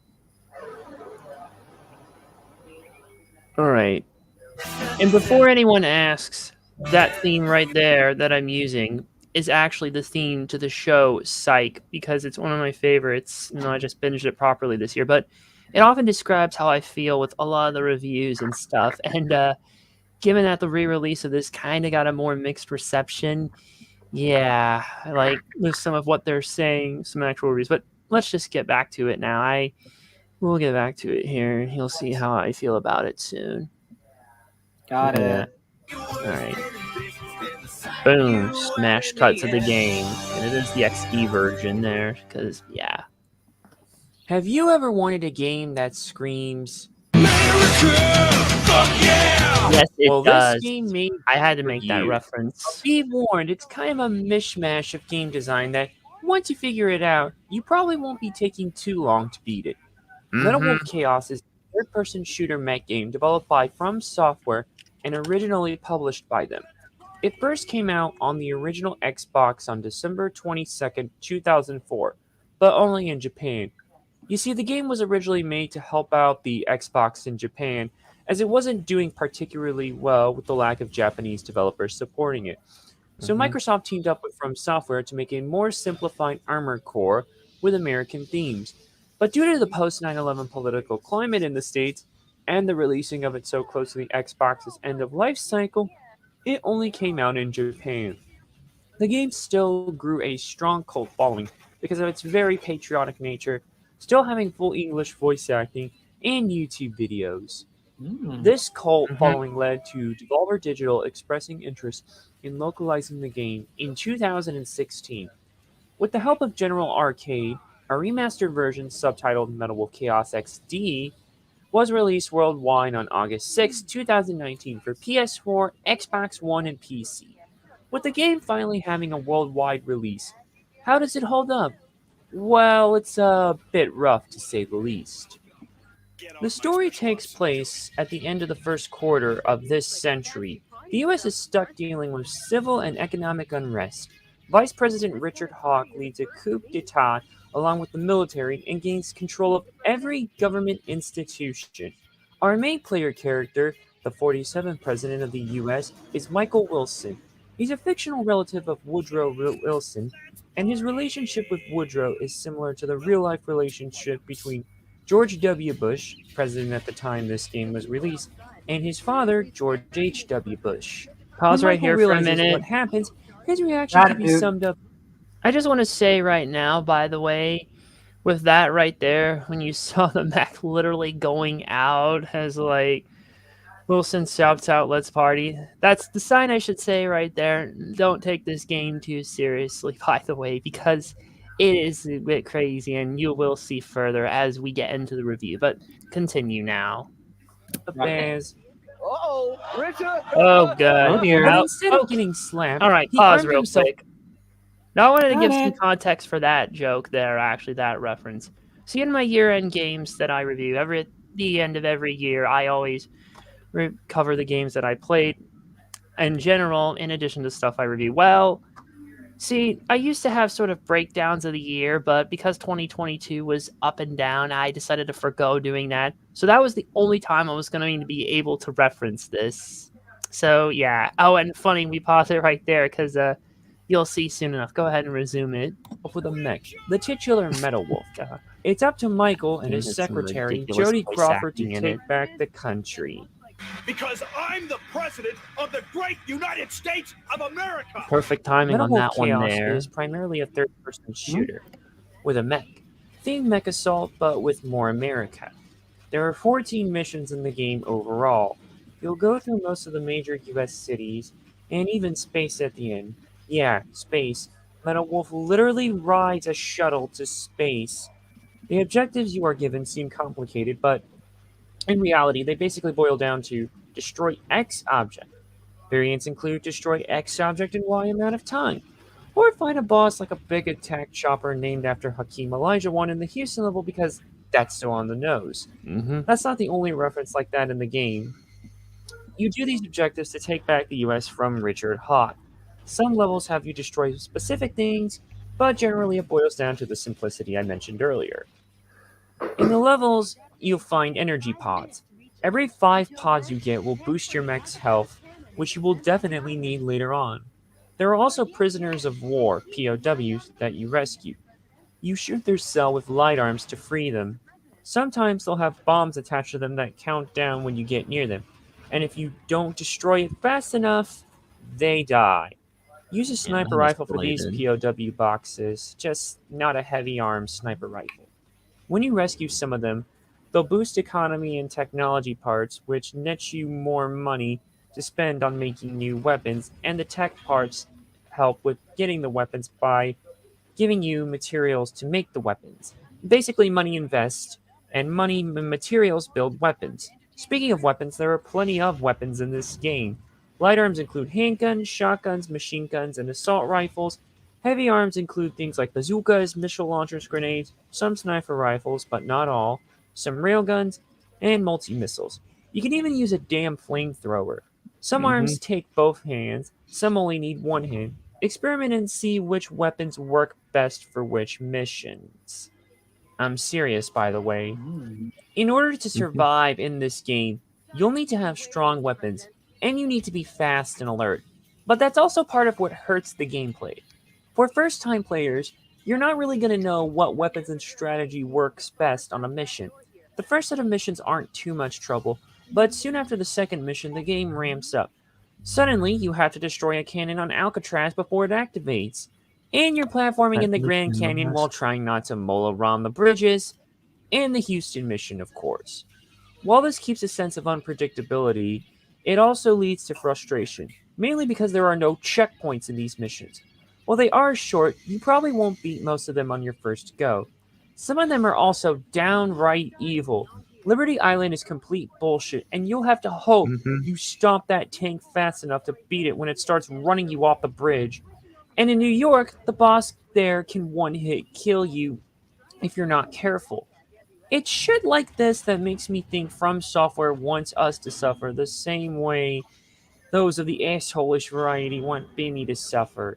So yeah, The simple? Massacre Truth Guess stuff there, again. but Now, don't get me wrong, a good challenge is rewarding, but even then, From Software pushes it too far at times. Simple from a gameplay point, but not a strategy standpoint. But you're not expecting strategy because it all boils down to blow X object up. You can dash around, but you only have so much to dash with before your mech starts overheating.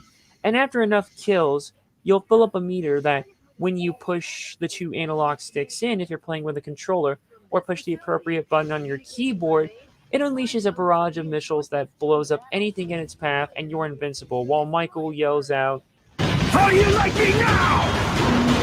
another good transition not that there. you would know, since this game doesn't tell you this until much later on. I'm telling you now so you can save yourself the grief. I think the gameplay mix has to do with the fact that the Armor Core team only implemented the mecha gameplay, while the Otogi team did the main gameplay. The styles don't mix well at times, and the curve in this game can be difficult because of this, especially on higher difficulty modes. While the game's gameplay is a bit mixed, the atmosphere is actually very on point. This game screams America. There are references to American culture, and the whole game is basically America as Japan sees it, especially the patriotism. A lot of influence was taken from the ideas of American culture and comic book heroes, the latter of which regards how the president is portrayed. This is similar to how maybe we exaggerate the Japanese in some media, and yeah, Emphasis on some. and things like that. This isn't quite Team America levels of satire, but you will definitely feel that Bush era to a degree, not overly, but somewhat when playing this game. With simple gameplay to a Yeah, degree, the somewhat. controls equally match. Left and right triggers fire the weapons in your hands. Two-handed weapons are mapped to both triggers. X button dashes, A jumps, Y you can do a slam attack when in the air, and B opens your backpack, which cycles your weapons. And replace all button prompts with PlayStation prompts if you're playing with a PlayStation 4 controller. Weapons have limited ammo, but you can find ammo packs as you keep playing, and health packs when your health is low. The D-pad taunts, clicking both thumbsticks with full meter unleashes the super attack, and you can also click in the left thumbstick to dash like Gun Valkyrie, in addition to just holding the button in one direction and just tapping the dash button. In fact, that's kind of what this reminds me of, but that game was way less frustrating than this. Still, the controls work well, and you have a pretty good grasp of Metal Wolf. I primarily played this with an Xbox 360 and later Xbox One controller when I came back to finish it since the mech games I played were primarily console mech games. Keyboard and mouse shouldn't be too far off for those on PC. Graphically, this game actually still looks pretty good. I imagine the original Xbox version looked fine for the time. Here, everything has been cleaned up and looks crisper, especially Metal Wolf itself. Very detailed and a unique color scheme with many more skins that you can unlock. Environments also look better than they did before. Hostage models haven't aged too well, but the robots, buildings, and everything else all look good. Not even just the graphics, but the actual designs are pretty cool. I'd love to pilot that Metal Wolf, even if some of the levels have me asking. And what do we got on this thing? A Cuisinart? Which I literally robots yelled that design out at looks one point, sick. by the The way. levels look awesome, especially Vegas and New York, and the design in general kicks serious ass. The sound is also on point. Guns sound pretty intense and impactful. All other sounds sound in place, but it can be a bit hectic with all the action going on. Music fits, even if it is a bit generic and too background-ish because of the chaos. You can unlock music by rescuing POW musicians. The voice acting is cheesy as hell, but it works for a game like this because of how everything is over-exaggerated. The actors probably had a blast doing this. All full English voice acting, by the way, no Japanese voice acting. Mhm. There's quite a bit of replayability here. Beating the game once unlocks Fever and Hell mode for different difficulties, movie viewer, and a new title screen. Beating missions on Hell mode unlocks new skins, super weapons you can earn by getting S rankings on specific missions, and getting all collectibles unlocks UFO missions, get all POWs, and max out your energy pods for the strongest mech. Metal Wolf Chaos revels in its theme of America, but the gameplay mixes don't mesh very well without a hell of a lot of strategy. It looks, sounds, and controls well, and when you figure out the curve, it plays well with plenty to keep you coming back. But first-time players may find it a bit difficult, especially if you've only dabbled in mech games just a little. If you're going to give this a go, have a guide ready if you're not strong in mech games, or play on easy. That said, the whole game is an experience you won't forget once you play it once. Because of that, I'm giving Metal Wolf Chaos a 3.5 out of 5. I'm happy it came out in America eventually, but I do wish the gameplay was a bit more tighter. Thanks for There we watching. go. If you like what you saw, click the big red there's button my below to outro. subscribe. Check out the other links in the description for more cool stuff. And check out the playlist on screen for more content. See you in the next video. And that song there in my outro comes from Spike Out Battle Street, actually, which I reviewed way many years ago, and I almost want to re-review that. But yeah, that review there, honestly, I really just wanted to go into detail, just give my own thoughts about it, my own experience, basically, with how much that game was just, well, like I said, somewhat rough around the edges, but I guess the ultimate best way I probably could have really summed it up is like it's an acquired taste. I guess that kind of sums up most From Software things in general, seeing as how, especially a lot of their later stuff in general, really cranked up the difficulty when they started, of course, with the Soulsborne stuff. And not quite sure how Armored Core 6 fares. I do have many of them, but yeah. I do feel like I could have done some stuff, maybe a little bit, rephrase some things better, but you know what? I'm so glad that I got to review it. Very, very fascinating. I've never heard of this game before, so I thought you did a very fine job and succinctly. And I say succinctly because I don't think there's a lot of video game reviewers who could sum up the overall technicalities in under 15 minutes, let alone in 12 minutes. Because if I were to dare review a video game, I'd have to go deep into like all the technicalities, like what to do, and of course, since I also care about the characters as well. So, well, keep in mind, I'm mostly focusing, like I said, on the gameplay side, since that's what matters the most. If I'm not having fun with a game, basically, then what's the point, really? And as long as I can break the mechanics down mostly, that's what it should be, at least here. The gameplay is at least solid. You can definitely have a lot of fun with it. And like I said, this one has a little bit of a curve to it, basically, but probably less than Armored Core from what I've heard. So, yeah. and this is also coming from someone like me who's been enjoying fighting games like Tekken, Soul Mhm. Calibur, That stuff's Street right up Fighter, my alley. ever since I was a very little kid. Yeah, but like I said, this one here, basically, it never even really, like I said, didn't get a US release proper until like Wow. 2019, like 15 years after it came out, basically.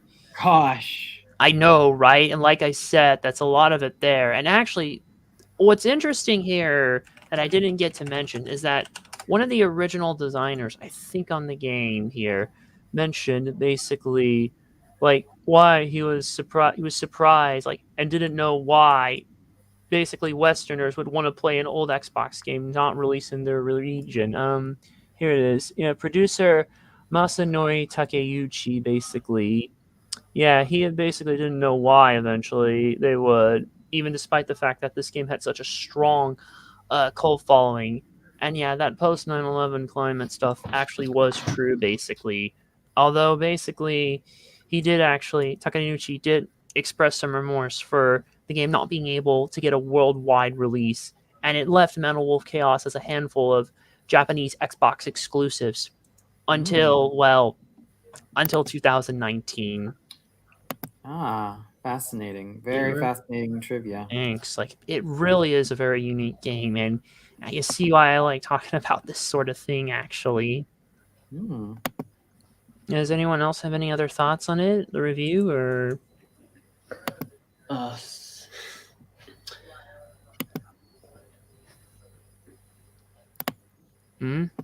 Anything? Nothing? I felt like at some points through it, it sounded a lot like you were just reading from like a script. Well, I do script out my stuff in advance, basically, as well. Keep in mind, I still do try to express out myself the best way I can with it here. It's still all my words. Like, I can't have someone else do it, basically. It has to come from my thoughts, basically, and my experiences in the game. Like, if it's not my experience, then what's the point again? Yeah, Exactly. that's true. Exactly. Oh, and I would also like to bring up that my review was basically unscripted. Wow. Wow. I mean, the only thing that was rather scripted was like listing down the name of the film and then the people behind, like director, filmmakers, and all the actors involved. So, right. Other than that, it was just like, if ever I stumble, and that's why you notice a lot of the because I edited them. It's basically me recording and then editing it. Yeah, exactly. Here, not many people can go unscripted. Sometimes I'll improvise a little bit, basically, where applicable, but I usually tend to stick to my scripts pretty closely. But sometimes I'll improvise a little bit here if need be, but not often. It's not one of my strengths. I stick to what I know, and yeah, as long as I have an idea of what I'm going to say as well, then yeah. Yeah, I'm not really good at talking freely on the camera either. So that's relatable. Yeah, I'd say so. I'd definitely say so. I mean, I used to hate seeing myself on camera, but now, ever since I've been doing this whole online reviewer thing and, of course, acting thing for many years, I'm more accustomed to it, and it's also a confidence booster. Mega confidence booster. Right. And I'm not saying this is just as, being full of hubris or anything, but it's just this sort of way to realize, okay, this is where I kind of went wrong. This is where I went okay. And then, yeah. And back then, that was also when I used to apply Final Cut Pro on my old MacBook. But ever since then, having that MacBook for nearly 10 years, it's kind of time to say farewell to it. And what I have on me is a Huawei laptop, and I use a completely different editing software. But back then, when I had my older laptop, I used to edit with Final Cut Pro, but then something went awry, and then I had to use another editing software. Let's just say that the 2020s were a very interesting year for me as a reviewer, because 2021 I used a completely different editing software. 2022 I didn't upload anything for like 11 months until I ended up getting a new laptop. And that was when I started to use another editing software. The editing software I use these days is called HitFilm. Sometimes I kind of do forget to edit out some parts, but other times I just try to make sure that it's smooth and understandable, which fortunately in some of my later reviews it's been okay. But the one of my latest reviews that actually has been continuing to get some traction is my Tosca review starring Freddie De Tomaso, who is like this young British tenor of Italian heritage, and he was good. He was really good technique, and a lot of promise ahead of him. I know you've mentioned HitFilm Express. I actually, tried, switching from, Vegas Movie Studio to the exact same program. The problem is that, I don't know, perhaps it's my laptop, but it simply cannot handle like the program. Like at first, the editing software seems to work out fine, but the longer I don't use it, the more impossible it gets. It simply won't.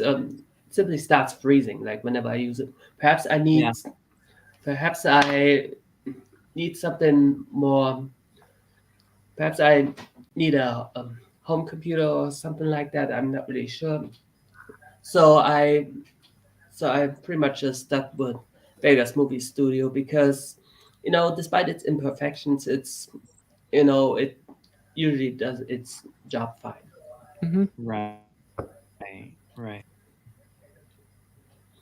I even considered, trying to look up for alternatives, and it's very difficult because there are, of course there are other options, but in terms of, movie studios usually, Vegas is usually very, insightful. Like you immediately, get how to edit these things and like these videos, and with something like the other softwares like HitFilm, like it's usually, I've noticed it, like it's you will have to get used to how different its template is compared to Vegas and some of the more simplified editing softwares. Right. And I don't really, I'm not really sure how long exactly this the live stream party is going on, but I just gotta say, like it is like a lot of fun. Like I know we've been here for 4.5 hours, but it was really, it is a party to celebrate the 10th anniversary, so yeah, why not keep it this long? Yeah, definitely. That's the idea. And 10 years, I still can't believe it. Yeah, that's a long time. Me neither. I couldn't even believe it. It's pretty impressive to have kept it running for that long. It really has been. Exactly. Yes, and I gotta say, it's while I do know that the site isn't as well known as any other big review website, it's still something that I am very proud of to this very day. That's a good I'm thing. also proud to be a member of that website too. And I just want to thank each and every one of you for joining this live stream party. It was absolutely amazing. I agree, and I was glad to be here. It's been fun. And we definitely need to do this one point again. Definitely. Yeah, totally. Absolutely. 100%. I'm totally game. I'll get my camera working next time. So yeah. I gotta say, True. like, just like mentioned several times, I was absolutely nervous, but I'm really amazed how was able to keep myself together, and I think I did a good job, presenting myself.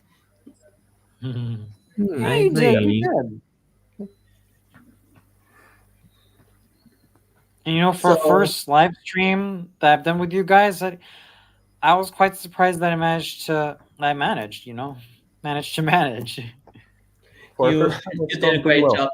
Though I've got to ask something, Tony. I mean, like a year ago, I guess. I assume. I've asked about perhaps doing a podcast project for Team Night Saturn.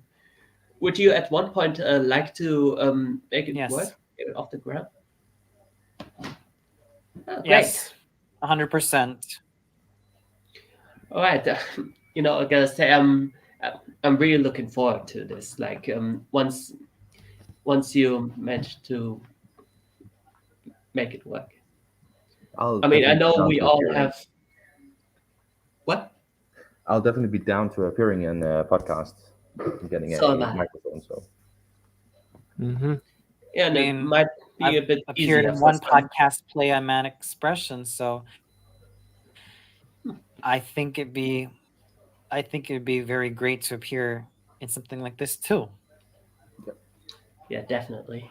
Mm-hmm. To talk about this similar topics like the ones that we've discussed here. Like that was a lot of fun. Oh yeah, Definitely. So I say we wrap it up. All right. Sounds I good just to want, me. and I just want to say once again, thank you very much. Like I feel truly blessed that we were able to make this happen. And even though I wasn't able to make a short film for the 10th year anniversary, I think the live stream was a pretty sweet alternative. And I mean, we were trying to get it off the ground anyway, so I'm really glad that it all went down as smoothly as it did. And I'm just truly blessed once again. I feel blessed. I'm very blessed to have been a part of the site for 6 years now. I mean, the fact that I was introduced to it by Christine Suzaki, aka the Asian critic chick, Who said a lot. It's very unfortunate she, amongst a few others, weren't able to appear in the stream. I mean, I really hope that she is doing fine because I haven't heard anything from I her think for a she's long got time. a lot of filmmaking projects coming along the way. Yeah, both filmmaking and family projects. So mostly filmmaking, as I've seen in her recent feeds, because she's been busy behind the camera. She has been busy behind that camera. Well, then, I really wish her the best, and I hope that we get to hear from her someday again.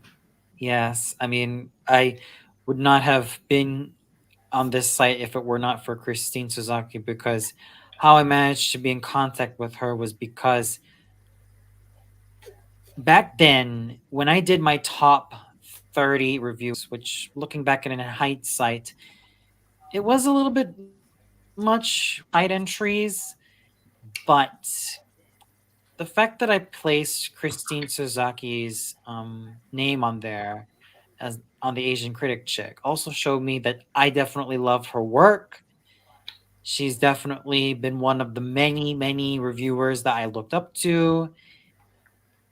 Yeah, she's and as you could see in the video review that I made you watch, parts of it were also inspired by a lot of other reviewers, like the Black Critic guy, Animat, if you guys know him, Matt Brunet. Yeah. He's doing admirably as a voice actor. Who else? And I think a bit of other than that, these were the major influences of my YouTube channel. And of course, some of the entries that I've had in my top 30 plus reviewers hasn't really held up, but I assure you that Christine Suzaki is one of the reviewers that still holds a special place in my heart. Definitely. I mean, she's definitely one of the funniest members on our side. Like, her comedic talent is just, it's absolutely mind-blowing. Absolutely. So I also have to salute Christine Suzuki for introducing me to you guys and for helping me find my way into Team Saturn. You, Jack, for realizing my potential. And of course, making it a site where I can archive a lot of my older reviews. Of course. Mm-hmm. I mean, we love to, help anyone out. And I'm really just happy that I just gotta say I'm really happy to, make anyone's life just much happier, and bring people together. That's something that and I'm really happy that I was able to accomplish that. Oh yeah. Mm-hmm. So, any last words, Marcus? I don't know. It's been fun to sit here and watch some of you guys' video, and thank you for the feedback on my own video. You're welcome. A major pleasure, man. Yeah, can't wait to see what the future brings. Absolutely. So am I. Mm-hmm. Well then, I think this has been a very eventful stream. Absolutely. So I say we wrap it up here. So thank you all so much for tuning into the live stream. And of course, thanks to 10 years of Team Night Saturn epicness and awesomeness. Let's hope for 10 more years. Definitely, Exactly. yeah. 10 more years is definitely gonna be something that is worth aiming for. The sky's the limit in terms of Team Night Saturn. Absolutely. So please support our review sites. We got a lot of wonderful, faces that are gonna be worth watching. And if you want to be a member of Team Night Saturn, please join in. We are looking for wonderful reviewers to be on the site. It doesn't matter what you specialize in. We're always looking for reviewers who have heart, reviewers who have passion, and reviewers who have charisma. So please join Team Night Saturn right now. It is something that you will never regret. Until then, this is Santoni. And this is Jack. This is Marcus. This is Coffee Lover. And we all hope that you had a wonderful time with us. And take care, everybody. Take care. Bye, everybody. Take care of yourselves and each other. Until next time.